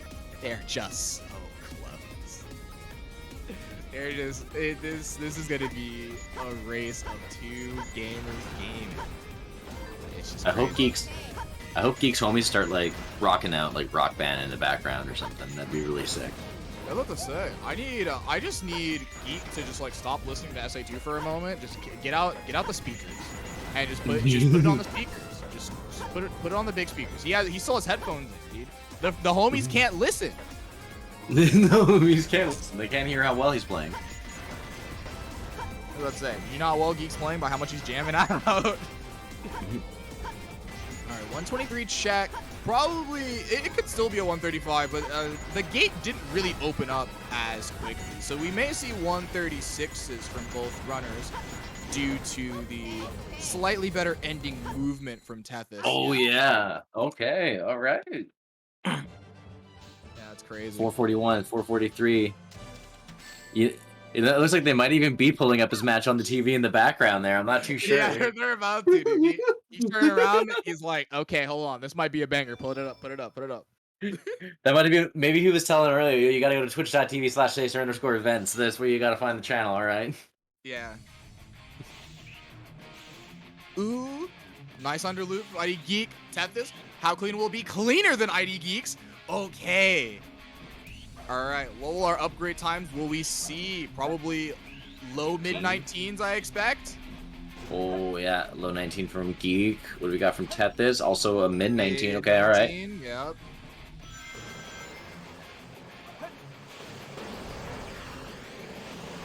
Yeah, Geek showing that he's no stranger to the movement in this game, especially this speed characters. Going for pulley skip like it's nothing, getting it first try, gets the spin dash. Not quite getting the underloop strat there, but okay. Kind of an on-var birthday skip. It's, you know. Oh my goodness, both of them having some issues. The birthday gap getting tons of light. 54 on the rocket for Geek. Excellent timing. It's looking like a 57 on the rocket for Tethys. And it's just crazy. So this is like it's funny in terms of like these two's performances in the tournament. They're both in losers round 6. They're both in the same position, but how they got here was slightly different. Where ID Geek again, a bit rusty. Like, plays the game like a little bit here and there. Like, I think I was told that he'd like do like around like once like a month or two, like once every 2 months. But hadn't really like played the game in about a few years. And so, you know, it took him a bit of time to kind of get back in the feel, but now, you know, he's in the feel for the game now. So you get, it's like, and he's just like, his most recent times have been really good, where his initial times like in pools were definitely a lot more rough. But then we have Tethys, and Tethys, by the way, taking the shirt off. It's time. Oh, yo, okay. But yeah, we have Tethys, and Tethys was just the pillar of consistency. Tethys, like, if you guys want to talk about consistency in this tournament, you'd think about K84, Tethys. Those two right there have been extremely consistent throughout this tournament with their times. And it's just, like, Tethys has, like, between his, like, best time and his worst time, it's, like, a minute of difference. It's actually insane. You know, it's wildly like, good. Who's gonna win here? You know, it's like somebody who's like now heating up versus like the person who's just been consistently just kicking ass. You know? No, absolutely. And both these runners, only 5 seconds of difference going into Green Forest. We're gonna see a lot of technical movement coming up here. Perhaps some air easies, some mini wall runs, some wall runs. Let's see what we got. Oh yeah, we should see all 3 of those things from both runners. Both runners pretty well versed at all 3.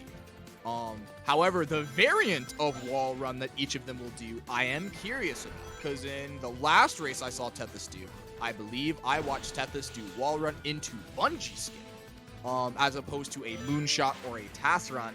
And Geek, I believe I've watched just do moonshot or TAS run in his races. So we'll have to see what variant either of them chooses. Nice clean mini wall run from 35 check from Geek. Yeah, clean air easy, clean mini wall run. Yeah, no mini wall run from Tethys, but getting a 37 check, nothing to be scoffed at there for sure. Geek setting up for wall run right here with a 49 check. Let's see. Okay. Oh, doesn't get the loop speed, unfortunate. Yeah, and not going to try it again. Just going up the tree. Yeah, Tethys landing, getting the loop speed launch. Lands okay for TAS run, but doesn't go for it. That's fine. And let's see. Okay. This is the bungee skip. However, we missed it. Okay. Oh, that's so unfortunate. Okay, so here's what happened. So, you know, so obviously for us as runners, we know that there are certain times where the ground has collision like at the top, but it doesn't have collision from the bottom, so that you can clip up to it. That is what I believe that is what Tethys tried to do there, because he saw his positioning on the tree as opposed to like jumping and homing attacking the spring, because you actually can do that on part of that floor before bungee skip.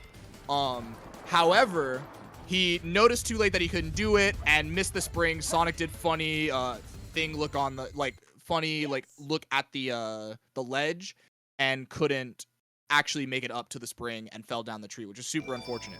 But yeah, that's kind of what he tried to do there for that wall run. It was just unfortunate that it didn't work out, and finishing about 3 seconds slower than Geek on that Green Forest. Sure feels haunted. There's no time. Yeah, so let's see what kind of Pumpkin Hill these 2 runners are gonna get now.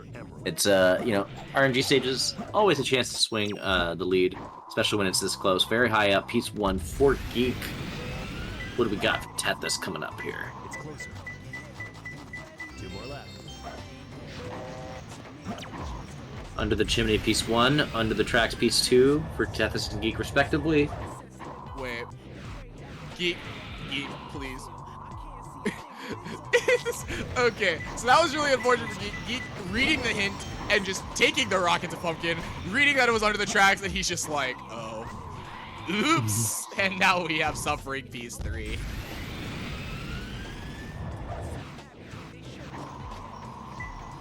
Let's see. That's coming up. Oh. I found him. Yeah, this is rough. This is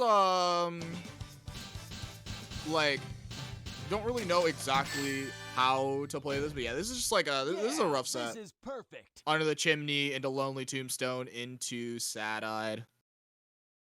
Yeah, that's going to widen the gap a little bit, unfortunately.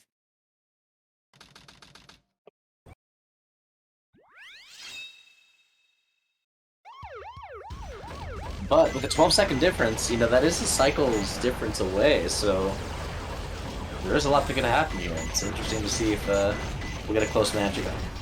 Yeah, I know. There's like a 0 cycle from Tempest and a cycle from Geek. This is even.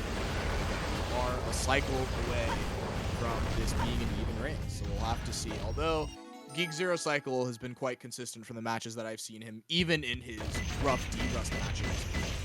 0 cycle is something that has not left. Nice, wait hop.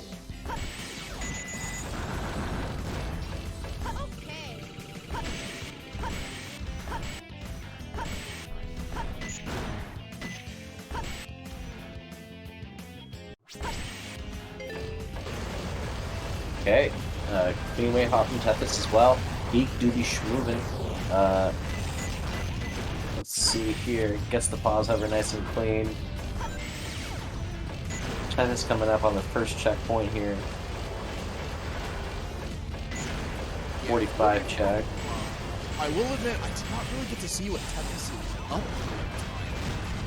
But 45 did seem kind of good. That may have been like a 23 upgrade. Oh no, well, that's definitely gonna ruin a 0 cycle there. But yeah, I want to say that honestly, that timing on the upgrade, or like on the check, was pretty good compared to the cylinders. So I'm assuming that Tempest probably got a 20. Yeah, as Geek comfortably catches 0 cycle. Did have to pause up for it, but comfortable enough for sure. Tethys going here for 0 cycle right now. Oh, unfortunately, I think did Tethys pause hover beforehand, because that actually does slow you down quite a little bit getting to this platform. Yeah. So it's unfortunate if that was the case, because that could have been the difference. But either way, here we are right now. It's going to further the gap by 12 seconds, but doesn't mean Aquatic Mine isn't going to provide an opportunity to do just that, get the 24-second potential difference there. Oh yeah, 100%. Aquatic Mine rolled Geek in their last encounter, so it can happen again. Aquatic Mine has shown that it doesn't want to be nice to people, even in the previous race. Aquatic Mine just being absolutely devastatingly rude to people. So no, we can 100% see a big swing if Aquatic Mine looks at Tethys saying, "You looking too cute, get out of my face," and gives him a good set, you know? I didn't expect the inside of the mines to be like this. This is gonna be can happen. Oh, no pings. No and no cutscene pieces. This is actually this is the classic. Geek has been doing this. Geek does take the no pings. However, we do get behind a fallen tree piece too. We do get the free piece here. So let's see what can be here. And he has an opportunity to clip out of the room if he knows the clip. Dig at the bottom of the slope, it's useful here, but doesn't take the clip. We're not gonna take it. I'm surprised, because he did land on it purposefully, I'm pretty sure. It's closer. Dig at the bottom of the slope. Wow, 30 seconds.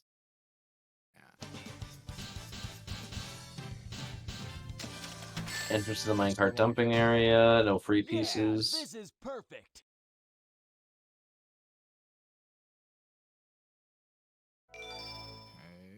Container on a shelf. We get the wall run. Nice. Yeah. No back and forth on the tracks there. This could be kind of this could be kind of sadness.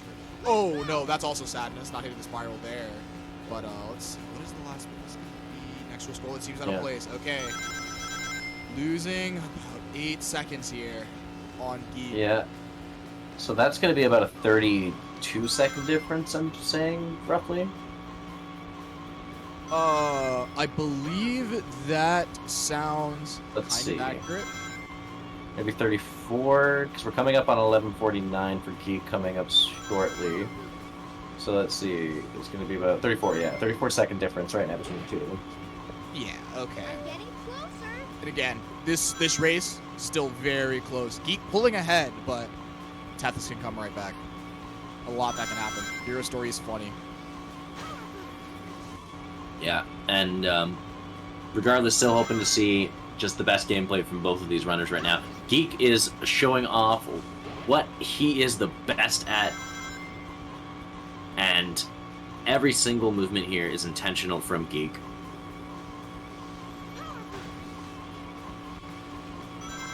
Nice. Cutting those corners nice and close. Oh, get suffering a bonk there. Not always the worst thing in the world. A little bit of time loss, but Teth is getting a 37 check. Oh, Teth is actually like about half a second faster on the first lap than Geek was there, so that's interesting. Yeah. I didn't really get to see Geek's beginning, so I'm not entirely sure what happened. I was paying attention to like the end of Tethys' aquatic mine cell, so I don't know what the time loss was like for that.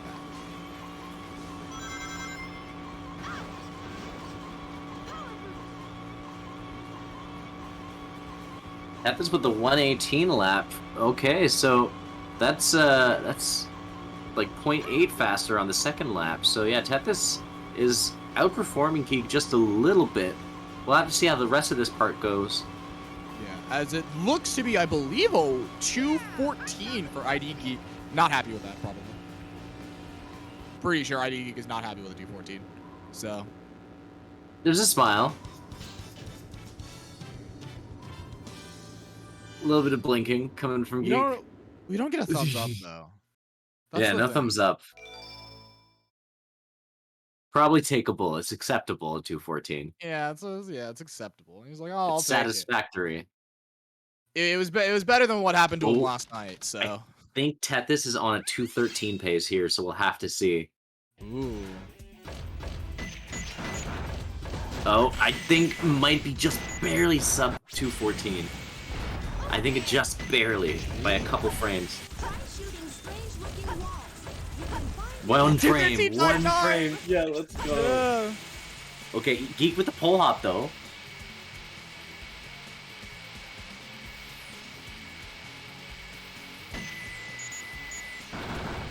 And no difficulty for Geek there.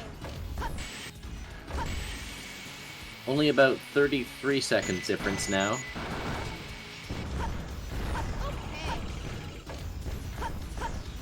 I have to assume we're going to see a pole hop attempt from Tethys as well. Keep going for the pause hover across the gap, not having enough height to land on that taller platform there. Tethys coming up, going for pole hop, gets enough height, gets the second jump. Okay, does he have enough height to clear this wall here? He does. He getting the spring? Yeah. Okay. All right. This is looking good. All right. The even match.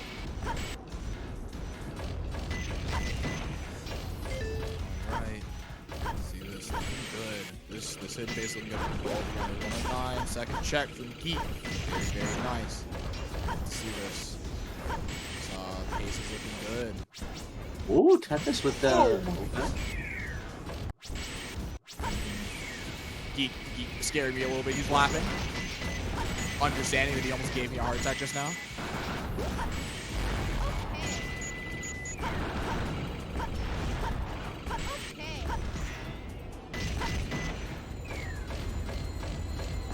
144 from Geek. 108 check from Tethys. Ooh, saucy. Saucy. Oh my goodness. No, this is what I expect from Tethys. Saying sussy at all. No, not sussy, saucy. Like, ooh, oh, okay. I thought you said sussy. I was like, excuse me. No, okay. no. Like, very much saucy then. You're 100% correct.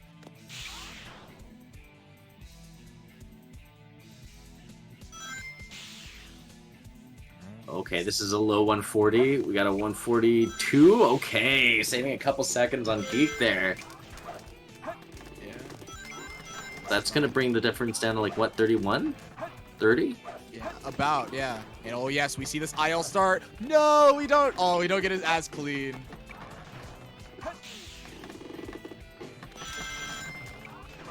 That would have been so pog.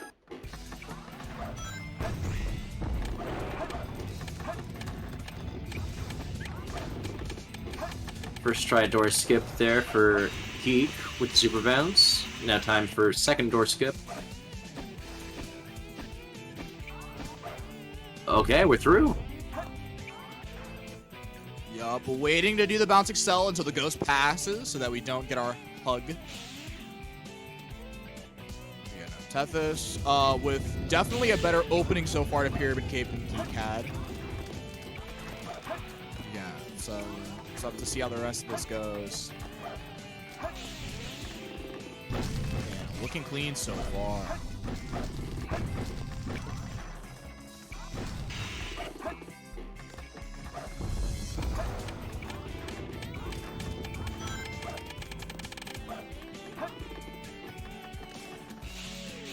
Unfortunately, Geek not getting the super bounce to skip the loop in the earlier part there, and not going for the graph bounce either, which is understandable. Still gets a sub 140. Geek is happy with that for sure. Yeah.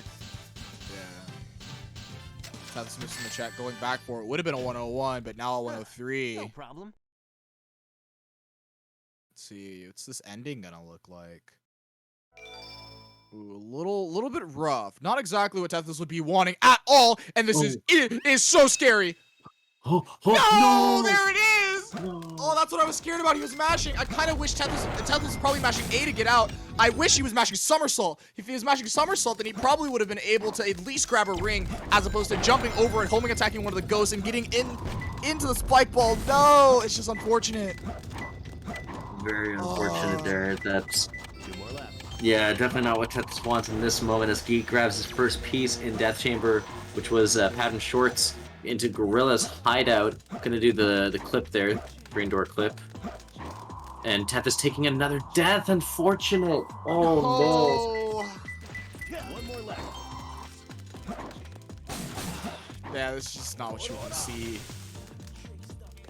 No! Oh no, it's the meltdown. Man, it's just... I believe in the recovery. I believe in the recovery. I do believe in the recovery as well. We know the Tethys have come back from this. Dude, and if we can talk about this for a moment, free cam snake skip.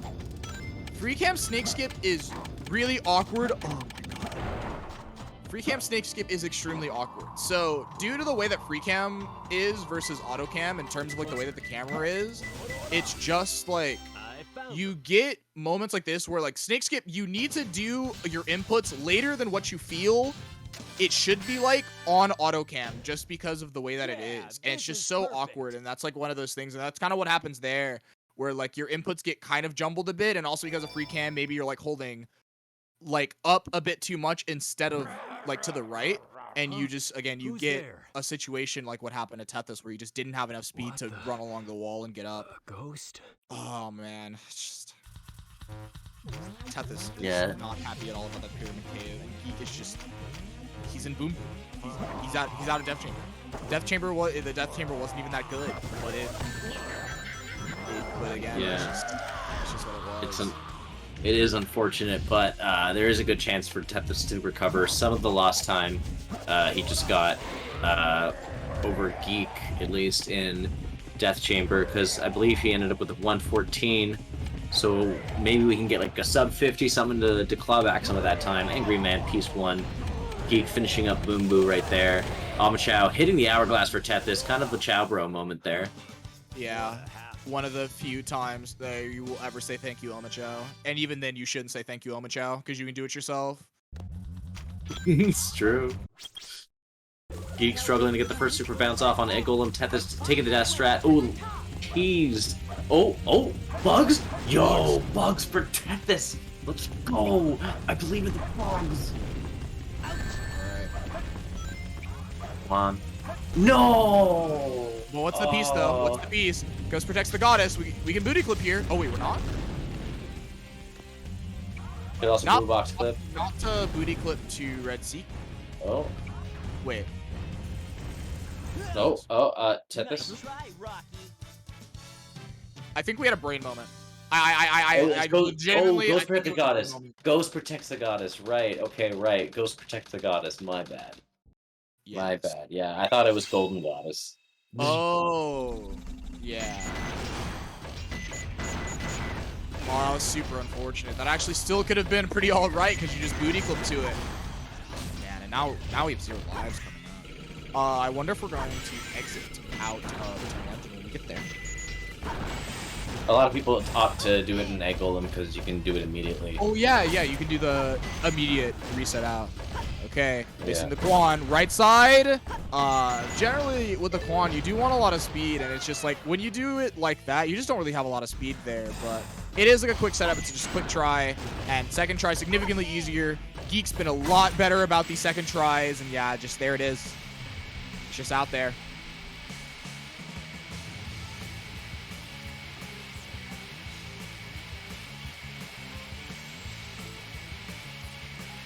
Geek just jamming out to the music in Eternal Engine. Yeah, of course. This is, you know, this is where Geek jams. Eternal Engine music enjoyer. Loves this song. It's a good song. We got Eternal Engine song fans in the chat. Oh,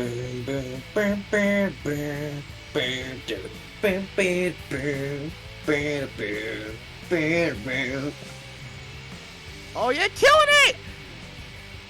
Okay, Liam. Okay. That's killing it. Sing on him. Let him know. Everybody know. You got that shit, bro. All right. But yeah, we are not okay. Yeah, we're not resetting out of Egg Golem. We're just gonna get these. Oh no, man! I just thought about it. It was just the commentator's thoughts are cursing out. I was like, this profit bounce is looking clean. I gotta do better next time.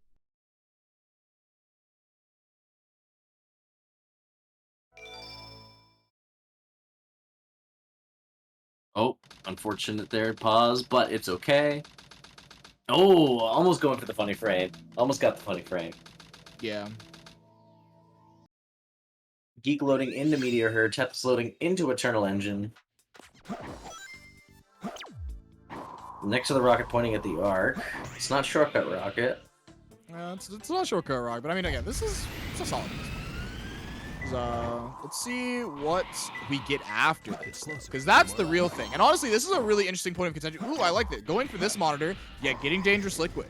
I feel like some people may actually opt for, like, you know, the high roll, where they feel like it might be more that there might just be, it's more often that you get a top piece, so you just, like, take the rocket up here and then grab this, and then, okay, center of the square shadow. But I do actually like what Geek did, grabbing the one next to that container of far arc siege storage area. It's closer. And going through. Yeah, 40 Meteor Herd, just solid.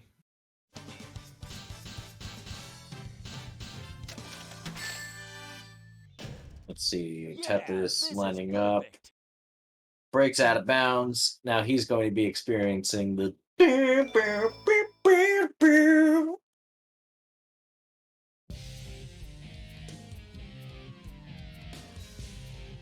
Long time no see, treasure hunter.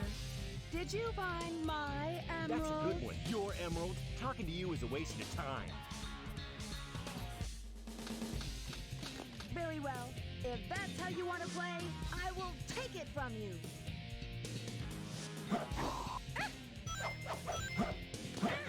Now you've made me mad. Oh my goodness, this Rouge fight is scaring me a little bit. It was like weird, like it was like there was no danger in this Rouge fight, but I was also just scared. It was like, just like you just see Knuckles just like full hop and just like waiting, but like it was fine. Don't wrong, I still got a 15-29. It was like, it's not even bad. I just like got scared. But this could just be my incapability to fight Rouge. You know, I think that's just what it is.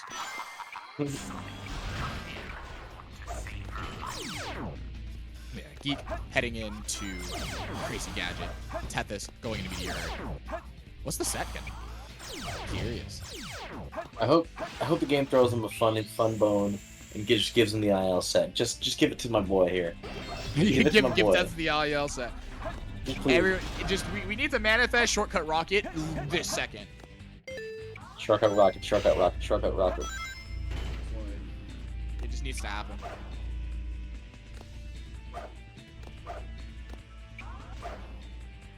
Dangerous Liquid? That's not it. Not even taking the 50-50. It's not even Shortcut Rocket. I'm sorry. Wait, Elevator. I'm so sorry, Tethys. I'm sorry. Hop on level below. Okay. This is alright. This is alright. This is alright. Okay, let's go. All right, Geek is popping off in the background there. I think his homies are popping off too. Let's go. Oh yeah. You know, Geek just going through. This is just moving. He hasn't stopped. It's just looking good, too. It's just very, very solid run, just all around. Yeah, so let's see. Dig into a small meteorite over here. Now, what's the piece 3 gonna be? I'm curious. Is it gonna be top? Yep, spinner containers. Rough. Actually, just cool. This is just such a rough race for Tethys to go out on, too. It's just, Tethys has just been great. Like, just overall, like, great. And for this is, like, without a doubt going to be his worst race of the tournament by a lot, like, by a massive margin. So it's just, it's so sad to see him go out on it. And, I mean, he said before this that, you know, he can't really be too mad with anybody who he loses to, and that, you know, he's, like, you know, he did his thing, and he's not ashamed of losing to anybody at this point. But, again, it has to suck going out like this. And I hope that, again, he just takes great pride and just is so happy with the fact that he just banged out of control. He's just doing his thing, just playing really well throughout the entire tournament, making it to winners quarters. You know, it's just super good. Absolutely.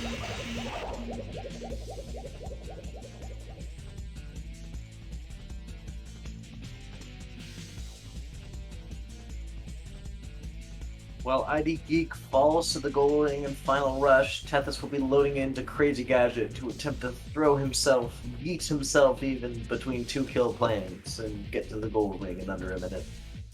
Yeah.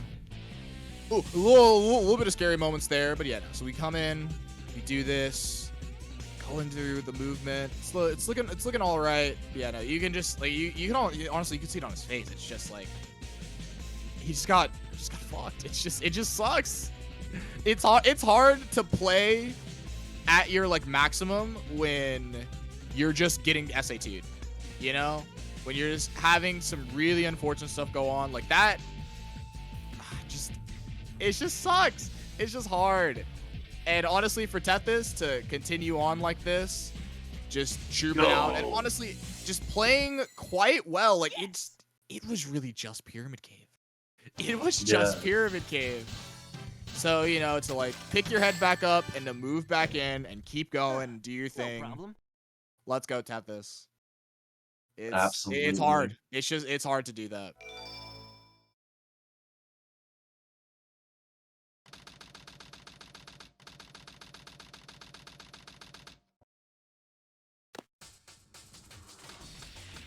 Before this is over.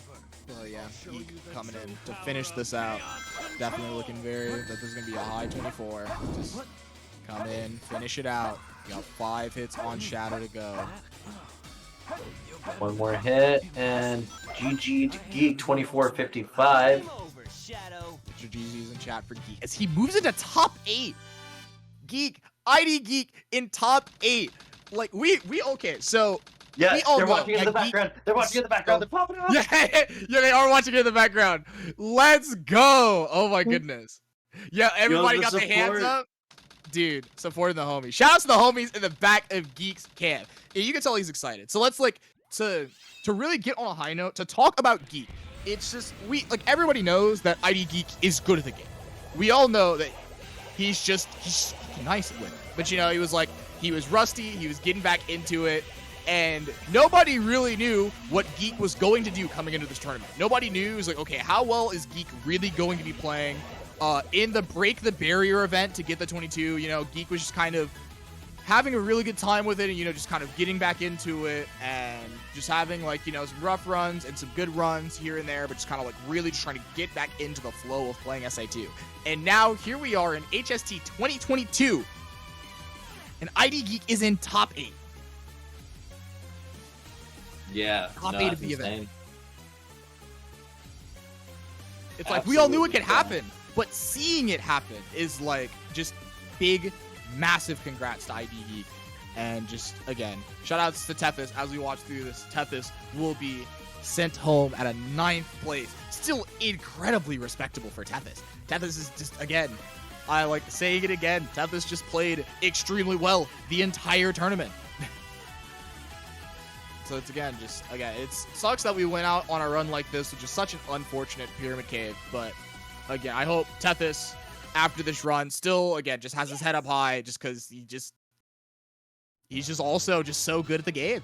He's also very much incredibly good at the game. Good stuff to both these runners. Everybody, give Tethys your energy as we finish out this run. 5 hits of Shadow.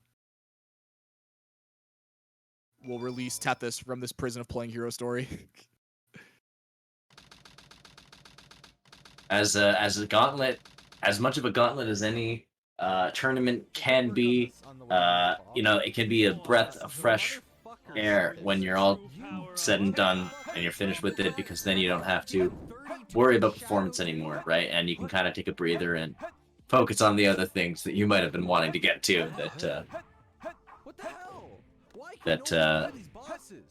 well, we're coming up with the last 2 hits here for Tethys. That's the second last hit, and last hit, there we go, 27-0-0 for Tethys. GG. GG's. Big GG's to Tethys. Big GG's to Texas. I can't speak. Tethys. Big GG's. Gamer out here doing his thing. Sonic, I did it. Tethys, welcome. Big GG's. Hey, how's it going, guys? Doing all right. GG's, dude. Ah, thanks. I mean, not how I wanted it to end. I would, like, don't mind losing at all, but, like, I kind of felt like, could have done a lot better here. But ending it off like that isn't the best, yeah.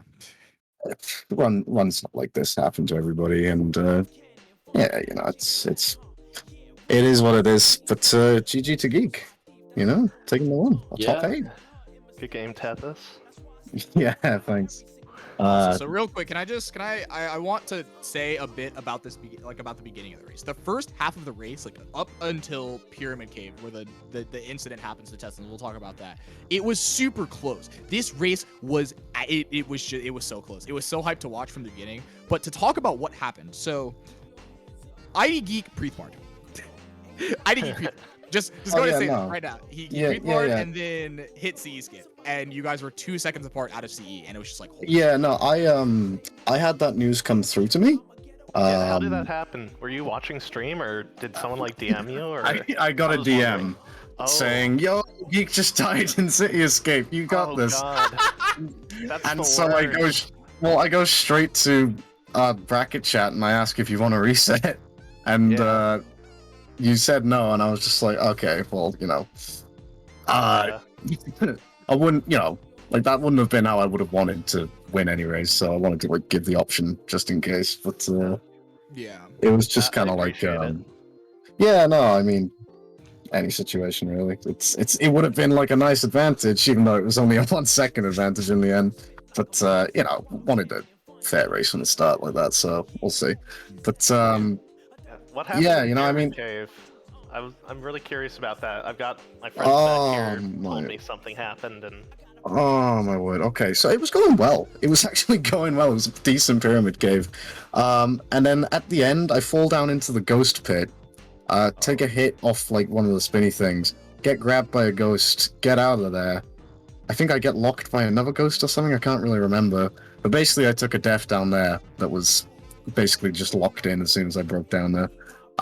Then I got over, and then I died at the end with the super bounces.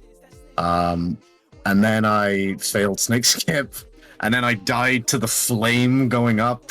So it was just like the grand tour of ways to fuck up in Pyramid Cave, which was, yeah, I don't think it cost me the race, because ultimately the rest of it happened too, but, it's, no, one of the nicest split in the world.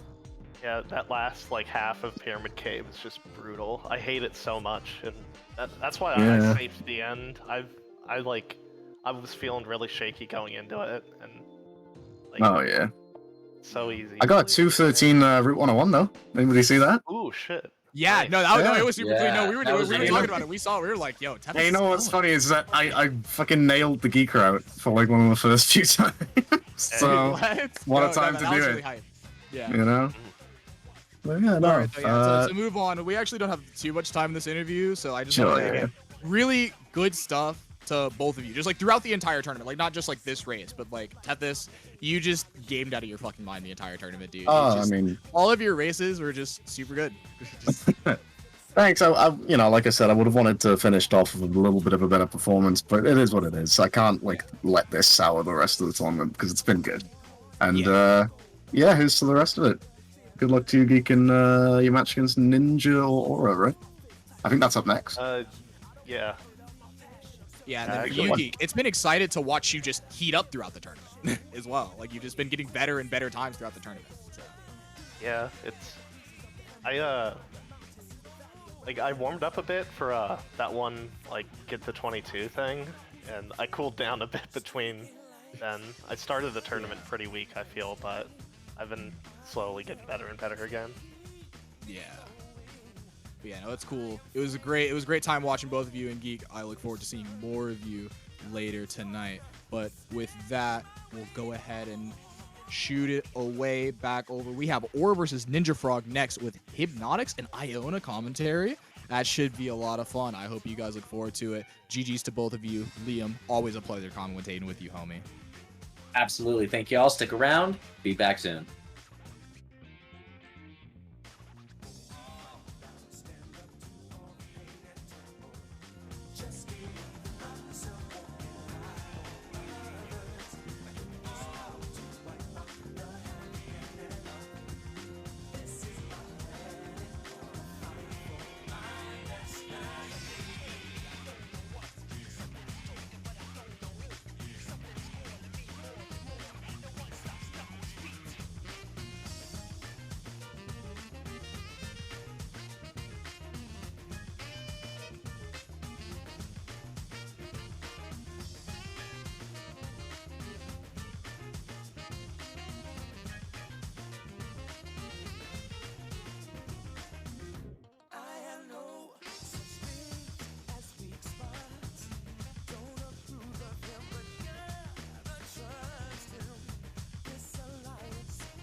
Sorry, I think I just did that. Hello.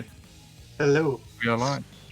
We are live with Hauser's Round 6 once again. Aura Ace versus Ninja Frog. Which is a very stacked match, quite honestly. Aura, if I remember correctly, winning last year's tournament and already being sent to losers before top 5. Yeah, interesting situation they find themselves in. But yeah, I'm certainly looking forward to this. I will confess now that I do speedrun Sonic games, just not this one. This one is on the list, but it's near the bottom. So I'm hoping Iona can carry this one. But I'm very much looking forward to this race. I hear very good things about both of these runners, both President and Ninja Frog. So looking forward to this. Yeah, this should definitely be a really good race, and it looks like we're just about set to go off. Both runners should be starting pretty soon. Ninja Frog looking very nice and circular in his webcam feed. We love to see it. You love to see it. Love the input display webcam because it also gets cut off at the sides, which is really funny. Alrighty, Aura starting off. Everybody knows the drill at this point. Just gotta go down the hill. I'm literally gonna be saying what I'm seeing.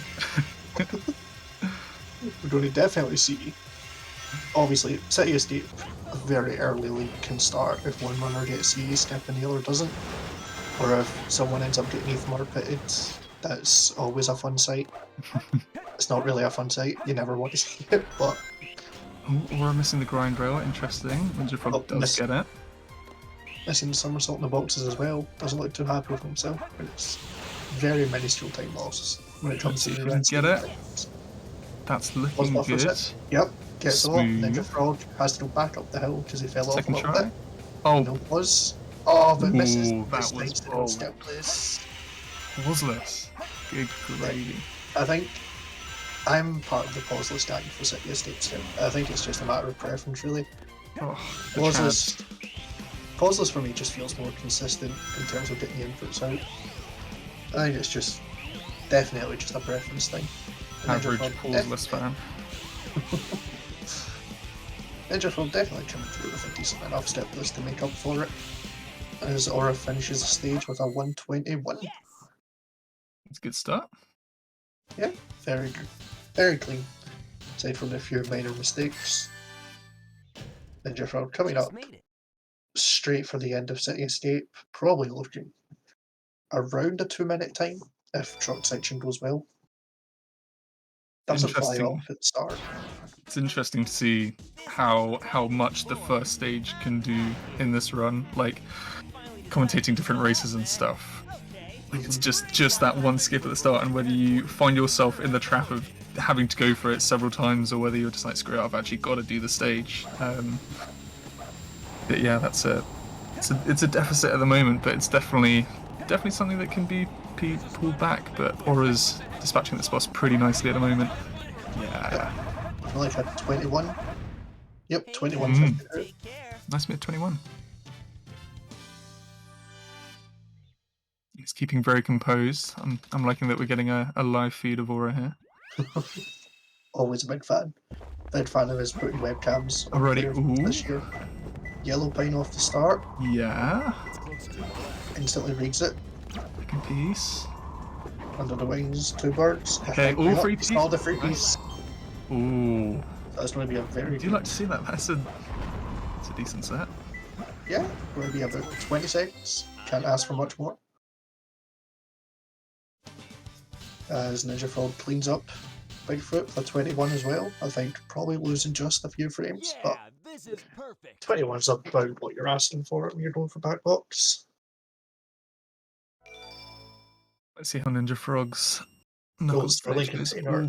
Instantly resetting. That is a terrible piece 1. Please point out Big 2 Priest. No, this is a free piece, but it's the absolutely terrible free piece. This is the free piece you never want to see because it takes so long to grab it. But a free piece is a free piece sometimes. This last one. And arrow pointing to the right. Not the greatest of sets, but losing about 4 or 5 seconds with the restart. We're dealing with the first egg, man. You know how it is. Right, prison lane. See how this goes. Personally, usually a straightforward stage, but definitely has its scary moments. And the little optimizations here and there, that was smooth, that was nicely done. Yeah. Well, optimizations that can lead to death if you're not extremely careful. But these runners, I'm not expecting them to die on prison lane. Unless something absolutely drastic happens.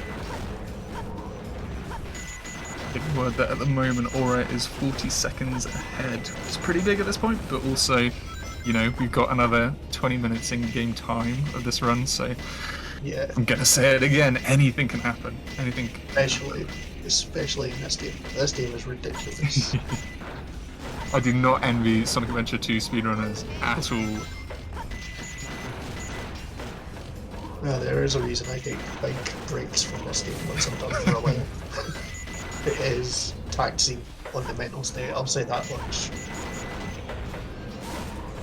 Although definitely I call it prison lane.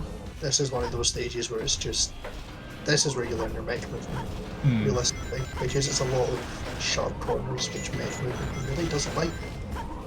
Yeah, a lot of the fundamentals. Yeah. Although having said that, we don't have any of the like pause hovers. No, we don't actually have the hover yet as well. We don't get that until Mission Street. Yeah. So it's all just really tight jumps, especially with these gate hops. You need to get the timing down really, because you're killing robots to move the gates and then moving across the gates to reach the higher platforms faster. So Aura with 133, which I think to my knowledge isn't sort of, you know, fantastic, but it's a solid time at least. Yeah, it's definitely solid.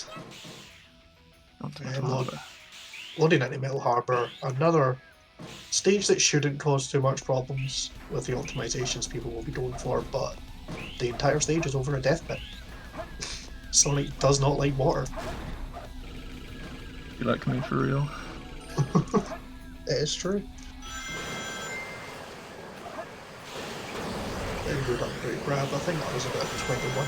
No, it was actually 19 upgrade grab. That is incredible. Yeah, the 28 check, that is doing this very nicely at the moment. Yep, doesn't decide to go for pulley skip. Understandable. It's a very scary skip to do. It doesn't save too much time. And gets the birthday step. Onvar's birthday sadly being stepped over. This is so sad. And Yeah, definitely that was massively. smooth. Oh no, Frog! And that is one of the things I'm back to talking the about start. with this stage. That is rough. You missed the one jump and it's just, oh, you're dead. Yeah, Like, and there especially was not having a no checkpoint at backing that up. point. That was a solid 20 seconds in. Yep. Oh, okay. He manages to save that one, but See, I definitely imagine. rough for Ninja Frog. I was about to say, yeah, I imagine after that, Frog's head might be sort of a little bit off, and he's just gotta stay in the right space, keep on going, keep on soldiering through. Absolutely. 121 for Aura, yeah, that's hot. Yeah, that is a very good Metal Harbour time. That is what you want to see when you're at this level. And then loading into the funny Faker cutscene that we all love because none of us can skip it. Tag yourself. Which hog are you? Oh, definitely Shadow. I guess I'm Sonic in this one. I get short straw. Absolutely. You can see Aura really maintaining the concentration, even in a boss fight that seems super trivial. Speedrunners, you can see eyes are dead set on the screen. Yeah, it's a trivial fight once you know it, but it's still manip at the same time that requires a lot of, well, a decent amount of execution to get it right every time. By that I mean you hold the B button and walk into Shadow. After the death, which was about 20 seconds in, that's a 125 for Frog. Nice 20 seconds. Yeah. So Frog will be about a minute behind completely now. Mm. Shadow should take about 12 seconds.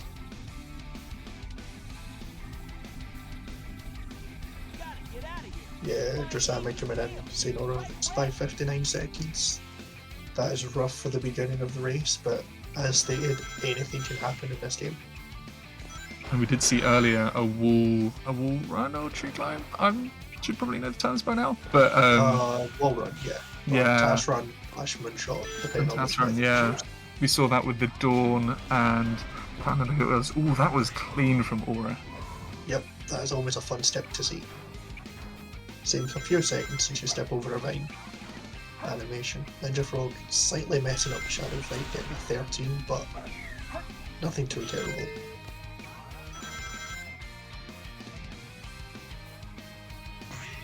Imagine the sticking on the ground in Green Forest, that's what we love to see. This stage loves to just throw you in random directions for no reason whatsoever. When you're on all these loops, and See how steady this goes up for the Aura run. with a pause.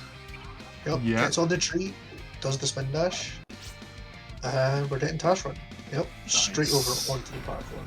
No worries whatsoever. Pro. And Aura's just looking up to all light dash.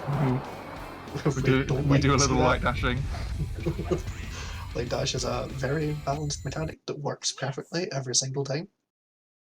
That's We a also comfy love 180. that it's on the same button as every other action in the game. Oh no! Ninja Frog missing loop or air drop. Air easy, there we go. And it doesn't go for it the second time. I don't think you got the spin dash storage after this grind rail, nope. At least he was on a checkpoint there, which is Yeah. always handy. Yeah, that's the nice thing about Air Easy is there's a checkpoint right before it if you're going for it, so the time loss isn't too massive. Already a But, potential tipping point in a run. Got Pumpkin Hill over on Aura's side. Yep, this is Gerp called it punctuation hill. There's a lot of pieces in this stage that are just like, oh, it's the same sentence but slightly different punctuation, which means it's in a different place.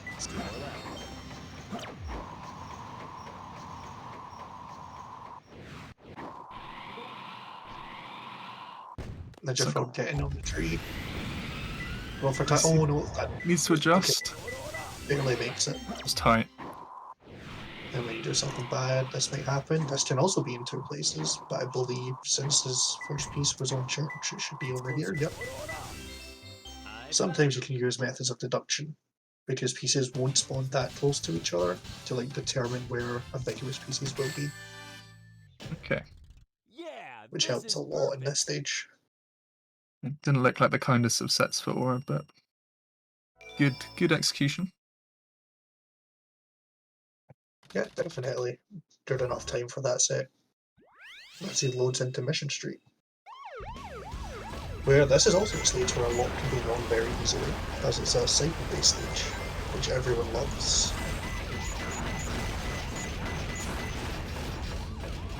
Yeah, missing cycles can cost about 6 or 8 seconds, I believe. I can't remember the exact number.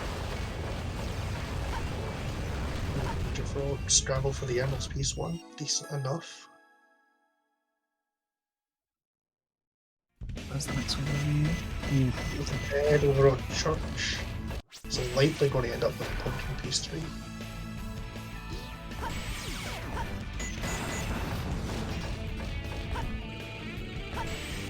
Oh, when you do something bad, that could actually, yep, that could be right below him, actually. Interesting. Nice, I believe Aura got a 40-something in his Pumpkin Hill, so that does save Frog some time. Yeah, it saves him some time. Oh, Aura did dismiss a cycle. I looked at the stream for a second. Yeah. Well, we're definitely missing a cycle. Chat's going off about it. I was too busy looking at Pumpkin Hill to notice that. Yep, same. I mean, when I see Knuckles on the screen, you know, you just gotta stare. Well, absolutely. They say it's rude to stare, but no, it's Knuckles.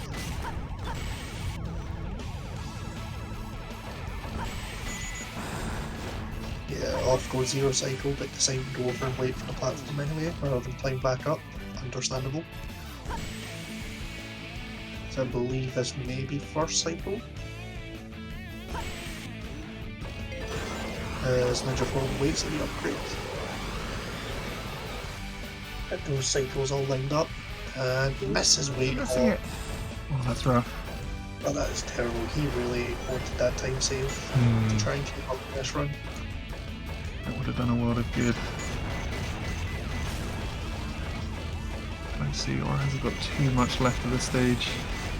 Yeah, Aura's coming up to the end. Probably looking at about 215, I want to guess, or 212, 13, 15. I'm saying, okay. Keep going, you'll eventually get there. The one that you didn't say, it was almost a 240. Anyway. It was basically a 240. We saw some tragic scenes on the part that Ninja Frog was at earlier on with SMB, but no repeats of getting sniped, which I think is a huge relief to everyone. Absolutely. And then loaded into Aquatic Mine. We'll see if Aura gets any free pieces in the cutscene.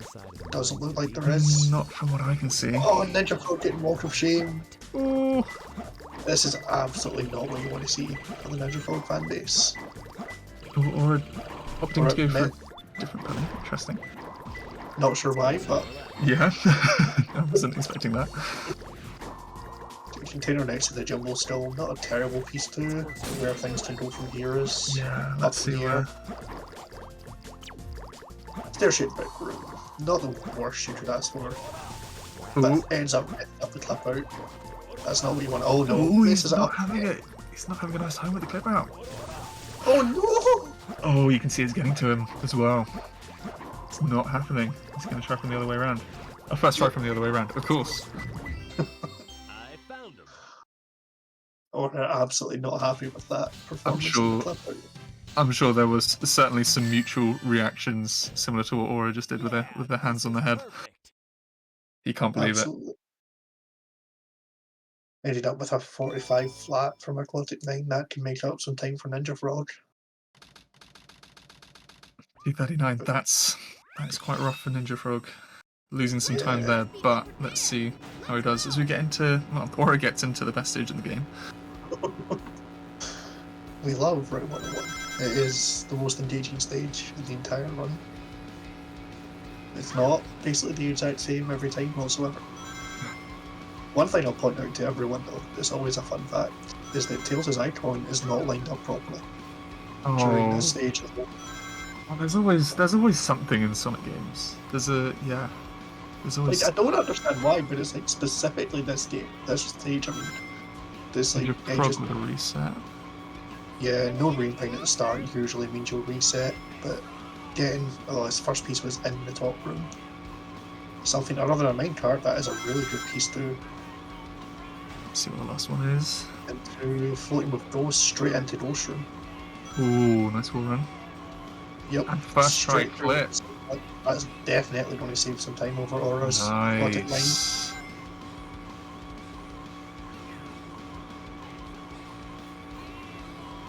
Again, we're talking about the focus of this run, these runners. Even if we do laugh about this stage, look at the concrete focus of Aura right now. Yeah, I mean there's still time lost to be had in this stage. Let's not jump guns or anything. Like crashing into walls or crashing into vehicles is a dangerous task. Sonic Adventure 2 tries to teach people the methods of road safety, but speedrunners do not give an absolute crap about that. To be fair, road safety, Sonic Adventure, and look at the state of this road. I would not want to touch a road that looked anything like this. What is it? Just a massive bridge with this water? The best part about it is bad vibes from it. There is absolutely zero way to skip this stage as well, because only like 3 meters of the track are actually loaded in at a time. Oh. Which is insane. Ah. Thank you, Sega. Very cool. Aura finishing up 12:33 out of round 101. Not the worst time you can ask for. Absolutely not. I wonder if Aura finds it weird that he's chasing after himself in this game. Kind of must be kind of strange. Yeah, he'll sadly be skipping all the cutscenes with his cameo in them. Oh, we know that you're there, Aura. Thank you for your service to this game.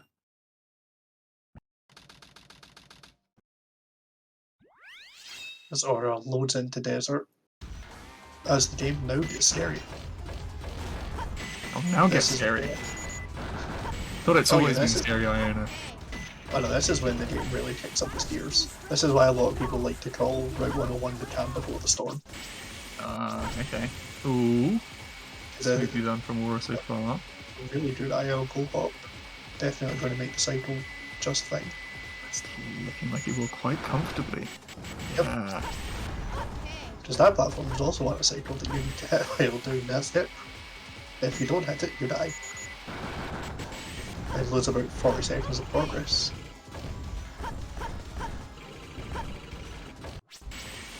We're going to get a clean pause over where we're going to make it. Yep, make it to the platform. Very Nice. And we're going to get a 49 check. Wow. We jump off these pulleys very early from what I'm used to seeing.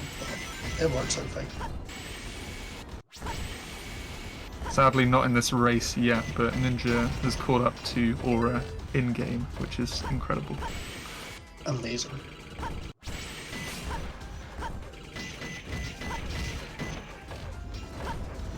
Also, fun fact about the desert stages is the doors have invincibility frames. Oh, For some okay. reason.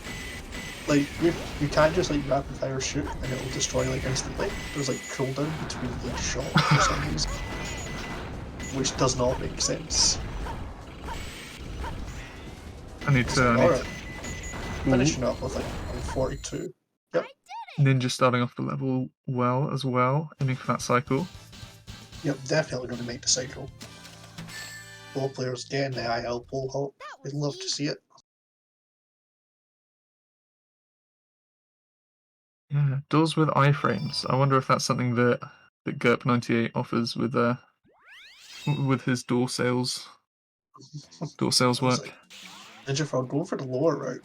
It can be faster than the top route with perfect execution, and he definitely I was about to say that was pretty neat. That was done pretty well.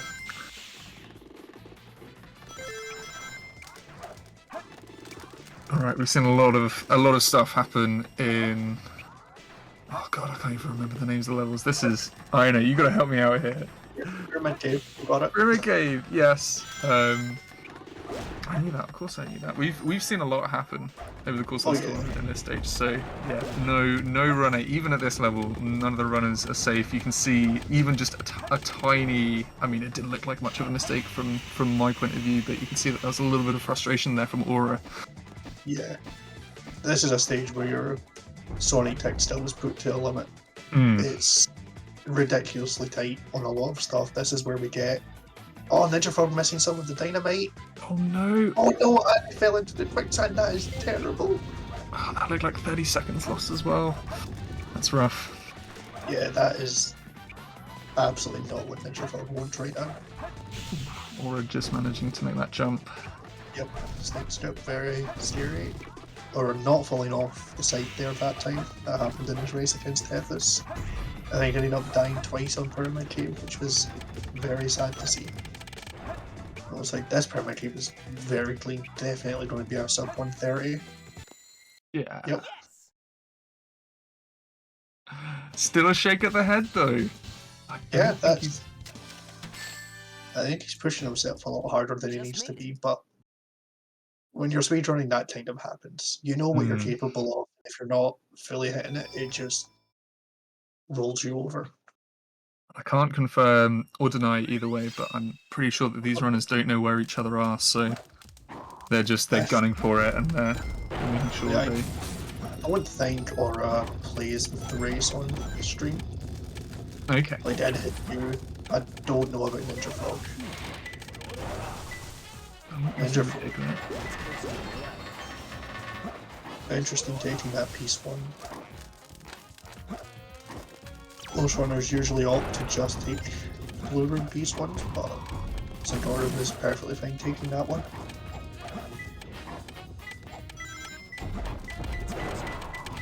And we're getting confirmation in chat that Aura's nearly 2 minutes ahead of Ninja Frog after hitting base. Nice clip out. Yep. Death Chamber full of clip outs.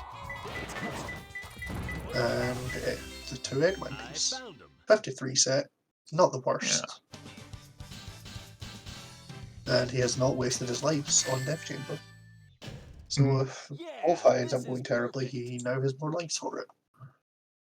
Indeed. Oh, that was scary. Ninja Fraud, you're going to... Oh, Ninja Fraud. Don't do it again. Huh? Who's there? Okay. Good He makes recovery. that step. What the? A ghost? Ooh, doing a bit of blind jumping there. Yeah, sometimes the camera does not keep up around that corner, but with the right execution you'll make it through most of the time anyway. And Aura's setting up the cat boost, hitting the hourglass while the ghost is laughing, get the first cycle in early.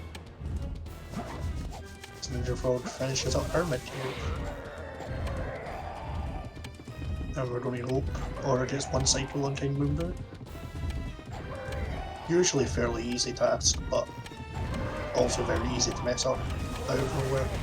Yeah, he set that up nicely. Yeah, definitely. Some celebratory digs. Well done, Aura. I'm a big fan of the celebratory digs after fighting King Boombo. Oh, green to start off with. Yeah, looks like he's also taking Black and Yellow Stripes piece 1. I don't agree with this, I don't think.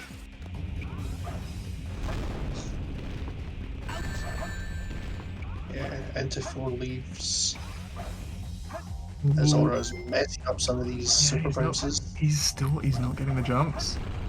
Yeah, Egg Golem, an insanely hard fight to optimize. Oh, again. Super bounces, you want to spin dash and then jump and bounce at the exact same frame once you hit a wall, or roughly the same frame. But the amount of space you get to set that up on the Egg Golem platforms is not a lot. Ooh, Ninja Frog was doing some debating about whether to go for the death or not, and they have. Yeah, sometimes it's just worth it in Death Chamber if the piece is too far away. And then loads into Angel's Reign, definitely paying off, not punished. Angel's Reign, a very close by piece. After a couple of failed attempts, Aura managed to get through that boss quite well in the end. Yep, as he loads into the space portion, where things are still scary. Because every stage, except for Meteor Hunt now, we hardly play the stage. We get about 30 seconds into each of them and then flip out of bounds and fly through space. And we're going to see if Aura hits the Quan. He indeed does. Lovely. We love to see a Quan hit. You do a bit of space travel. And now we can watch Ninja Frog for about a minute and a half without watching him do that much because Aura is flying through space. Not much to really be said until we see him right to the goal ring. Ninja Frog taking that boost nicely. Yep, getting the cat boost. And we're going to also hope Ninja Frog gets the one side King Boombo. Looking good to start off with. Yep, holding his angle pretty cleanly. Yeah. And we'll see if Ninja Frog can make up any time on Egg Golem. See what Ninja Frog opts to do. There is an easier alternative to the Super Princess, but we'll see what Ninja Frog decides to do. Yep, Ninja Frog also going for the Super Bounces, decides to restart after the first failed Super Bounce, understandable. Then restarts again. Well. So the funny thing about it is, the more you restart, the longer he takes to start doing anything, which is a really funny interaction. Yeah, that's I think really once you strange. actually, I don't understand why it didn't happen there, or like after you hit him, it's fine. It was like, Aura got through Eternal Engine fine, as we get the Drum Basher raids coming in. Okay. Missing the spin dash jump perfectly, but still manages to recover it, getting about a 34 on Egg. Yeah, even with the resets, I think Ninja Frog might have saved a little time there. Aura is having interesting time with the first piece in Meteor Herd. He was checking for a free piece. there's a decent chance that you'll get a free piece on that platform, and it was just trying to make sure it wasn't there before evacuating from it. Oh, that is a really good set. Wow. Getting You can see he's happy about it as well. Yeah. I found him.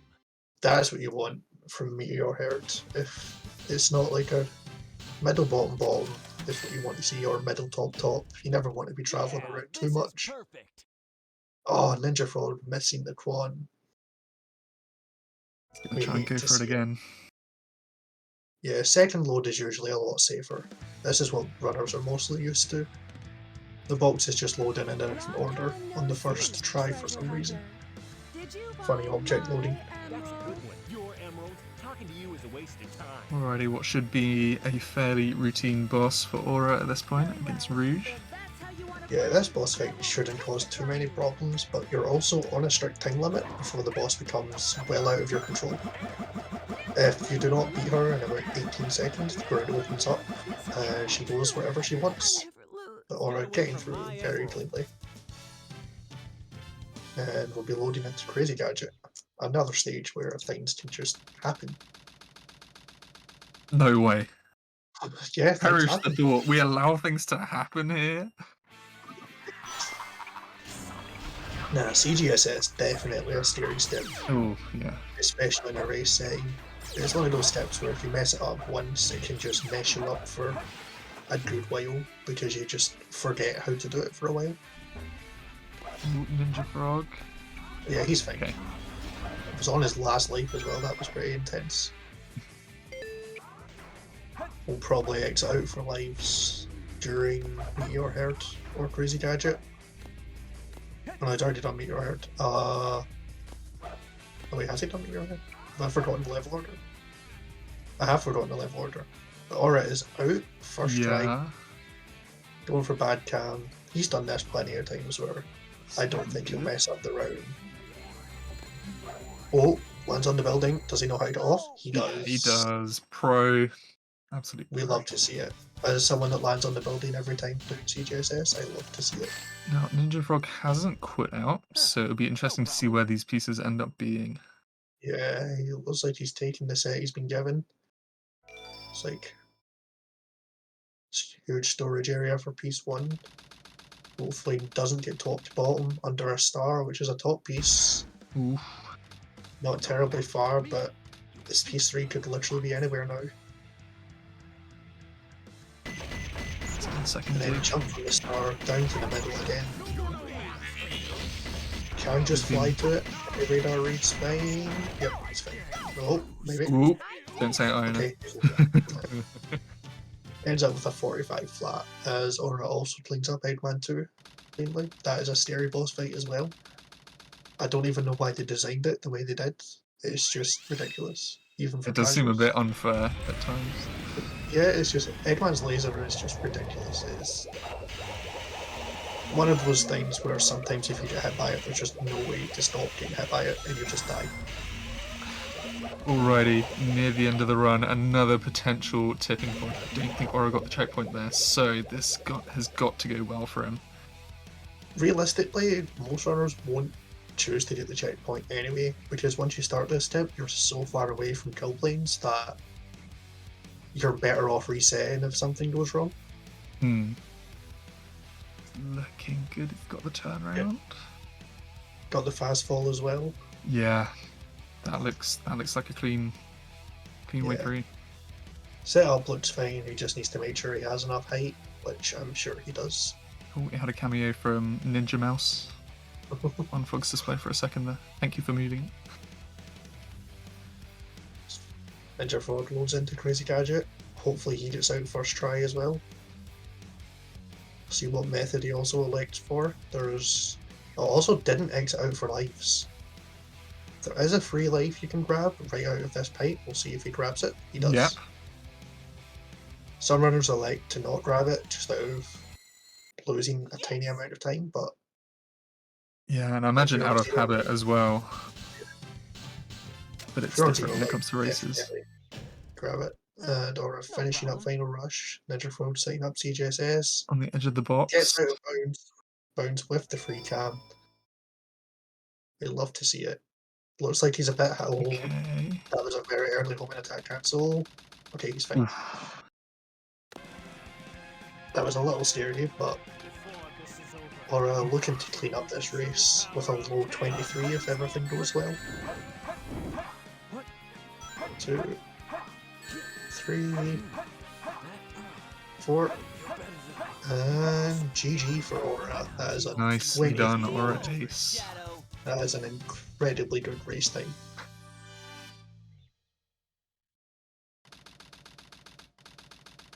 As we'll see, Ninja Frog loading into Eggman 2. Hopefully nothing goes wrong. Gets the minute.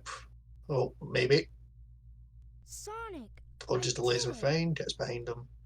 Nice. Should clean it up with no problems. That was a little messy, so just under a 20-second boss fight. Sonic.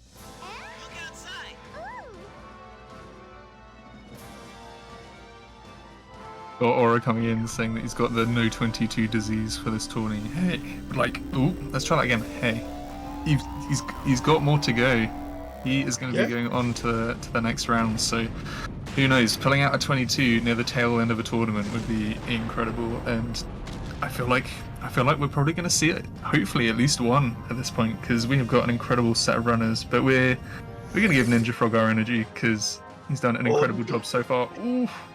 Yeah, opting to restart even though he got the checkpoint, because you're going to take about 20 seconds before you get a kill plane after missing that rail. He's now on 0 lives, so this is where it's crunch time for him. Absolutely.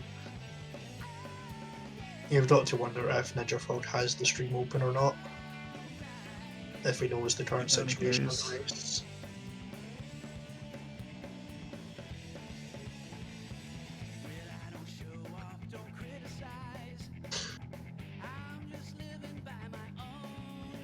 So he's set up fine, getting the fast fall. Does not have kill plane on turnaround.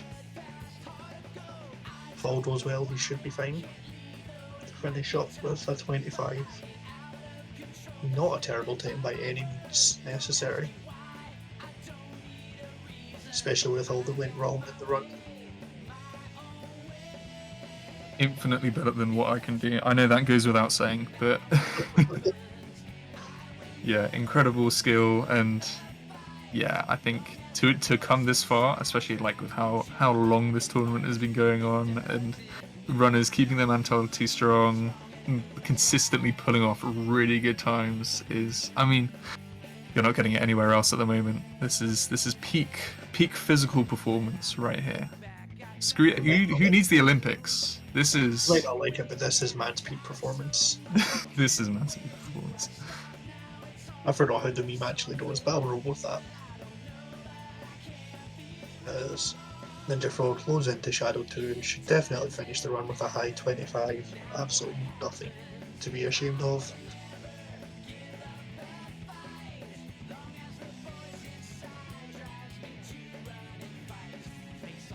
Sets up for the first homing attack, and we should hopefully keep the rhythm going. If Shadow ends up, behind us, we can thankfully just mash the bounce attack. Oh no. That being a bit of a meanie. Yeah, and now it's going to be incredibly hard to hit Shadow because for some reason the homing attack just doesn't reach. So Ninja Frog is getting trolled pretty hard. And there we go. There we go. That's a GG. What a Ninja Frog. Yep, cleans it up with a 26-08. Very good race from both runners.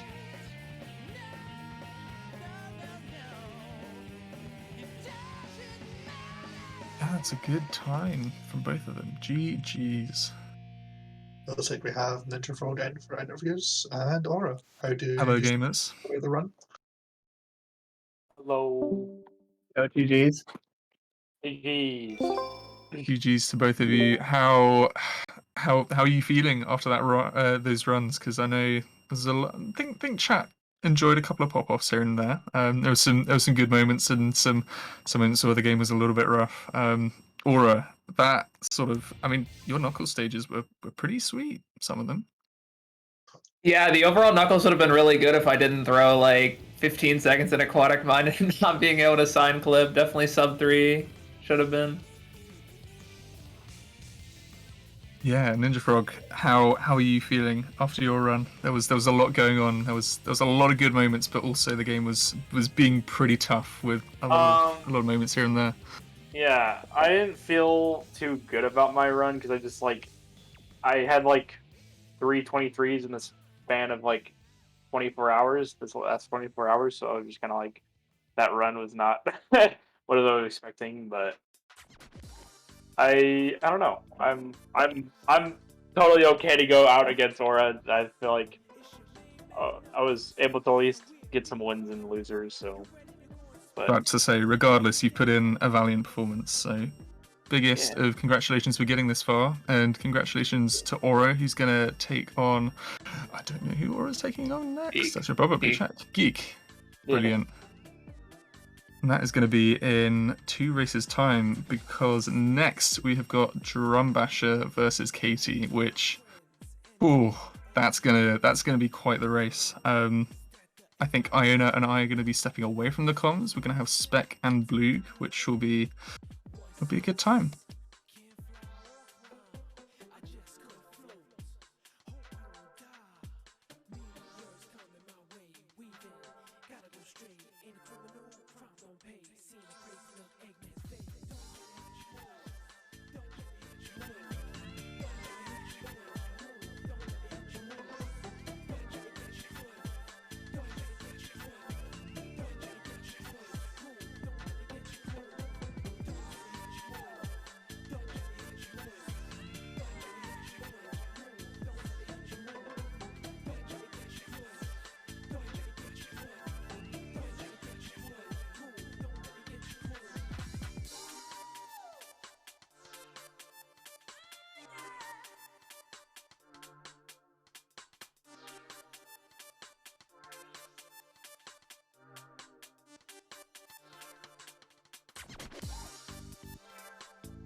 what happens when you are in top 12 and the race that you have to do in winners semis winners semis is basically one you could see in grands. That means that you're at SA2 Hero Story Tournament 2022. Bracket has gone nuts this year, and we're seeing two goats of the game go against each other. Katie and Drum Basher 004. The fours going against each other. An incredible match. So this is going to be the battle of the top 2 Dark Story runner in Hero Story. It's gonna be really exciting. Yeah. The Katie winner feels of pretty this, confident, but the winner of this Who moves knows? on to play Emerald in winners final. The loser of this goes down to City Escape to play the winner of ID Geek versus Aura. Dude, so that's gonna be insane. This bracket's crazy, dog. This bracket is insane. All right, both runners off going in through CE. You got the KD4 bit rate. You got Drum Basher. Looking handsome. Let's see if they go. Basher's a handsome guy. He's rocking the beard. Rocking the. I wish I could grow a beard like that. I just need to know his secret. Maybe it's just like maybe it's a hair care routine he does. I don't know. I think it's his diet. Oh, okay, that makes sense. Yeah. Katie coming up to CE skip. This should be Pauseless? good. Yeah. Kinda sick. free. Oh, Drum Drum Basher missing it. CE. He said, you know what? I'm just gonna vibe and do a restricted run. I'm good. Let's go, Drum. Kinda sick, actually. Drum, big chillin' in skipless CE. Gonna be actually having a pretty good skipless run so far. No, he's actually doing really good. I'm actually kind of impressed. Katie on pace for a really good truck section here. Let's see, sticking She to the gonna ground moonwalk? just fine. Absolutely, she's gonna moonwalk. Why would you even question that? Look at that. Look at that. Look at that. Michael Jackson looking at 117 CE. Holy shit. Oh my god. Incredible time from 117? Katie. I think that's 2 seconds ahead of PB for her right now. So let's go. Yeah, that is a great City Escape time. Me when I'm always watching Katie. Unfortunately, getting the B rank, so not good enough. That's but true. Drum's getting the A rank, so It's true. He won. I mean, who knows? It doesn't look like he's on base for the A rank even. I think, Any I think YouTube both of these runners are just not gonna get it. No way. That's so A sad. 150 skipless from Drum though. That is a That's very crazy. respectable skipless time. Also gonna be getting the B rank here. So you know. Only they're, B rank? they're neck Fail. and neck. They're neck True. and neck when it comes to the ranks here. My favorite comment on YouTube I've ever gotten was on one of my PBs, and somebody goes for Sonic Unleashed for the Wii. They said Wii version fail. Let's go. That's my favorite comment I've ever gotten in my life. Katie got the frame perfect Bigfoot, by the way. That's sick as fuck, dude. What? How's Yeah, Wild 21:39 without the restart is what I believe to be frame perfect. So that's very good, you would say. Yeah, Oops, no, I it- buffering there by accident. I need to see someone in this top 12 PB in a race. I just need to see it happen. It's just cool. Missing the free piece, kind of sad. Yeah, still gets a 26 though. Very respectable time for Wild Canyon. That's around, like I would say you start getting mad at the stage once you get past the 26. Crazy dog. Maybe at a upper level, then it's a little different, but I would take that any day. Drum Basher getting Bird Box piece. Me 2 and my with ILPB is a 30. So Ooh, proud of it. Twin Over Pillars. Okay. Yeah, it's gonna be interesting to see. Whoa. Okay, a 30. Not Yeah, Drum getting the a 30. best. Not ideal, losing about 4 seconds to Katie. Katie is going to be finishing up Eggman with a 13:49, which probably is not ideal for because you can get like 12.6s. 12.62 is, I think, the frame perfect for that. As definitely what you want to be aiming for, but 13 is still not bad at all. It is just a boss fight, so losing time on these like easier bosses are. Yeah. You know, if you're picking a split to lose time in, I would pick one of the boss fights. Yeah, everything besides a golem, I think, is pretty much like just who cares. Yeah, I don't know what's going on what's going on with Katie's play right now, but she's kind of playing like crack. So I'm a little scared of Drum. I'm just a little We're scared. currently smoking crack with Katie right now. Oh my god, that's crazy! I forgot. Everyone get your pipes out right now. Yeah, this is crazy play though. Not gonna lie. So, Drum, what's Drum gonna need to do to get this upset? Good luck. Yeah, yeah. That's true. Especially since now that he's already like a CE skip worth behind. Yeah. It's looking bad for Drum already. He's gonna need very good RNG. He's gonna need to play just like super consistently. It's definitely not impossible, but it is looking tough for Drum. That was easy. Yeah, it's gonna be hard to do. I think going against Katie in general is just it's a tall order. It's a tall order because you're playing against someone who's so consistent. You're being asked to beat the world record holder. Like that's true. that's tough. It's gonna be interesting to see. Wow. This is Her Metal clean Harbor is start just to Metal insane. Ooh, Oh, Drum bonking no. at the end there, getting a 134. Would have been like a 133 probably, which is only like a second behind what Katie got. Katie getting an 18 upgrade. 18 Holy upgrade. That is really good. Me and Blue's comm this time is just gonna be us having our brains just blown. Our minds just blown the whole entire time. Are we going for? Oh yeah, my here we god! go. What the Clean. fuck was that? Clean. What the fuck was that? Yeah, so that was so cool. That was Loop Easy that Katie just did. You use the loop speed there to launch yourself over to the area for pulley skip, and it saves a lot of time, as you can imagine. It's really, really sick. It's also so very cool. Okay, Katie. Is she flexing right now? Oh my god. Absolutely. Like that's nuts. I've seen it before, but I kind of just forgot about it, and now I just remembered it. Oh, Drum, my man. Drum really having some struggles here at the section of Metal Harbor, but you know it is Metal Harbor. It's one of the shorter Sonic stages, but Drum takes it down. Dashers 004, no! That is so sad.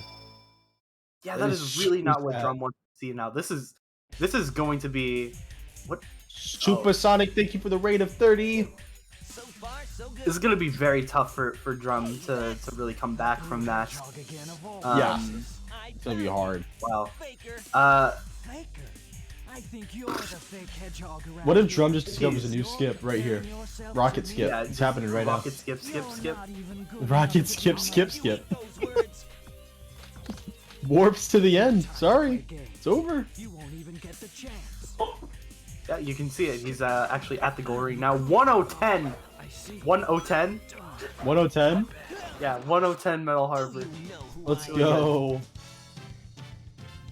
That'd be a 10-minute Metal Harbor. 11:29 from Katie there on the Shadow boss fight, which is very respectable time.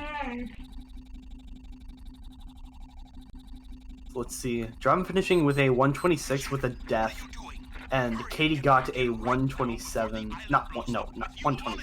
117. So even without the death, Drum is losing about 10 seconds there, which is like really, really rough. Hey, Katie right now leads by over a minute, which is that's just a tough place to be at in general, especially this early in the race. But you know, I say this, but you know, and at the top levels, it's a little less likely to happen. you don't really see as much meltdowns happen at these later stages of bracket. But that does not mean that it can't happen. Nerves are a thing, execution sometimes goes wrong, and sometimes SA2 could just be a little jank sometimes, and it just doesn't like you. So, yeah, definitely not out yet. And this disparity, I don't think really reflects just how good Drum is still at this game. He's probably one of the most consistent players in the top 5 of just all across the board of SA2 runners. So, gonna be crazy. Katie going for task run here is going to be landing it cleanly. Jeez. Getting kind of vertex there towards that checkpoint, but is still going to be able to spin dash over to the loop just fine and get a really solid time. Anyone have a PB checker, by the way? I know Wild Canyon Green Forest kind of screwed her up, but outside of Wild Canyon, I really can't think of any mistakes. No problem. Alright, Drum not going to go for air easy. Yeah, respectable. I think at this point, Drum needs to play it safe and try to just catch up. And you can't really do that. Doing that for the risky stuff is kind of smart, but really you just want to be able to stay as close as possible while hoping for a huge mistake on Katie's part. Is she gonna check? Okay, I thought. Is she gonna do the check? She didn't do the check. Okay, not cringe. Thank God. Thank God. Last time somebody freaking checked Twin Skulls, and I was so mad. Oh no! Oh, missing the piece, so sad! That is really not that good. With the dead piece too, okay. Drum not gonna go for wall run there.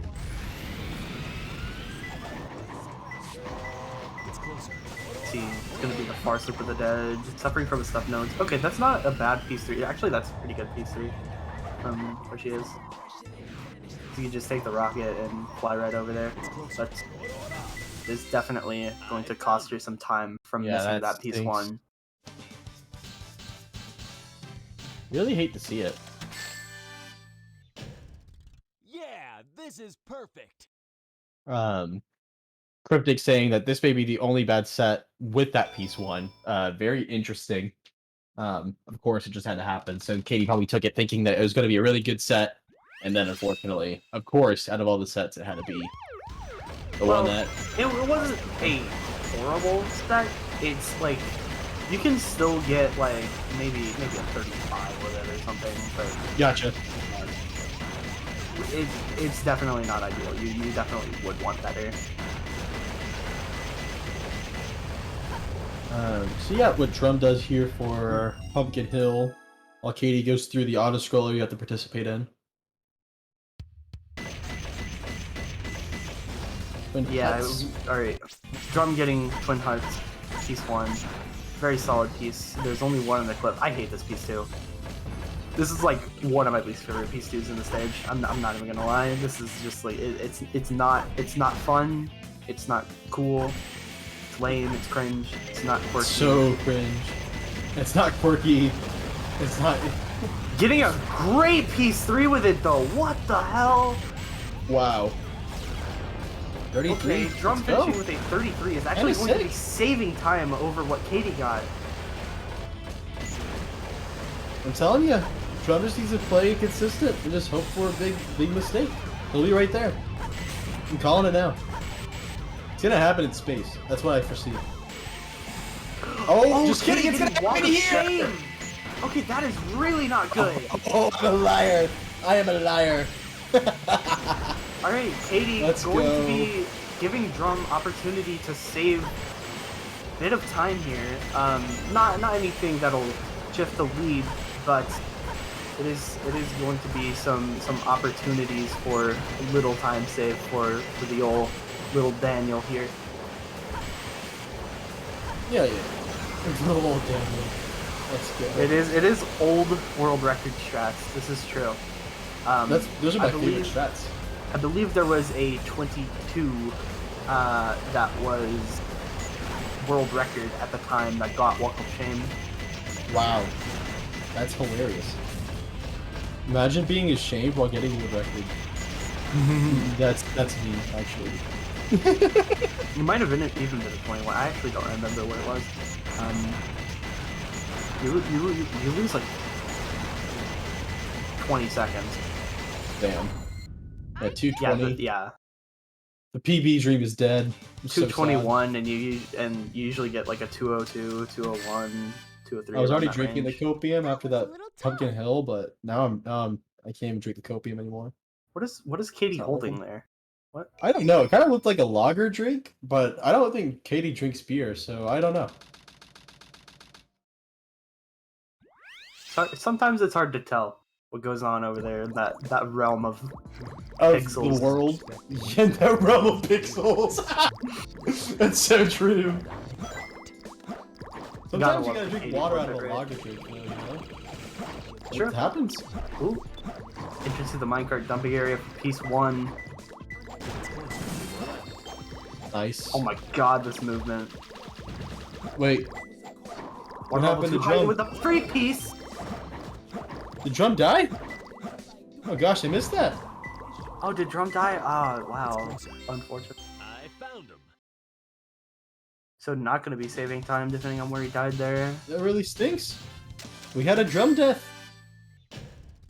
Yeah, this is perfect. He missed the last very long hover. How tragic. Still getting a 2:04 final time though. So probably just staying even then. Probably about. The president must be over there. Unfortunate.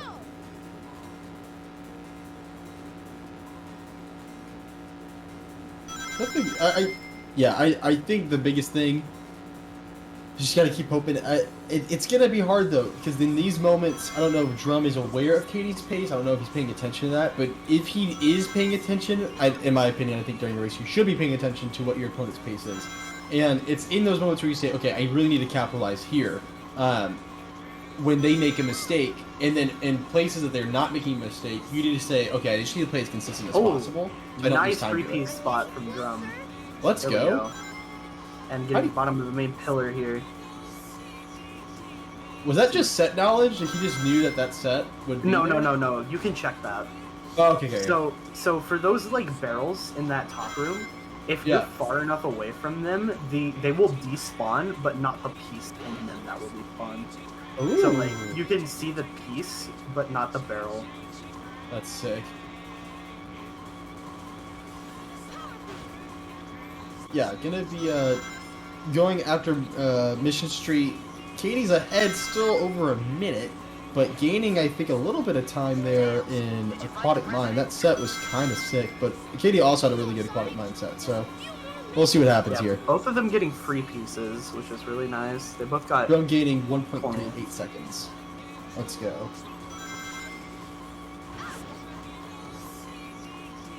They're gonna be interesting. Oh, we're on that part of the map where we don't talk about things. Sonic Heroes is cool. No. Yeah. No. Just had to say it. No. Had to say it.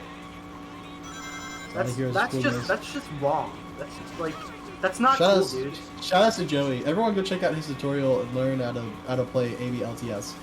Learn with me. Be fun. Yeah, I think that's all I had to say. That's my shout outs for the day. So also okay, Bingo Highway does suck. I do want to say one thing though. M is gonna be scary for whoever wins this match. I think M has the potential to upset, because he's upset literally like everyone so far. So I think M is like on his Rocky arc right now. It's kind of sick. Is that a good reference? Anyone know who Rocky Balboa is? Is that a thing? It's on his underdog arc. Yeah, I believe. Yeah, the winner of this goes to Emerald in winners final. They're going to be fighting for the winners grand spot, which is basically a free win at the start. I can't believe today's Mario Monday. It is Mario Monday. It's so true. Oh my God! You see that pull hop? Woo! That was clean as That was clean as fuck. Oh my God. That was yeah, so cool. getting a nice start to hidden base here. Fancy nuts. Yeah. You know, Katie really popping off. You know, she is just so excited for Mario Monday. not a Garfield Monday. This is a Mario Monday. Let's go. 48 check. That is really clean. It's kind of hard to like analyze what Katie's doing because she's just doing everything right. Like there's no she bonked on the bomb. Did you see that? Okay, one of the enemies threw a bomb at Tails and like it hit Tails and Katie bonked on it. Okay. New age strat. That's it. It's the new meta. That's crazy. The new wave. No, Katie! What a save. Wow. We are like on the same wavelength there. What the? This is like her this is not her first time doing this. She's so like prepared. It's kind of crazy. Still gonna be getting a 141 there. Definitely not ideal. Was on a better pace before that hiccup, but definitely not a terrible time at all. Yeah. I mean, yeah. I don't even know what to say here. For Drum, I feel so bad. No, Drum! Oh my god. Drum. Hey, no! I am sad. This is the Drum Bash experience. Katie, I thought she was about to get an 11 check. I would have screamed. Yeah. Kind of gaming. Drum finish up outside of that mistake. Doing pretty all right. 111 second check. Just occurred to me that you only get 2 checkpoints in this stage. Yeah. Yeah, unless you play it casually, and there's like 4. But Katie with the, I think that was that. Blue Honda right there. Oh my god. Yeah, it gets a nice second door clip. This is gonna be a really good Pyramid Cave. What pace is she on? Are you guys thinking like a... She's like on a like low 22 pace? Definitely. Yeah. Yeah, I think she is. Not, I think 21 died, but... 21's dead, yeah. 21 challenge is over. Sorry, guys.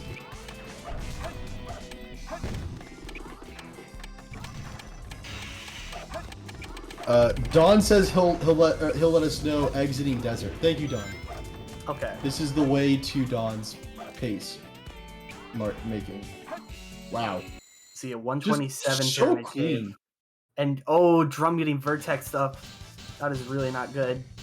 Gonna be getting like a 13 check here. That is not good at all. No problem. Even though that is what I average in Pyramid Cave. I never said I was good. I told y'all SA2 could be a little jank, and it's being janked to the wrong person. So annoying. Embarrassing place piece 1 for Katie. That is not a terrible piece. I've definitely gotten rolled with it, but definitely is something that you would want to take. It's closer. 2 more left. Let's see here. Didn't grab a single ring there, it seems like, which is really good. Gets an instant death strat. Oh my gosh, that's crazy. Place where the bug used to be. Let's see. Red Scorpion hiding in a hole. Gonna be booty clipping to this.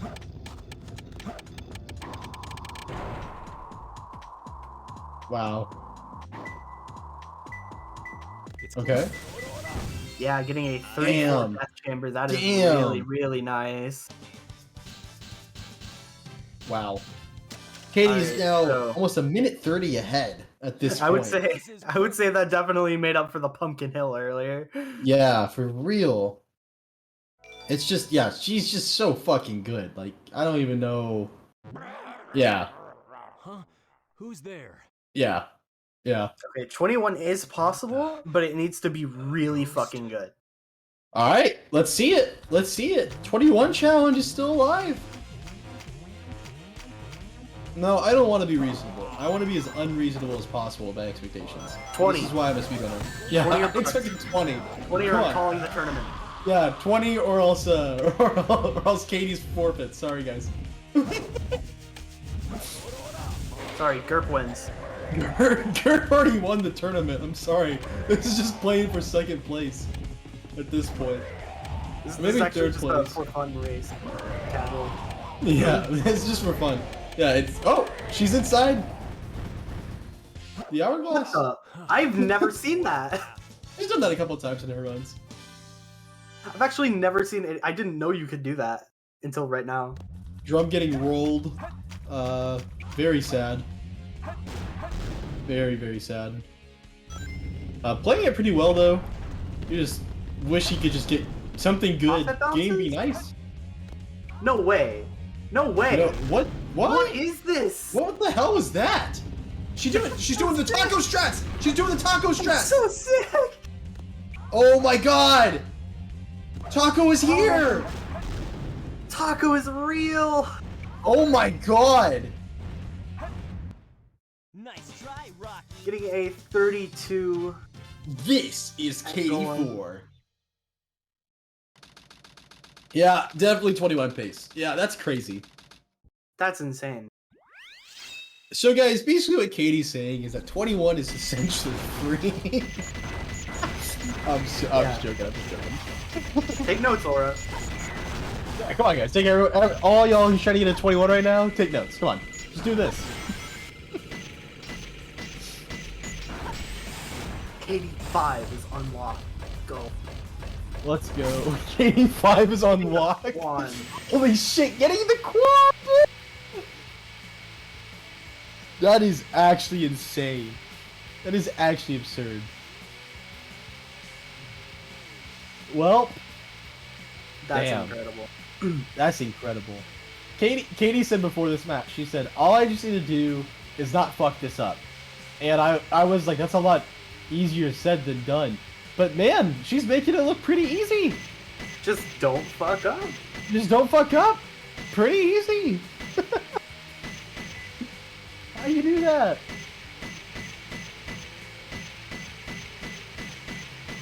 Alright, Drum finishing KBB, gonna be going into Egg Golem here. Oh, you handled it. What? What do you reset? Probably wants it to be a little bit slower. That way you can get off some more time for the profit bounces.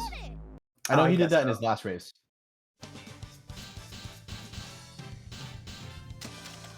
Yeah, for those that don't know, every time you reset on Egg Golem will punch a little bit slower or attack a little bit slower, and so it helps you line up profit bounces a little bit with less pressure. Yeah, it just lets you have more time to like react to things and like actually do your inputs. Yeah. At this point, Drum, I mean, unless it's something just like. Unless if like Katie has to like go pee in like back to pee her pants type territory and she has to leave her computer and give up 2 minutes, I really don't think there's like much of a chance. But so I think Drum it is is true that the Katie bathroom breaks do take a bit. The Katie bathroom breaks do take like 5 hours, so that could happen. But if it doesn't happen, yeah, you're not getting the quad. I mean, yeah, it's just like.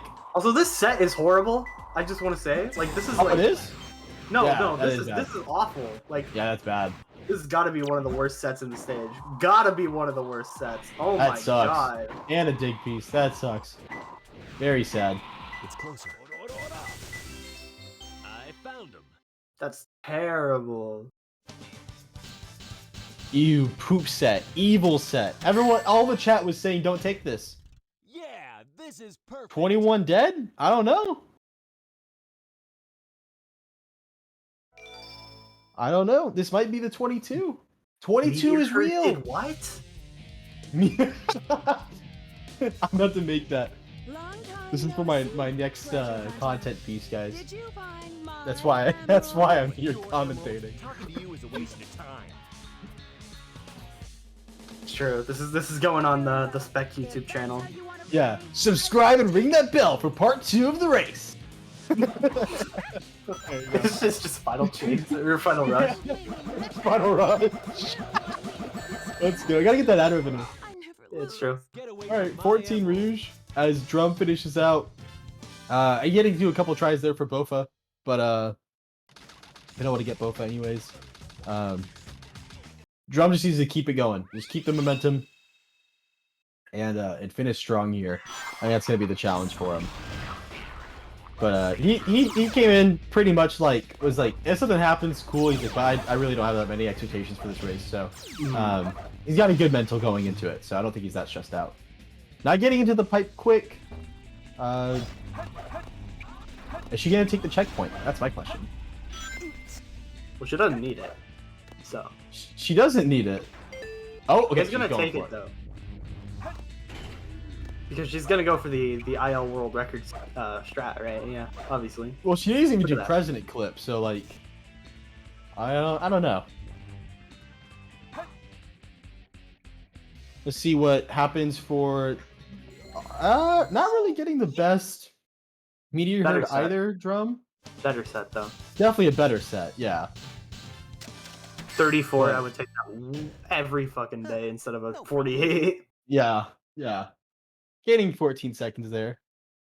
Drum might be winning now. The RNG was on his side, so. Yeah, Sure. I think Drum definitely. Drum's in the lead. Definitely has a big lead here. Yeah, going it's like a high score type scenario. Going, The bigger number into wins. Sand Ocean right here. Going into Sand Ocean. Let's fucking go. Make this an all stories race right now. Where Drum comes back in the dark story portion. Just gets the best RNG in Dry Lagoon.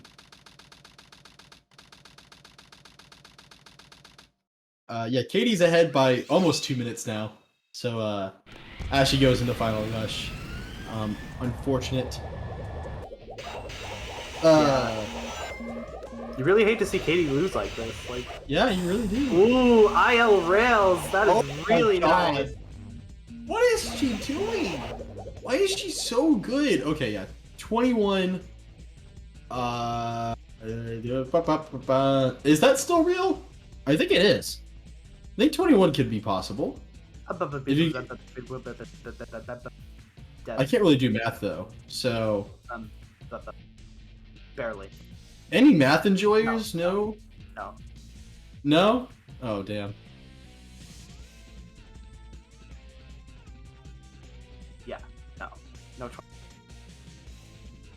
Yeah. Okay, I see it now. Okay. Drum? CG? Question mark? Pog? Yeah! Deku method, let's go! Alright. Drum doing the famous Deku pause method. As Drum's Katie on a pretty finishing good up. pace for himself, though. Honestly, I think Drum is on a good run. Yeah, he's on a good run. Yes. His PB is like a low 23, if I can recall, like a 23-27, I think. So yeah, pretty good pace. 116, 69, pretty nice. All right. If I was like a bit more immature, I would have laughed at that. All right, so Katie is going to be finishing up here. Gonna get a very low 22. Unfortunately, the 21 is indeed dead. But That's so sad. The 22 challenge is real. 22 is real. So I guess, guys, I'm sorry. The 21 isn't free. I'm sorry. Sorry, everyone. All right. 22. Oh wait, didn't she get this time earlier? She got this exact time. She got this exact time. She just played it back against Geek. Yeah. Like almost to the frame. So turns out, guys, Katie just played a recorded run, and that's what's happening here. I think we messed up the script a little bit or something. We did, actually. I said that she was going to melt down in space, and she didn't, so. Damn. Yeah, GG's to Katie, though. Drum falling in FR. Katie getting up, leaving. Holy shit. See you later, Katie. Katie's probably gonna be gone for like the next hour. She's probably going to the bathroom. The long walk. Oh no, it's over. It's over. Schedule. We'll be here all day. Cool. Let's I mean how long do we have? Let's look. 6:20 p.m.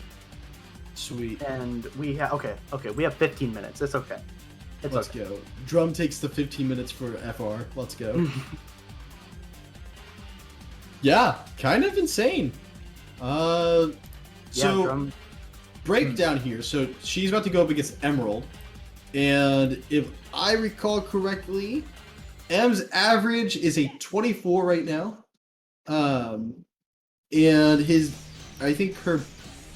best time is a 22:47. So if I recall that correctly, yes, I can do math. So yeah, 22:47. So it's gonna be a bit of a challenge. 22:08. Katie's best time being in the 21s. So he definitely will be the underdog coming up here, but yeah. All right, Drum finishing up in Shadow 2 here, getting the first hit cleanly, getting the second one. Gonna be getting a low 24, it seems, which is definitely not a bad time at all. Yeah, there we go. 24-12 for Drum. GG's. GG Drum. He is going to be getting knocked down into loser's brackets to play the winner of that match. Yeah. What's so up, Drum? What's up, Drum? Good shit. Thank you. Damn, a 22:08. Yeah, that's with Walk of Shame too. Yeah. What's so up, Drum? good, It was what's a up, Drum? really- I Good mean, shit.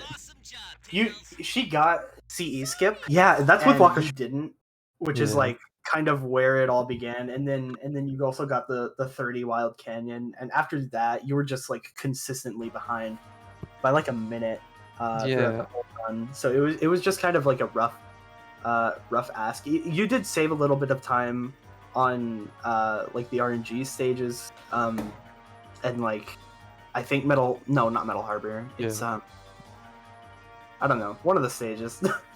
One of the stages. 84, congrats. Congrats. Let's see these. Thank you.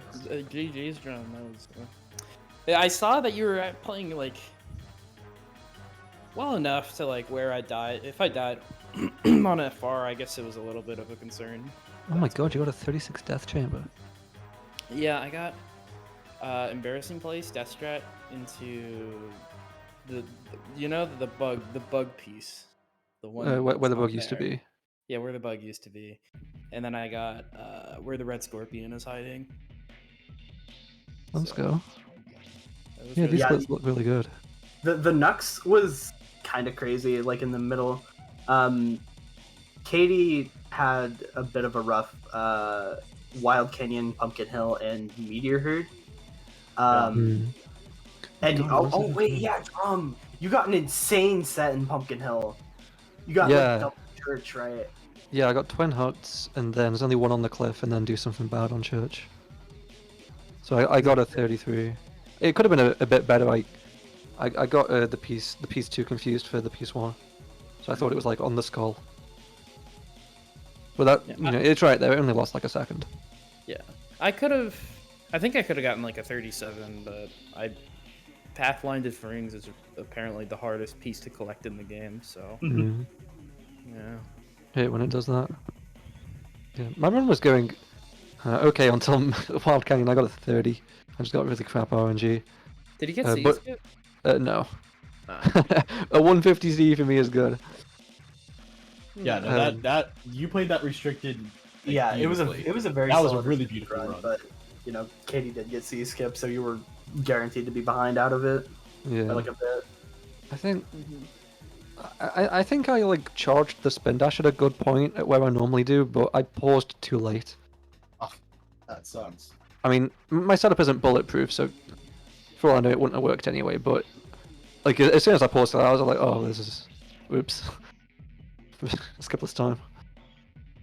And yeah, I had a bullshit moment in Metal Harbor really. So because I had a 20-second death at birthday gap, and that whole section was bad. So I'm going for Iden pulley skip now. But I screwed up getting, I screwed up even attempting it because I failed to jump off of the pulley with enough height. So I fell all the way back down, and I was like, okay, I've got to do this the regular way. And then that meant that like my positioning for birthday gap was like off. I thought I corrected for it, but I guess I didn't. Yeah. That was an unfortunate death there, and just honestly though, I think for both of you, I think you guys both played incredibly solid. I mean, there were some mistakes here and there, but like it was almost like I think that's the thing about top level play is just like you're watching two people who are both really consistent, and they are able to execute that in a way that it's basically just seeing who's going to make that really big mistake. I mean, I think the unfortunate part was just City Escape and Middle Harbor. But honestly, I think it was a pretty even race watching you guys kind of go back and forth. There was kind of a tug of war going on outside of that big time loss. There's kind of a tug of war going on with some levels here and there, which was really cool to see. Yeah, you guys were never like too far apart to where it's like it wasn't completely out of the question for Drum to like come back. If Katie got like Ligmud in Eternal Engine or something, or had like an FR moment, Drum could have definitely had an opportunity there. So yeah, it was a good race. I had the 20 seconds in Metal Harbor, 10 seconds in Mission Street because I died after getting Zero Cycle. That was like, just forgetting City Escape, I'm never going to get City Escape skip. Those were the only 30 seconds in the first half, and then a 104 Death Chamber didn't help, but then that was like it. Those were the only three kind of splits that I have like grievances with. Either way, I'm not going to be beating a 2208. Yeah, for sure. And like, I don't know, my second half was kind of okay. My first half was kind of okay. I got Walk of Shame in Mission Street because I started running too early, and I also, my thumb does not work. They need to repair it, but it's, I've been waiting for it for like 3 months now. Yeah, it's kind of crazy. Anyway, yeah. I don't know. I was playing in my groove. I was like not nervous at all, which sounds really funny. I'm sorry, John. But... Oh, I mean, I wasn't nervous either. So what's that say about you?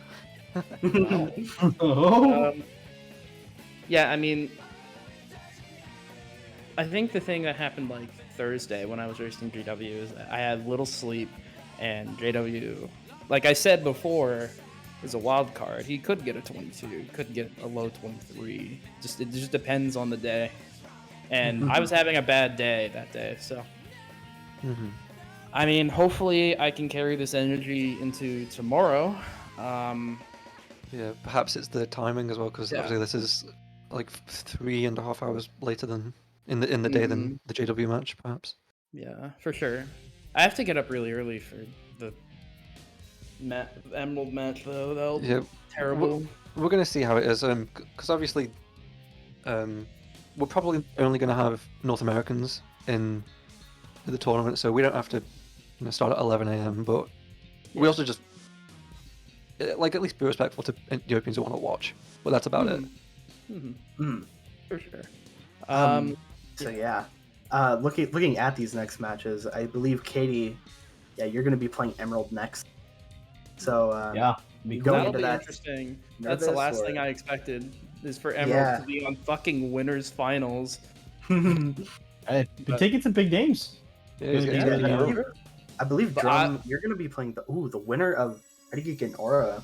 Yeah, which is it's just the Group B meetup again. All three of us are in Group B. Oh, let's go. You love to see it. You love to see pools coming back together for their reunion in bracket. Yeah. We love that.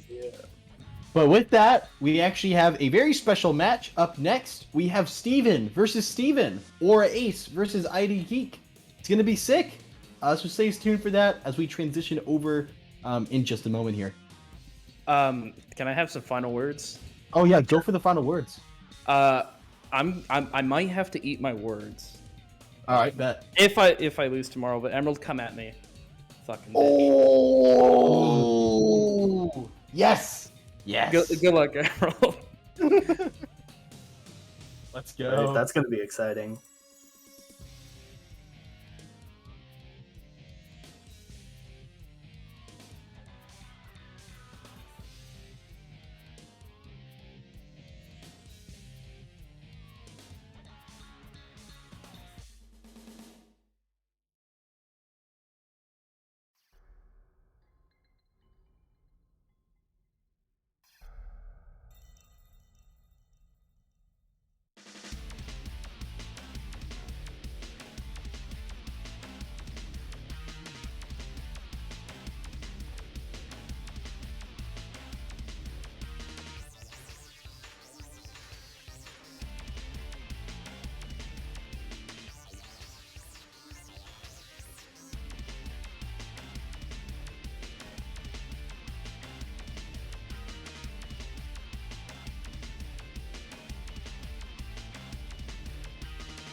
How's it going, everyone? We are back for our second to last match of the day. It's going to be Geek versus Aura Ace to see who can go and face Drum in Losers Quarters. I am Don, joined here by Superior. How's it going, Superior? Doing all right. How's it going? How's it going? Doing good. This is going to be a cool match. We were talking about it a little bit before we came in here, but Geek has been doing really well in the tournament so far, and Aura obviously one of the favorites for the tournament. So it's going to be a cool match. Yeah, I'm looking forward to this one because again, like Geek, because like also Geek started rough as well. Like to really not really beat around the bush. Geek started rough, and then just kind of as it got on, and especially as we got into bracket, just like really found his groove back with the game a bit. So this should be a good race to see. Yeah, I mean, for those who don't know, Geek was, I believe, his peak rank in Hero Story was 3rd place, somewhere around there, back a few years back. And he hasn't been too actively running the game since, until the last few months where he joined the tournament, did the Break the Barrier for 22 event. He's, been steadily improving through the event, and you can kind of tell that he's pretty de-rusted at this point, and looking good. Getting underway, let's go. And again, I love that Geek's friends still in the back there, showing the support. Yeah, they're all hanging out, vibing. Geek's really getting into whatever music he's listening to. And it's just like, Geek's just having a good time. Yeah, no, you do love to see it. It's like at the end of the day, just getting in here to play and have a good time. So to really get in there and jam out. I mean, Geek's just listening to the OST. Like, he's not even like listening to any other music. He just listens to the OST. Let's go. Ooh, we're pretty synced right now. I mean, I know it's City Escape, but even the way they're doing a lot of these movements are similar. All right, let's see. Ooh, Aura gets it. Yeah, Geek fully missing the inputs and opting to go skipless. Geek is really good at skipless, so I don't think he's ever really too burnt about missing the skip because he seems to enjoy it. Yeah, his past few skipless times, he has had a 148 that he got against me yesterday, and a 149 against, I think it was Seahawks, or whatever, like the last race he missed the skip in. He's got a 149 and a 148 skipless CE, so it's definitely something that's extremely comfortable to him. And I love a lot of some of his movement. Like what he does there when he goes up the ramp and he kind of like smacks the side of it to not get as much height so that he can like homing attack and land on the ground to get more speed is just, it's really good. And it like definitely saves a bit of time over what a lot of people do for skipless. Yeah, it's so interesting watching Geek because you can really tell there's like a lot of finesse in his gameplay where you wouldn't really... Like, it's not that the time that Geek has is bad anymore, right? Like, even still to this day, it still holds up pretty well. But just, you can definitely tell that Geek was at one point like a super high-level runner just because of the amount of control that he has over the characters. Yeah, it's crazy. And also, again, 129 with the attempt. Just always gets that sub 150, even with the CE skip attempt, yeah.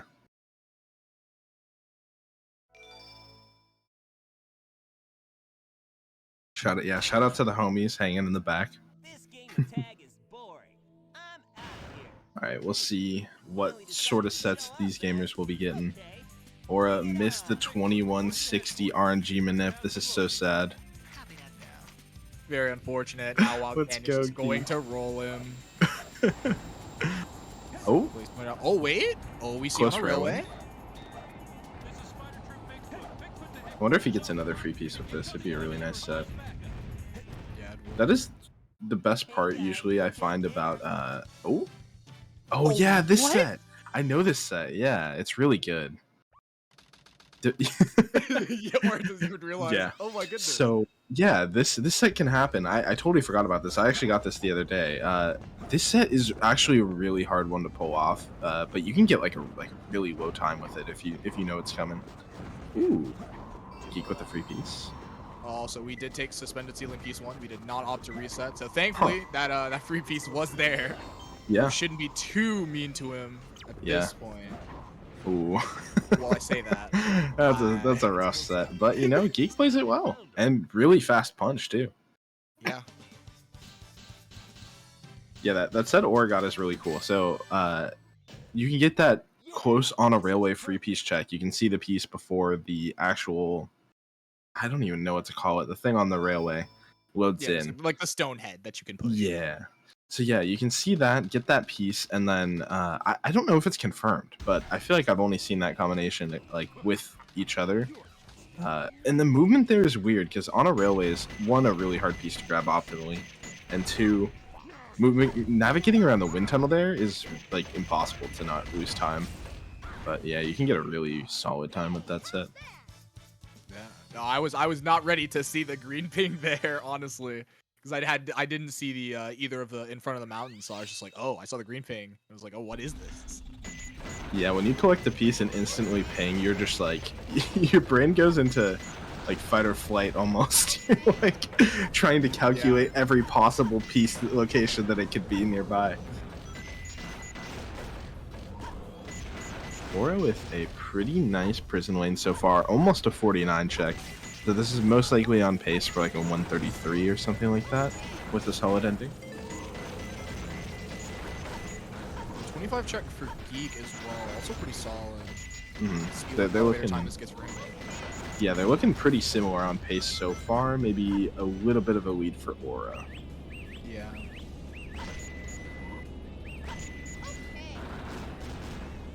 Aura's moving though. 120 check. Wow. Okay. Could be a very much 132. proved me wrong. Yeah. He's had some really good movement ever since that elevator check. Yeah, 132. Let's go.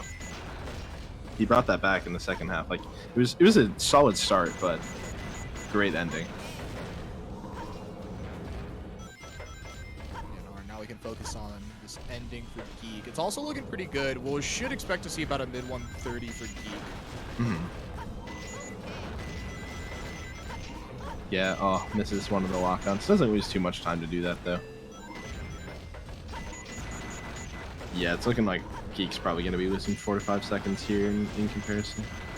Underloop. Underloop for Aura as well, yeah. Underloop is one of those tricks where you have a very small difference in angle and it just completely changes it. Like, you can just lose 2 seconds, or you can even save like half a second for getting a more optimal underloop than just like a normal one. Yeah. It's very true.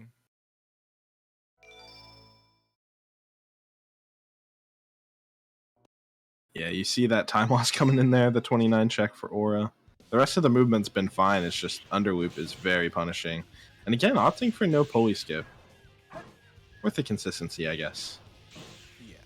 If you're not feeling comfortable with it, then yeah, you just definitely can opt out for it. It's only, I mean, pulley skip's like 2 seconds? Yeah, it's about 2 seconds.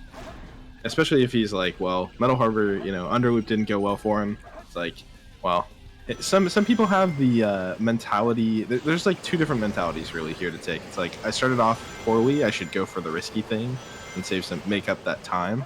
Or I just played poorly, let me not be risky and make it worse. Geek with the pulley skip. Nice and clean.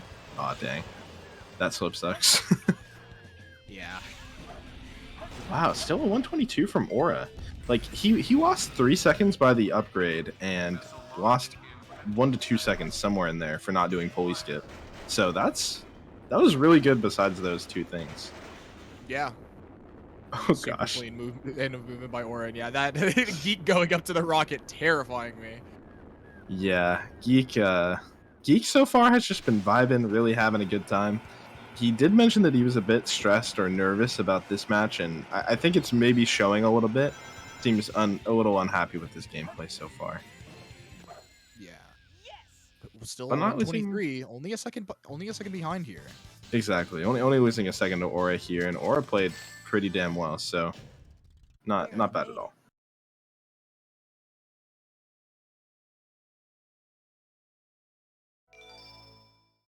Yeah, Shadow won. Pretty simple boss fight. Shadow can be mean to you, but for the most part, just cleans it up in 11 to 13 seconds, depending on what Shadow does. Yeah, Aura with a very clean time. Doesn't get much faster than that without the spin dash strat at the beginning. Yeah. Can't ask for too much more. It's frames of difference at that point. Yeah. Now I'm curious coming up for this stage because this stage could massively swing with our fun favorite tree halfway through the stage. It's like Aura. I don't know how Aura's wall run consistency has been, but like for Geek recently, wall run has not been the nicest to him, so it could be kind of scary. Yeah, I feel like whenever I see Aura, he's pretty consistent. I rarely see him like fall off of the tree once he's on it, and he also does the pause strat to get the whip speed. Yeah. So he's pretty consistent with wall run from what I've seen, but you never know under tournament pressure and stuff. And Aura's having some uncharacteristic mistakes, just here and there, just a couple of them. Not feeling too happy about this green forest so far, having to take the bottom round. Definitely not. See how this mini wall run goes for Aura. Sometimes though, I know when I'm having a rough green forest, I'm just like, yeah, I'm gonna hit wall run because of course, why not? Like it's gonna be a great wall run now. Because you know, it's like green forest is like a pick like 2 out of 3 or like a 3 out of 4. You can never get everything that you want in the stage. Oh, very low. Oh, just barely misses the water. Aura's gonna have to go for moonshot, and he might not even get the spin dash. We'll see. Okay, he's bailing. Not a bad choice. Yeah, this only loses. Yeah, it only loses about 4 seconds from my timing. Could be a little off, but still. Yeah, no, but still, getting the wall run is half the battle. You know, even though we're losing a bit of time from no moonshot or task run, it's still not a death, and it's still probably about a solid 10 seconds better than not doing it, and obviously better than dying, like what happened on Geek's end. Yeah, at least for Geek, it was a quick death, so if he's able to recover, he might actually still be able to save some time on Aura. Geek also low on the tree. Let's see if he tries to go for moonshot here. Oh, the jump off the tree. That was a spin dash jump off the tree. I don't know if I've seen that one before. I definitely haven't. I didn't even know you could do that.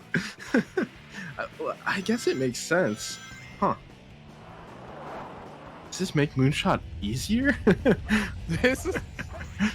I'm considering my life here right now. It's like, wait a minute, hold on. These are new developments right in front of our eyes in tournament. Yeah, I'm like trying to think why you wouldn't be able to do that, you know, but I've just never considered it and never seen anyone do it. Yeah. Interesting set here for Aura. This is probably going to be, usually with these pieces, I don't know why, they just always spawn a Church Piece 3. Maybe like Bearded Mountain or something. Yeah. Suffer. Interesting. Or you can get rolled. I wonder if that's probably confirmed. Those pieces over there are so rare, I feel like it just has to be confirmed. And that's a pretty cool I feel like I barely ever see Chimney near some grass as a piece too. Exactly, yeah. It's just like, I think it's because they're so central to the stage, but you just rarely get those Ghost Train piece 2s for that reason. Yeah. And as a hunting nerd, whenever I see a cool set, I gotta look it up, you know? And that is actually confirmed. Oh, I have that on my dock, yeah. Totally forgot about that. Oh, it's just already there. Yeah, it's the one pumpkin family set that I have because it's very nice if you grab Suffering first. Yeah. Saves a bit of time. Also, I'm not entirely sure what Geek's P1 was, but we did do something bad Church P3. And I don't know if he was just kind of like, you know, I'm already in this area, like I might as well head over there, or if it was just like losing the 50-50. A lot of the time, it's weird because it kind of feels like it'll be Church, but you always want to be sure. Because most of the time, when you get that hint, you're closer to Ghost anyway. Yeah. Unless you get the rare Church Piece 2 to Piece 3. Very hype. Yeah, which is always crazy. It's always like falling out of control when you see it. Aura looking so good so far in Mission Street. Geek coming up to the upgrade with a low 23. Not going to be able to manipulate as much. Went very early there, so not going to get much IGT abuse. giving himself a nod for getting weight hop. Wow, yeah, Aura Aura had so much room there. He just didn't even do the pause hover and made it with time. So yeah, he really well executed in the cycle section. 46 check from Geek. Pretty good considering that we barely pushed the IGT very much. So this still should be a good pace for Zero Cycle. We'll see if he hits it. So far, he's been very consistent. Knock on wood. Don't want to commentate first. Yeah. As soon as I said Aura's looking good so far on Mission Street, I was like, man, I'm gonna just stop talking. Yeah. Mission Street's such a scary stage in tournament because it's one that you feel you can usually hit, but if you start thinking about it a little bit too much, it can just, you know, you make the smallest mistake and it changes everything. Also very easy for Zero Cycle. Geek also having years of time to land on the cylinder. Yeah, you love to see both runners hitting Zero Cycle. Like I mentioned, it's just such a painful stage to lose time on.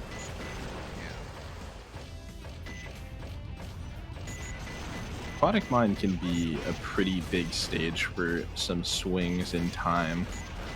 No, honestly, Geek keeping up pretty well. It's pretty much mostly just the C skip deficit. Aura, I believe, with the free piece. Yeah, and I a believe green that's ping. middle 3 fans and green ping, yeah.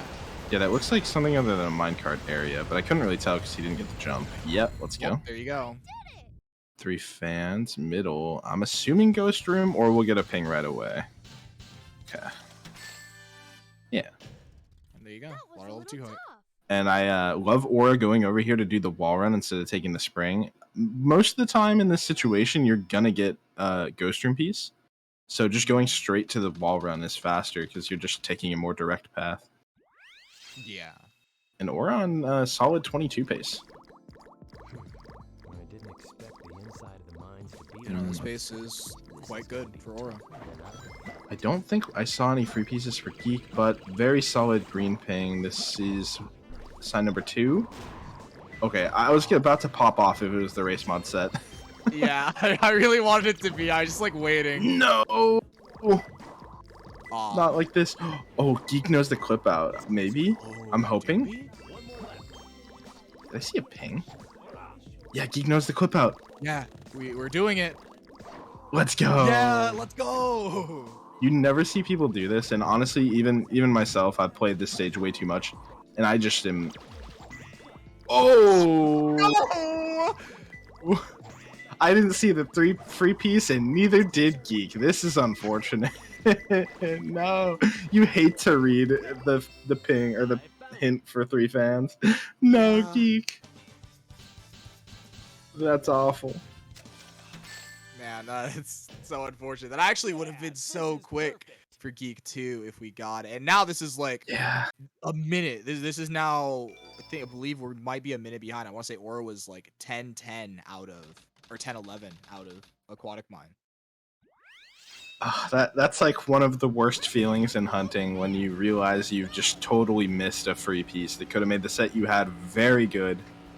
But he got to show off the clips, so you know, like that was kind of cool. I respect it. Yeah. Aura with the 119 at lap 2, 119 flat, I should say.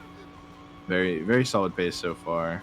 Geek heading in. I wonder, because yeah, Aura's on really nice pace so far. Can Geek beat it? The cart legend. Yeah. Of course, these are 2 people. Of course, there is now the Aura route. I don't know how. It's like, I know that they like Aura has his own route that he does, and of course there's the Geek route, the famous route. Yeah. So. Wait, this is actually the narrative for. It's the Route 101 narrative. We have 2 people with their own little ring routes that they like doing. Yeah, they both have tutorials. That's hype. That's such a random thing, but yeah, they both do have their own route and tutorials on how to play this stage and ring route accordingly. Oh, Geek with the backup there. I didn't see what happened, but he must have missed a boost, and it is faster to get that balloon as a backup there. Because yeah, if you, oh, Geek with the almost direct hit on the barrier. No. Aura with 113 by a frame. Let's go. Yeah.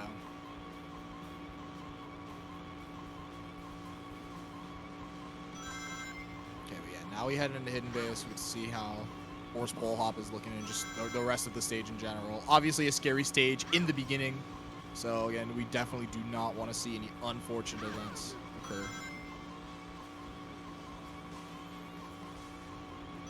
Hidden Base is a really scary stage starting off the second half of the run. Immediately with the trick that some people, like I think Aura, oh okay, Aura's not going for it. But yeah, it's a pretty tight pause hover window, and if you're not feeling too good with those inputs, yeah, Aura was really low there, but he lives. A little scary for a moment.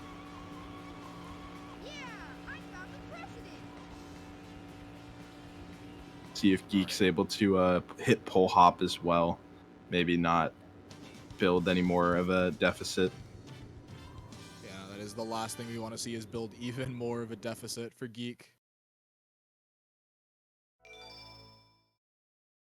Yeah, the aquatic mine was really unfortunate because I think that could have actually brought it back a little bit. I guess they both technically got 3 fans, so it probably would have been even, but... Yeah. Yeah, both of those sets probably would have been mid-20 if Geek had spotted 3 fans. Aura on a nice pace despite falling down there. Still pretty nice check.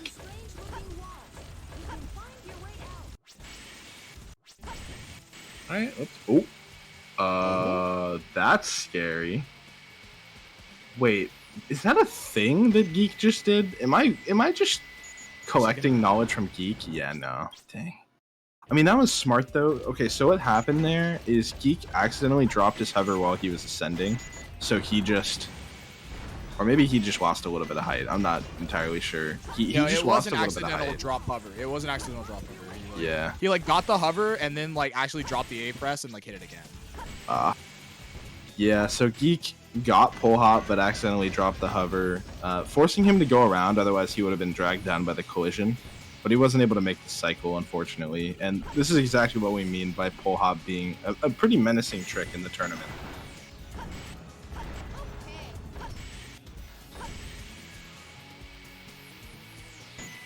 Aura heading into Pyramid Cave. You love to see it. Yeah. The Aura Pyramid Caves are super nice. Sometimes he's in his feels about Pyramid Caves. Sometimes the day just isn't good. But when the day is good, the Aura Pyramid Caves will always look really good. Yeah, I'm hoping to see one of those good days here because it's always beautiful to see someone who puts so much time and effort into Pyramid Cave playing to their best. The mid-28 upgrade. You love to see it. Yeah.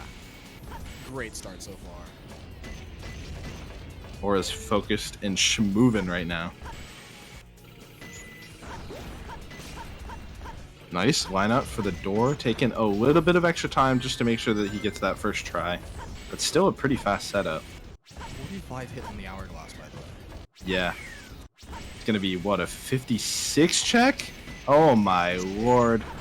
Okay, that is the first mistake made in the stage. For a full minute of gameplay, pretty much 0 mistakes, just a little bit of safety strats.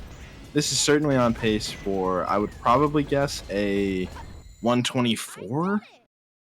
125, 126, depending on how clean the ending goes. Aha, no. You know, Speaking happens. It's our job, but also it was a mistake. Yeah, it's unfortunate. I mean, ended look. up with a 130. Yeah, to hit head back. He's so mad. You know, look, like, Aura pulled off the cleanest. Like, he got a 56 check, man. That's just insane. Most people will be happy with the sub 1 check there. He got a 56. I don't know if I've ever seen that in my life. Like, even though the ending didn't go well, still huge shout outs to Aura just for that. That was dope. Yeah, it's great. Geek! Ooh, we're doing Let's this. fucking go!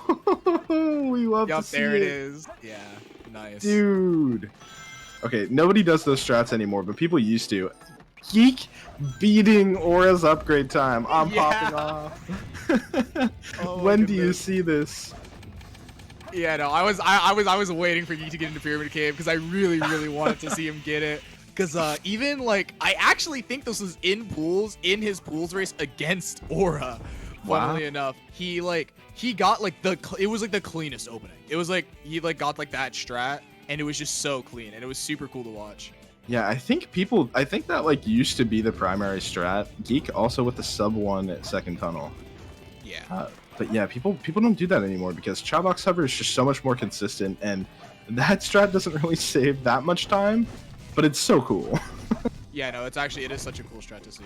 And it is technically faster.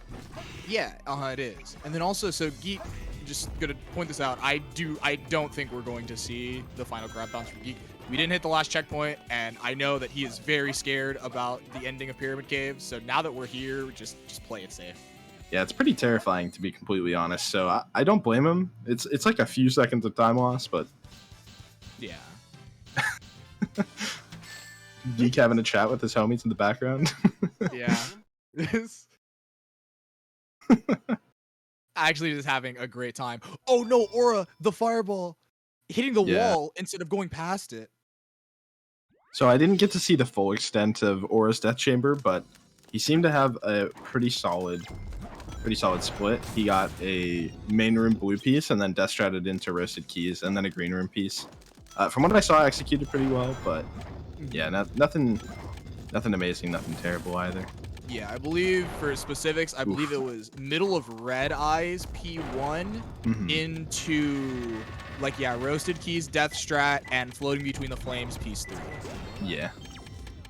Yeah. Oh, tilted picture. You love to see that. I think this is like the only red piece that can spawn with this piece, but we are also outside 1024, so yeah, it's just kind of crazy. Like you're already running back to red room anyway because it's just the fastest way to play, and it gets just insane high roll with this piece 1.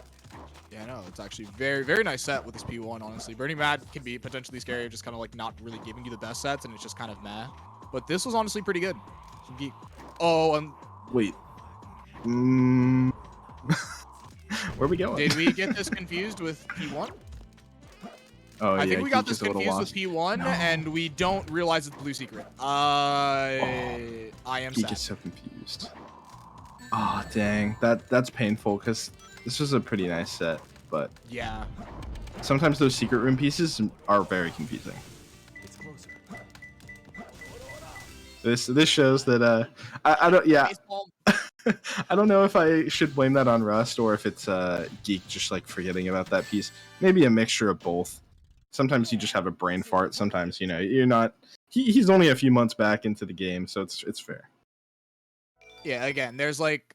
There is like a piece 1 and piece 3 variant of Between Four Pillars. So I think he like just had a brain moment and thought it was the P1 variant as opposed to the P3 variant, and like forgot that the P3 variant could be Blue Secret. Or also having a golem moment. It was a pretty rough one. Yeah, we didn't really talk about it much. It was definitely an egg golem moment. I just have some PTSD from this fight, so I'm just avoiding that one.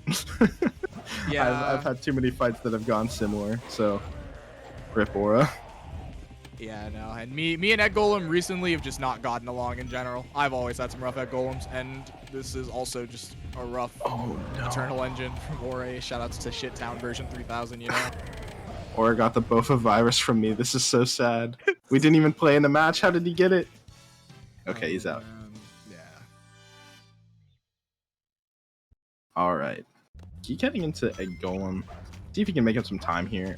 Oh, that's so tragic. Well, he did get the bounce, kind of. This is faster than casual strats. Yeah, still an 8-second hit, which is better than what you want. Like, that's far better than... Oh my god, what the fuck happened there? Where is his homing attack? Where is... Yeah, this is quite the Egg Golem. This boss is not allowed to function today. Ballerina time! Oh yeah, of course. Okay, well at least Geek just has time to be able to bounce. Hopefully he can get the other 2 hits by the time Ballerina's done. One more. Yeah, hopefully... Okay, well. There you go. Yeah. Gonna be saving time on Aura at least. Yeah. I always love that. How the pulley just keeps going and Sonic's just hanging out. Yeah, literally. No, it's great. It's great. Yeah.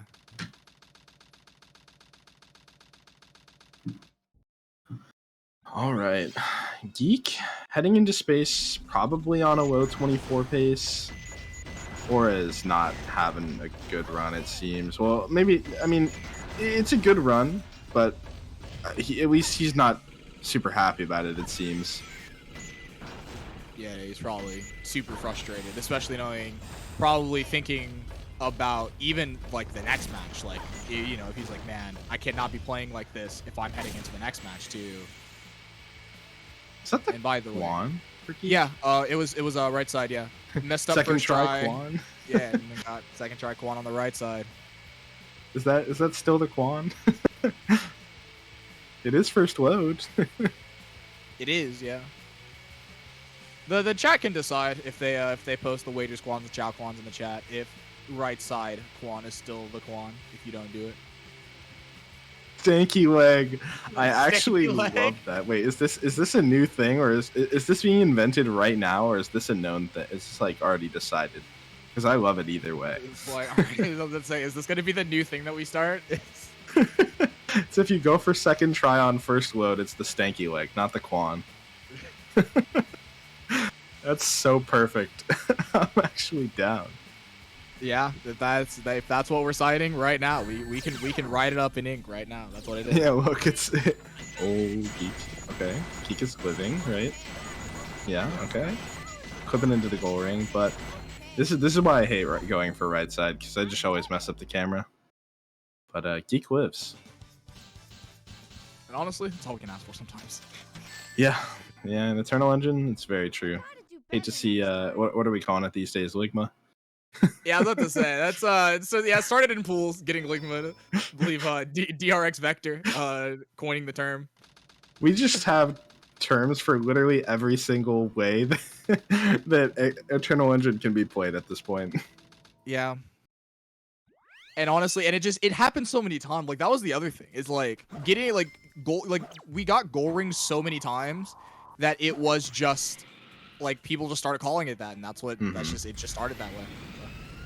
So Geek taking a piece that I personally don't take anymore, but you can get an insanely high roll with this set. So like, I don't blame people for taking it, but it's like from what I looked at, it was like 4 out of 29 was like sets worth taking, and it's not looking great for Geek.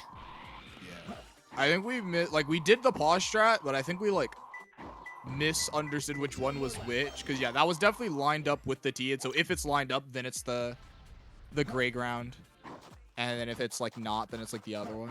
So it just misread it a little bit, but I honestly didn't read the piece 3.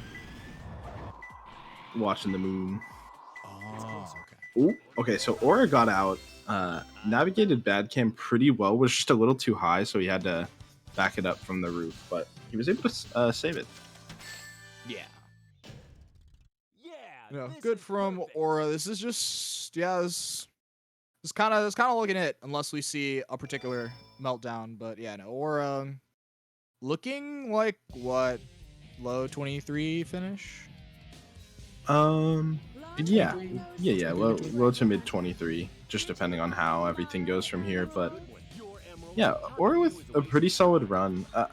I think like he's not gonna be super happy about it because this doesn't beat like Katie, and also Drum is incredibly consistent, probably going to be able to get a 23. So Aura probably wants to do better just so that he can feel better about his future matches. But I mean, still a very solid run from him. I think the egg golem is what hurt the most, honestly. Yeah, 100%. Yeah. And also, we definitely got hit with the Rouge. We are getting hit with the Rouge moment right now. Oh, Rouge could have ended Geek's whole career right there, but just ran right past.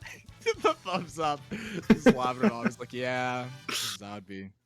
That is my favorite part of Geek so far in this tournament. Just always able to stay positive, even in the face of just so much shit that gets thrown at you in Hero Story. He just throws the thumbs up and just keeps vibing to music. Yeah. And it's hard to do, so it's honestly commendable. Oh yeah, no, 100%. It's like, especially when like as many things can happen to you as they can in this game, and like sometimes they will. Yeah. Oh, that was a clean backup. That was kind of cool. I definitely take it a lot slower than that if I fall down, because that section sucks to deal with. Yeah, like I definitely will like not bounce excel there, but if that's what you're comfortable with, then yeah, no, it's definitely fast, and I mean it looks kind of cool too. Yeah, Geek seems to be a pretty good button presser. He just presses the buttons very fast, and he likes doing it. Yeah.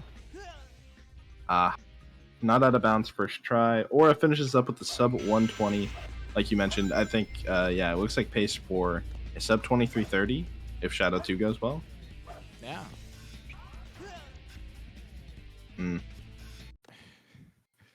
Rolling his eyes a little bit. Yeah. TGSS can be a rough skip sometimes.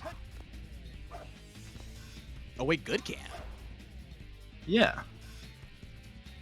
I think, like, unless you're feeling very confident about bad cam, and like you've really spent the time to learn it, like a lot of these runners have in the past, you know, like Aura. Like, if you learned it before there was a good cam setup, it's like, why why change? It's faster. Yeah. No problem. You know, that's why I was Right. surprised, because honestly, in all of his other races, we've been bad camming it up. And oh my goodness, Aura terrifying me right now. Aura, please. Aura at a loss for how Shadow got turned. He's like, this happens in this fight? Yeah, what is happening in the Shadow fight? Oh no, dude. No. Okay. Still getting a 23. Oh man, what a rough Shadow 2. Yeah, and I'm assuming Aura probably hadn't been checking the stream, so something like that could be the difference between a win and a loss, right? So I'm sure Aura was not too happy about that. But fortunately, as we know, Geek's been having a tough one, but he's gonna close it out nice and strong. And Aura's gonna be advancing to the next round. What is this? Losers semis? Advancing to losers quarters. That's right, versus Drum. Yup.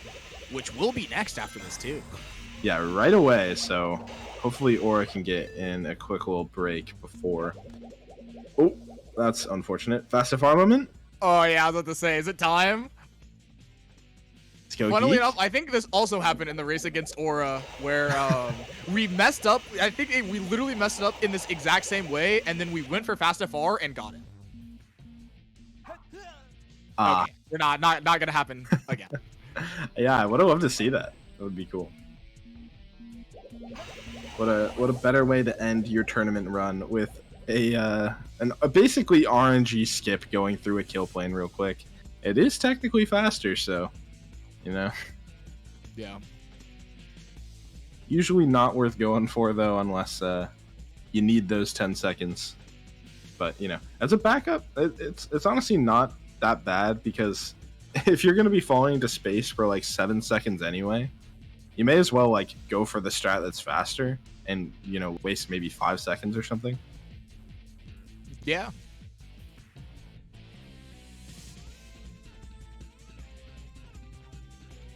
All right, Geek heading towards the end of Final Rush.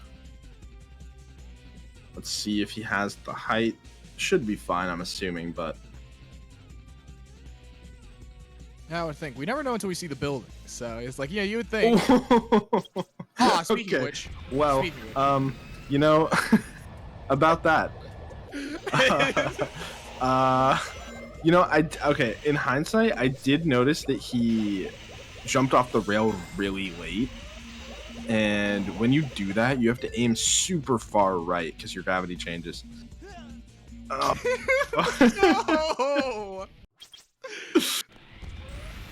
Poor Geek. He's just laughing it He's off. like, dude. It's like, come on. I do also love this strat, by the way, the double bounce strat there. It's pretty cool. It's probably the slowest of your options there, besides jumping off or like tricking or whatever, but Man. Poor Geek.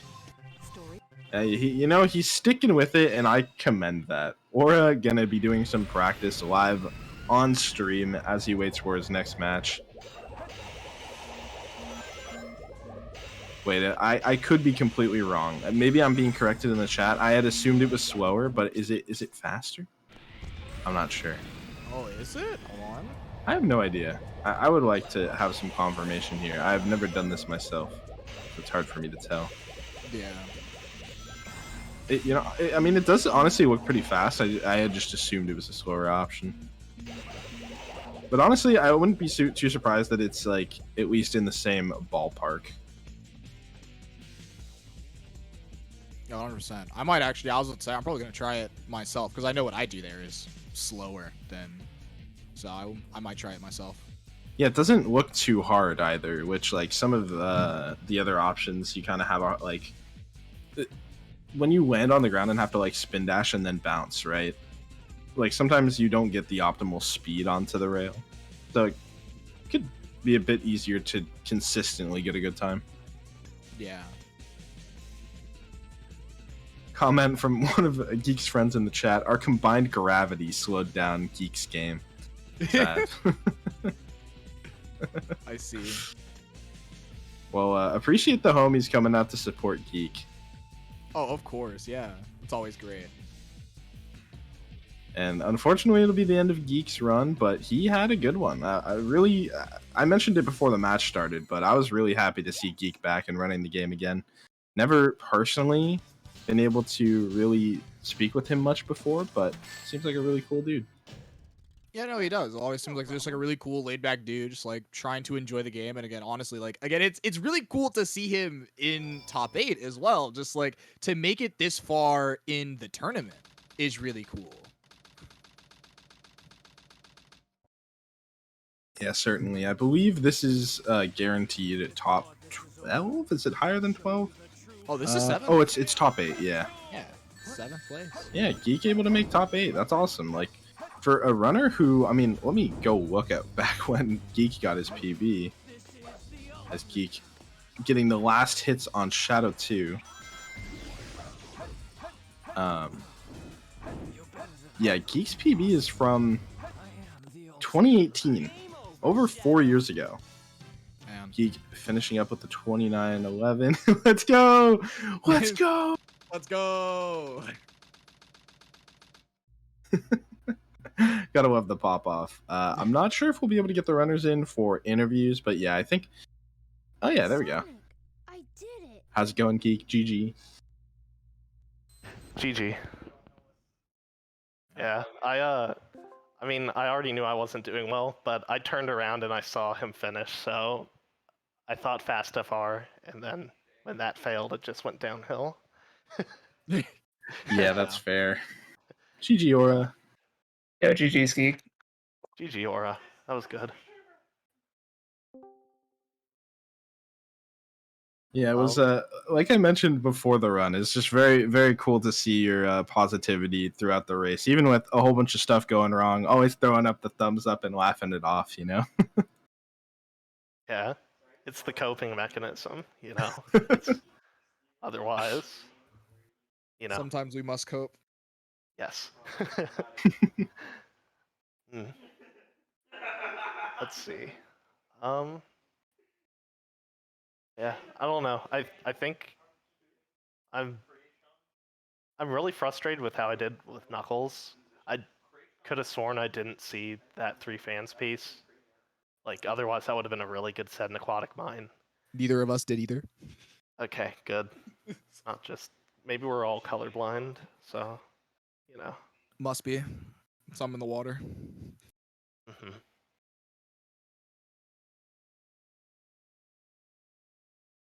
Yeah, I guess. Yeah, no, good stuff to both of you. Just like good tournament run from you, Geek. You know, we've talked about it a bunch because we talked about it with against Tethys as well. Just like it's just cool to see you in top 8, and it's cool to see you coming back to the game and just again getting better as the tournament goes on. And Aura, you move on. I know you are not the happiest with this run. I'm pretty sure. But No, again, you I'm played not. pretty well other than a few splits. I'm so sick of throwing 22s to late game. I mean, if it wasn't for Shadow 2, that would have been the 3rd straight run. That would have been a 22 if it weren't for Egg Golem. I just cannot play Egg Golem in the tournament for some reason. Egg Golem is a huge choking point. It's just not surprising. Wonderfully made boss. There's nothing that could ever go wrong there, right? Yeah, best boss in the game. And then the super bounces just start going so much worse when you start getting janked, and I'm fucking pissed. Yeah. Yeah, fair enough. Well, any last words? Any thoughts about the tournament for you, Geek? I might. I don't know. I guess I don't know if I'm gonna go for a 22.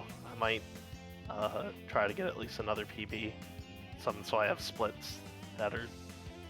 Because I don't have splits that are using the current timing method that like go with my PB. So I'd like to get like a low 23. I guess that's my goal. Okay. See, other than that, I don't know. I guess good luck to whoever's next. I'm going to. Well, I got friends here, so we're gonna go do stuff. Yeah, it was good seeing you, Geek. GG on the race. Yep. All right. Catch y'all later. Later. Yeah. And coming up next, we have Aura versus Drum. It's gonna be super hype. How are you feeling about that, Aura? I don't know. Drum's doing like what 2-3 new skips since I've fought him in pools, so I expect a closer race than that. I'm gonna be bringing 30 lives into Death Chamber this time because two tournament races in a row, I ran out of lives in Death Chamber and had to go to Piece 2, not in red.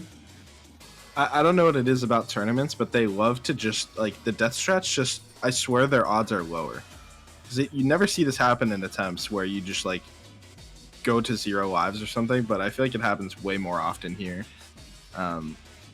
But yeah, we should probably get rolling because we got another match coming up soon. But yeah, good luck on that, Aura. Thank you, thank you.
switched over here. Oh, how's it going, gamers? Yo, gamers. All right, Yanamax and Mango here. We got a pop-off match for, I believe this is loser semis, right? Losers quarters, I think. And despite that, this should be a really good race. You got two amazing runners in here. You got Aura Ace. The president himself doesn't need an introduction, and Drum Basher, probably one of the best Dark players just in ever, and has a really damn good hero story. Yeah, it's going to be interesting to see. I'm really hoping to see a match where both runners are trading with each other blow for blow. Like, I'm really hoping this is a match where, like, they're leaving CE at the same time. They're both getting equal Nux RNG. I want to see a bloodbath in this show. Because remember, loser goes home. So at the end of this, Drum Basher or Aura Ace is packing their bags and heading back to, I don't know, whatever break every runner keeps taking at the end of this tournament. Yeah, both runners are not only really good, but extremely consistent at both, the stages with the skip, and if need be, they could pull out a really good skip list. So as you see, they both started. It should be a really good race. I was gonna say, I don't even think we need to talk about it. First skip, yada yada, CE skip, yada yada, save 30 seconds if they hit. Anyways, back to what we were talking about. I don't really expect to see any major errors from any of these runners coming up to the skip anyways. Like, in fact, they look almost fully synced on what their movements are. Yeah, when it comes, it's really just, it's a match between Orva and Drum. Expect really clean movement and not many mistakes. It's very likely this match could come down to, like, the seconds. So, like, 10 seconds to 5 seconds. They're both just extremely good runners. Speaking of, both runners heading over to CE skip. Or it looks like he has a decent launch. Drum Basher 2. Can we get the RT? RT! Oh, they both got it. Let's go. Let's go. Oh shit. That was sick. Yeah, they both got it here. Drum Basher missing the rail, or getting it. All right, like I said, gamers, we got a bloodbath coming for this one. This is huge. Drum gets back on the rail. Come on, Drum. Drum having a little trouble with the rails. This is the President of the United States versus all of the UK. It's going to be huge. The President's already taking the lead. Drum having a little trouble towards the end. You're going to see immediately about I'm going to say a 16-second difference, assuming Drum doesn't make any mistakes. But dang, a 121.5 to start. That is a very solid CE that is skip. A good time. Yeah, that is a really good time. Yeah, most runners couldn't pull like anything that's 4 seconds within that, and Aura can consistently hit a 121. It just really goes to show his skill. Yeah, don't chalk out Drum Basher just yet. Even though he's down 17.14, that's something that very easily Nux RNG can manipulate. Even in that last match, Aura had a 258 combined Nux, Geek had a 415. So yeah, and Nux really RNG can of swing Nux, everything. Drum Basher has a really good hunting, really good knuckles, so he can very easily pull this back. Yeah, I don't know how to explain his hunting, but it's just nice to watch. I don't know how to explain. Really good. And if you look at the leaderboards, it really represents how good his movement is. Or he has a lot of good top tier Rouge times. Speaking of, let's see the sets. I do believe he's held the world record for Death Chamber before. Alright, Twin Stars P1. This is an okay first piece. Any P2s? Okay. 4 Whirling Eyes, that's good. Alright, meanwhile, I'll keep track of Drum Basher. Drum Basher, beginning room free piece. That's really good. Into Sandy Path. But Aura gets a stand pit. You hate to see it. Yeah. Wait, doesn't this give... Wait, no, not 4 Whirling Eyes. I'm losing my mind. I think this gives Wild Cannon Track P2, if I remember. Nope, I do not remember anything. Good. So Aura will be exiting with the 26 while Drum exits with a 19. Exactly what we were talking about, though. Notice how in just one stage, Drum cut down that deficit by 7 seconds. This is now about a 10-second lead now for Aura. As you can see through the camera, he is starting to sweat. Aura is sweating. Oh yeah, I see Aura. That face of concentration. You have to remember, if he doesn't get the... Oh, he got the 13! Oh, no! Not good for Aura. He got the 13. Run's done. Pack it in, boys. But Drum got the 12. I mean, that's it. How do you even compete at that point? You know? Truly, the race is over. The race is truly over. The president has been impeached. Anyways, back onto this. Prison Lane. Not really going to see any major skips in this stage, but you will definitely see the extent at which most of these runners will have their tails fundamentals down. You know, keeping their speed up, making sure they're, you know, taking turns without losing speed. Their, you know, their jumps and their hovers are on point. This is really a stage that highlights that. Yeah, and especially with this, if you watched a lot of, you know, newer runners and like older runners, the main difference between the skill levels in this stage is you'll start noticing that the, you know, older runners will never stop moving in Pyramid Cave. They'll never, you know, lose momentum. They'll just always keep going forward. And Pyramid you'll really Cave. get to see that with Aura. Or Pyramid Cave, sorry, Prison Lane. I was about to say. I mean, sorry. that's also true for Pyramid Cave, because that stage is just mechanics galore. Aura with a tiny mistake, not getting the lock on the guns machine. It's going to cost them a tiny bit of time. But we're not going to know how much until, you know, they get to the end of the stage. And Drum Dasher right on his heels. Yeah, this is looking to be... It's looking to be maybe a 135 pace for Aura? If I had to guess, at least. Let's see it. Meanwhile, I was about to say, I think their entrance onto this checkpoint is the same time. Alright, 134 for Aura. Nice. Is this also going to be 134 for... Let's see. Yeah. Yeah! Oh my god, 0.4 seconds. That is 25 frames. And already, they're already, like, whittled the gap down in time so much. Yeah. With both runners. Sorry. Oh, sorry. I was gonna say, with both runners now entering Metal Harbor, this is going to be another really test of their skill here, because it's very easy to die when the entire floor of the stage is a kill plane. Yeah, exactly. I mean, all it takes is one drop, spin dash, hover, one pulley skip going the wrong way, and you easily just lose all your lead, or you lose all of your... Like, the deficit gets even bigger. Drum Basher had a little bit of an error at the beginning there. I think Sonic decided that the bounce pads were a better idea than the ledge across the water. Which he does do that sometimes. But honestly, it's like an art almost watching, like, you know, Aura and Drum running through these stages, because it just makes Sonic look clean, you know? Going for the safe and consistent pulley skip from Drum. Love to see it. Getting a very clean birthday skip. Ooh, 1305 rocket for Aura. Now that's what you love to see. 13 rockets make the world go round. 12.96. Okay, 1-1 now. Drum got the 12 Eggman, or got the 13 rockets. 1-1.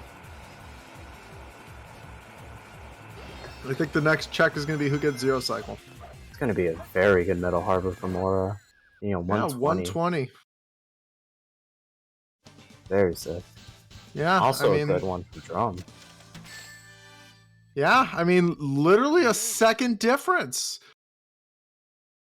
This is literally only the difference of that rail section getting a little bit messed up for Drum Basher, but besides that, he has been keeping up. Yeah, if you notice, Aura got a 19 upgrade and then Drum got a 20. So it really is just the beginning. Yeah, I mean, next thing we'll see is Wall Run. I mean, we know that Aura does Task Run. I don't think Drum still doesn't go for Wall Run, does he? I believe he will be going for Wall Run. And especially now when you have to go up against an opponent like Aura, you kind of are forced to go with Wall Run just because you know he's going to be going for it and he's going to be saving a lot of time with it. I mean, who knows? Maybe Aura has a little bit of a choke moment and messes it up a little bit. That could happen. But Aura with a very clean 11-3. Drum Basher having a little difficulty with Shadow 1 over here. Getting himself Getting himself a 16. That brought the lead back to Aura by about 16-17. Yeah. Or still maintaining a strong and consistent lead. Yeah. Now we're entering into Green Forest. We'll see how that one turns out. But, what was I gonna say? Is there really even any choking points for these runners? Because they're such a high level that, like, you really do not expect them to make any mistakes, you know? Yeah, but to be fair, this stage, though, can be a giant choking point. Because like we said, they still have to hit wall run if they're going for wall run. And, you know, with all these slopes and shit, you can really lose seconds everywhere on this stage. Yeah, I mean, speaking of, Aura's having a little trouble at the beginning. He's lost about, I think, 4 seconds right now, just from the movement. Yeah. We'll see how he wraps up. See, like you said, just another second or two right there.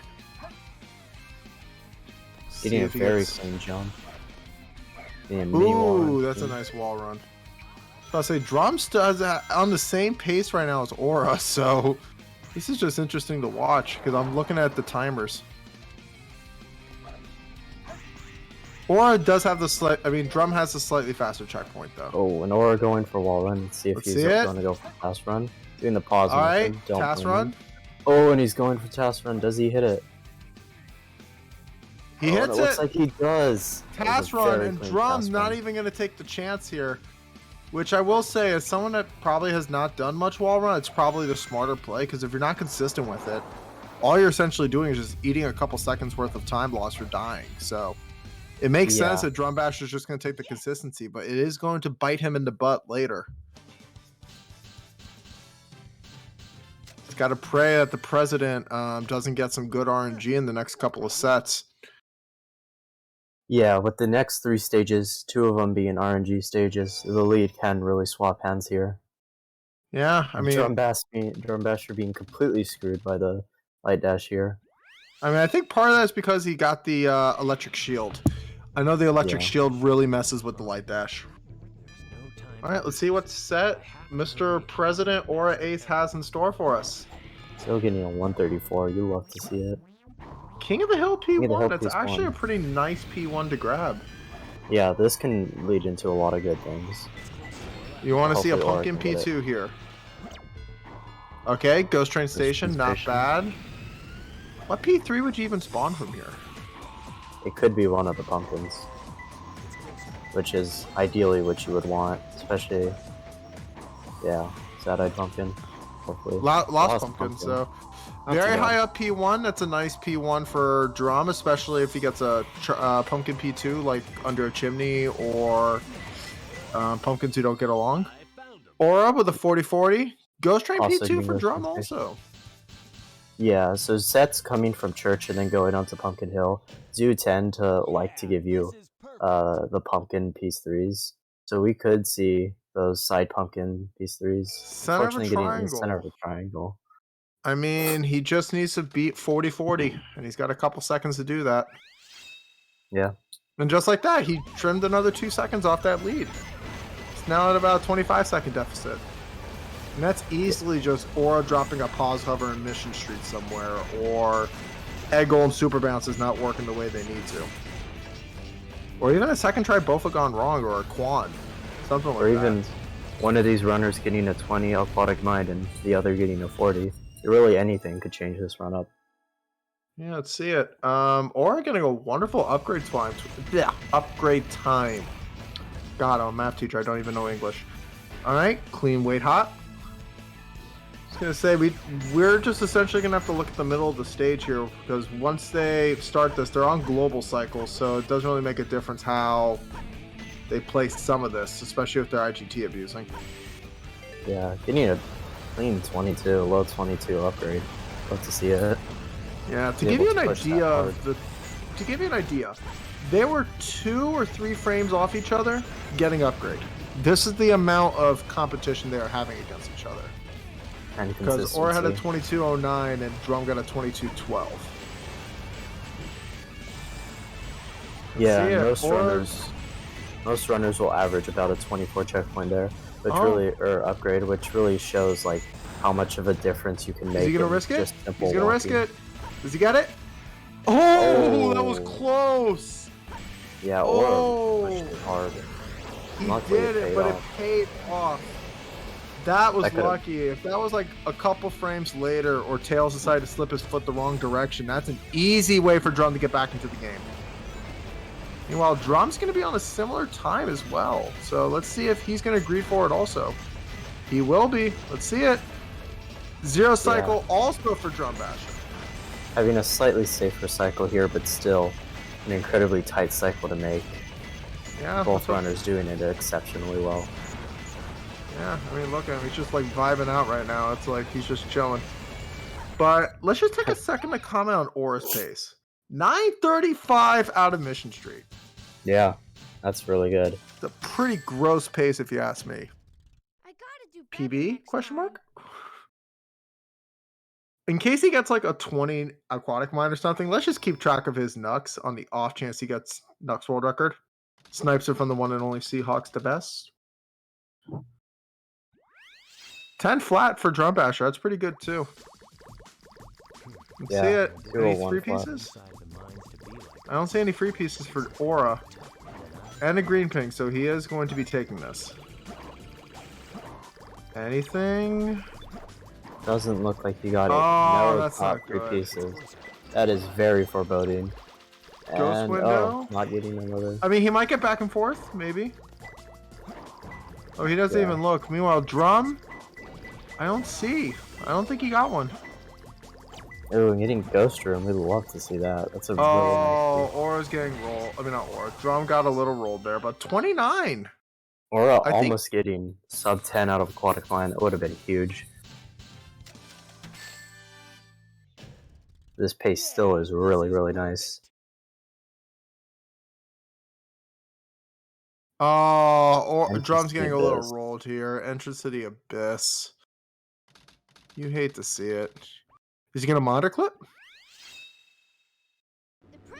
Yeah. Oh, he tried. Usually not to monitor clip.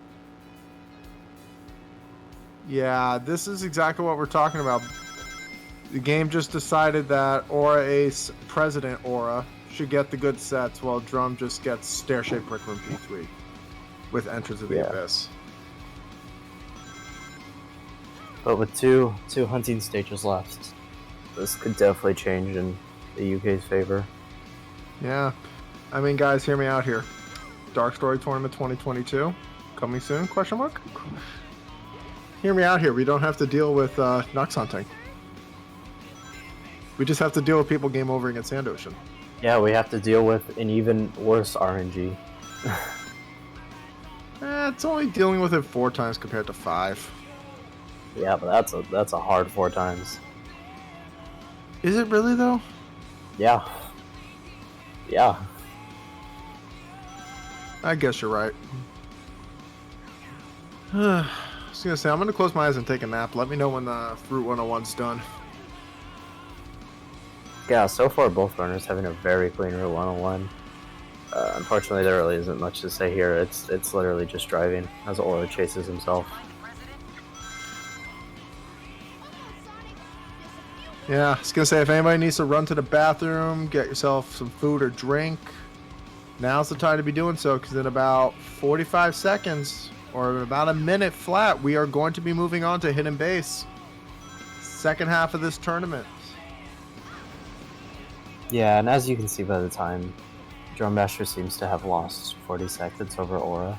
But going into Desert, this could change a lot, because as we've seen before, Drum has a very, very nice desert in space. So this could realistically change a lot. That's one of the things I really like about Drum Basher as a runner. He has just very consistent all-around play, you know? Like, even looking at how he's played so far, besides the rails in the beginning, has he really even made a mistake? I don't think No, he's made a just had- mistake. He He's has just getting so rolled. much overall consistency here.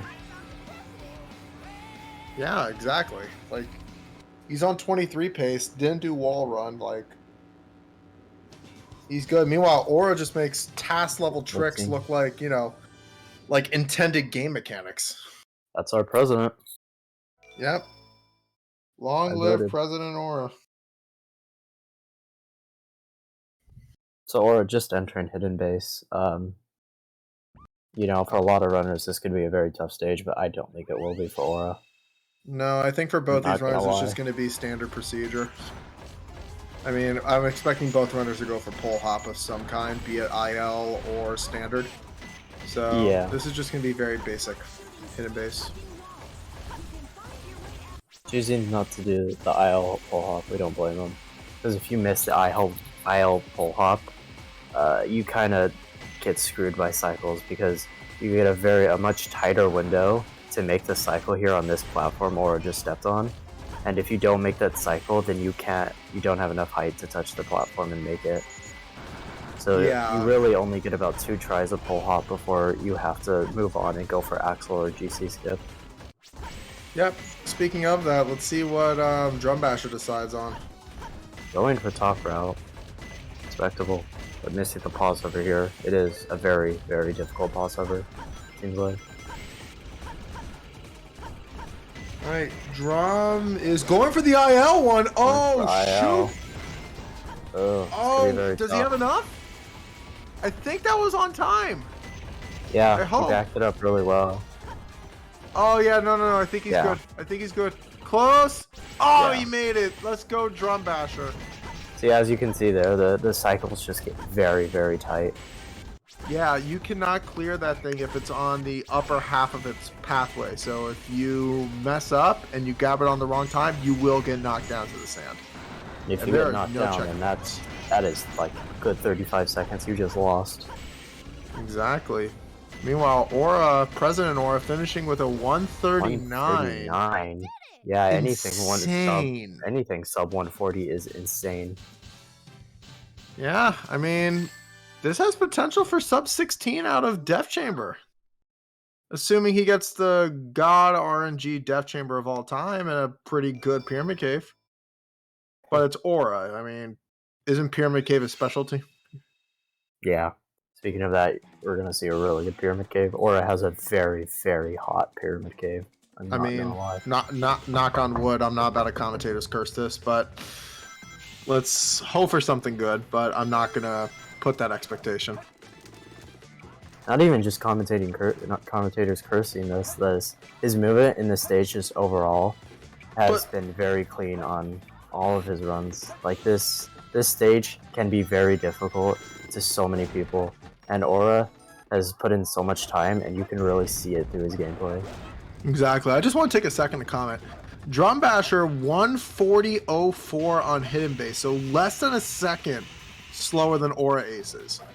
So I know we're mostly commentating on Auras, but do not look back on Drum Basher because he is keeping up. If he's not knocking the deficit, he's at least keeping it where it is.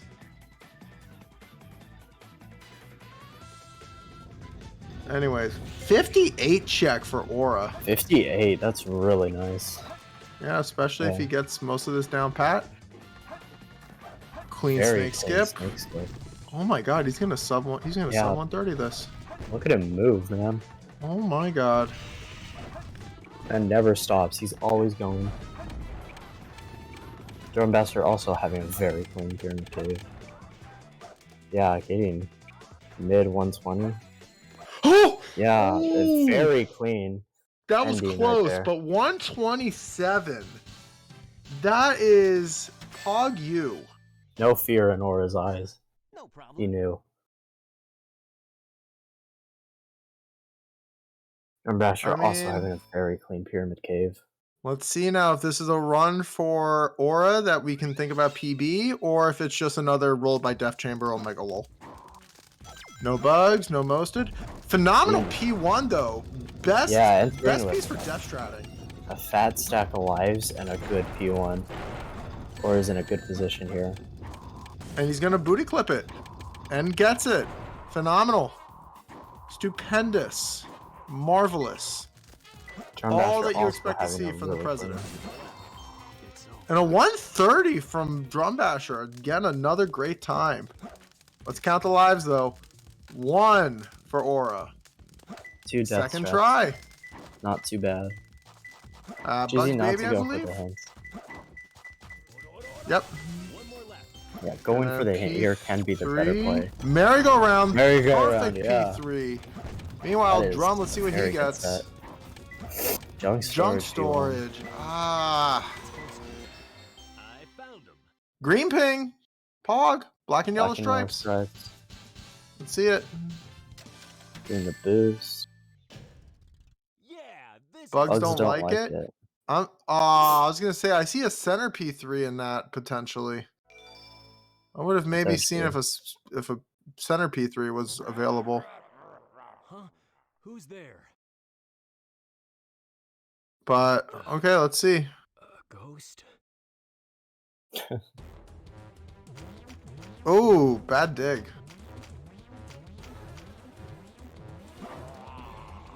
There's a flame, but oh, that was clean.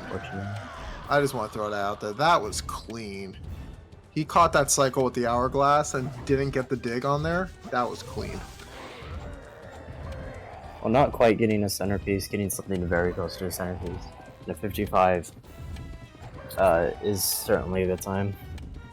Based on that set, a lot of clean movement from Drum.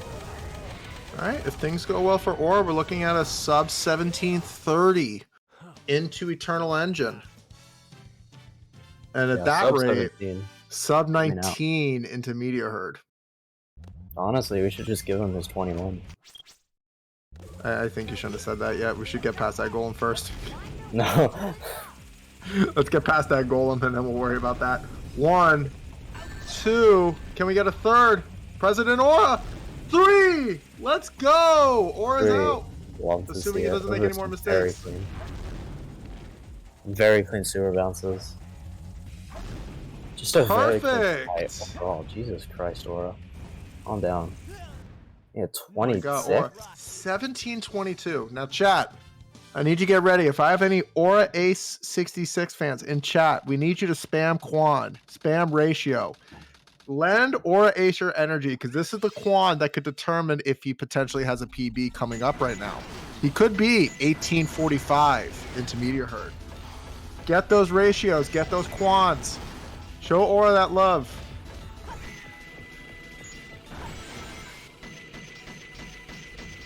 So as you can see, Drumbasher here going for profit bounces, the safer method and the more consistent method. Quan! Oh, getting a Quan. Let's go, Aura President. Aura way. Oh my lord. Meanwhile, Drum, again, we keep saying it, he is not letting up on the throttle. He is going blow for blow right now. Aura gets a 30 egg golem. He gets a wait. He gets a 32 egg golem. Dude, he really risked it on that death strat there. That was a very close death strat. Yeah, that was very close, but you know what? He needs every second here. Now, here's a real question. Drum Basher Quan? Question mark? Yeah, Drum Basher could get a Drum Quan. Basher Quan? Can we have a double Quan celebration? Do I have to turn on camera and hit the Quan? Question mark?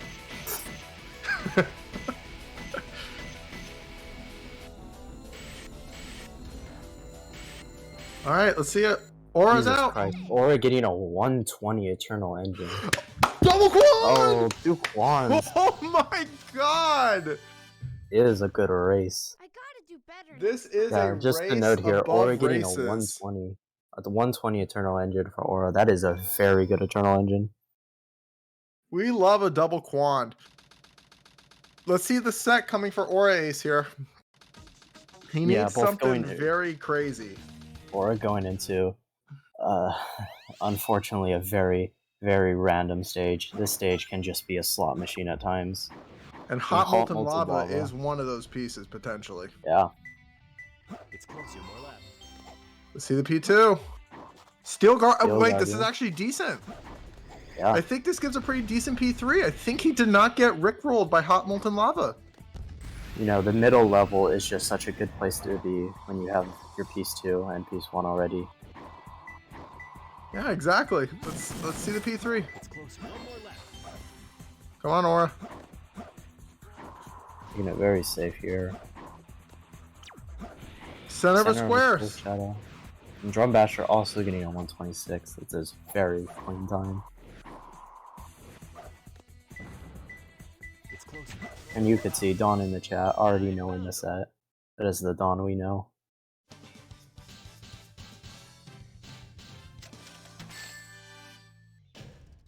Yeah, this is perfect. Yeah, I mean, let's see now. What set does Drum get? This could be something to knock the lead down. He might need it. Center of a triangle. Ooh, that can be a that for most runners that and the reset.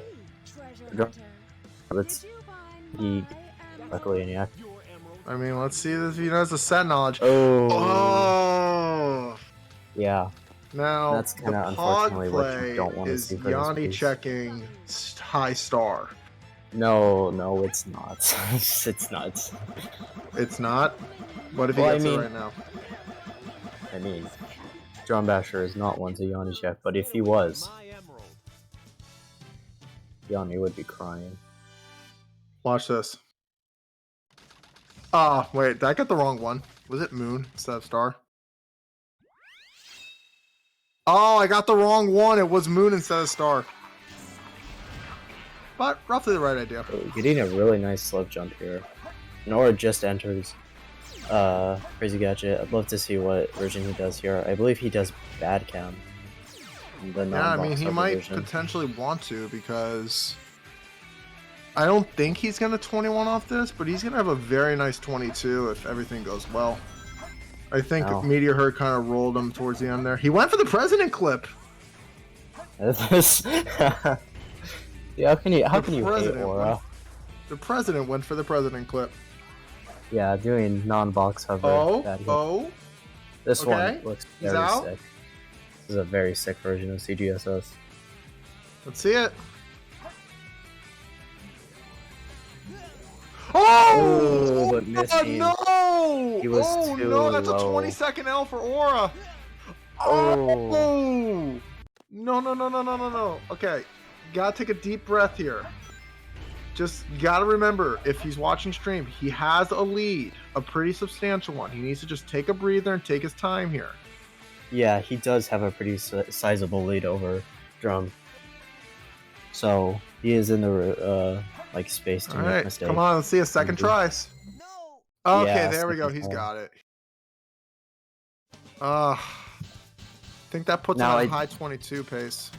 I do believe Drum goes for box hover with the Deku pause method. Yeah, I mean, so I'm really not seeing him messing this up. Yeah, this method has been shown to be very, very consistent. So, and Drum is very consistent at skips overall. So I could see him getting this first try. I mean, yeah, any skip he goes for, it's because he knows he can do it consistently. I mean, just Yeah, speak that's of, look true. at that, just freaking clean. Like, insane consistency there. Meanwhile, Aura with a 14 Eggman. Yeah, 2018 runners are crying. Wait, what runners are crying? 2018 runners are crying. So we're just entering FR. This is a very easy skip, but if you mess this up, this could throw the entire race in Drum's favor. I mean, we've seen runners mess up this skip before, so all it takes is, Aura forgets checkpoint and somehow forgets FR skip, and then Drum is magically back in this. Hashtag the this is how funny Drum clip on can the still win. platform. I mean, Doesn't get it. he did the first thing. Drum Yeah, getting the Drum- manip. Clean manip. 14-8. They frame tied each other on Eggman too. Both runners got a 14-8. Yeah, this is what it looks like to be based. All right. I mean, if you're Drum, you're praying for either another 44 Shadow 2 or you're praying for this FR to magically fail. But Yeah. the odds of that are very slim.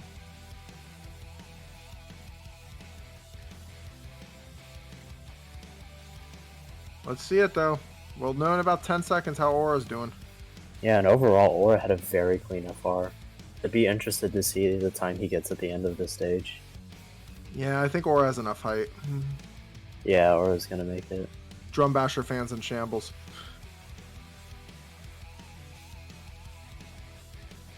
All right. I was gonna say Aura needs to do a little ritual right now. Needs to just take a breath and 119. secure the easy 16 Shadow to 2. Yeah. I don't know my numbers. Could be a 22. A high 22 here. Yeah, you can be looking at a 22:51, which would be a very nice time to end with. I mean, it beats Drum Basher's PB by like 15 seconds, I think. Yeah, most runners fight really hard just to get past 23 and to get a 22. And to potentially get a 22 in a race is insane. I mean, let's see this. Come on, Aura. 1, 2, 3, 4. And just like that, Aura Ace is your winner of Losers GG. Quarters. GG's in the chat. Getting a 22.51 as Drum just finishes with a 119 FR. 22.51 is an insane time from Aura. That is, I mean, again, he is, I think, the 5th 22 in this tournament. 3 of them held by Katie, 1 of them held by Emerald, who are, both in winners finals at the moment, I believe, or winners semis. I don't know which one. Winners finals, I'm sorry. And Aura with the 5th 22 of the tournament. Yeah, Drum Basher looking like he's going to get a high 23 here.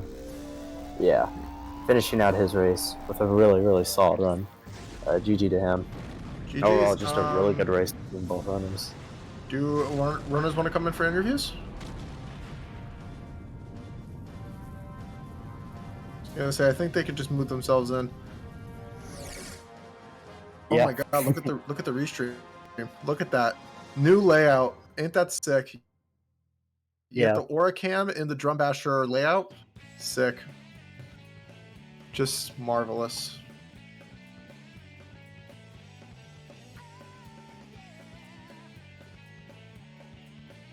I guess I'll message in chat. Yeah, I guess we don't really have to wait for someone to move them in because they're both mods. I mean, they're both literally super mods. They can come in on their own volition. Oh, I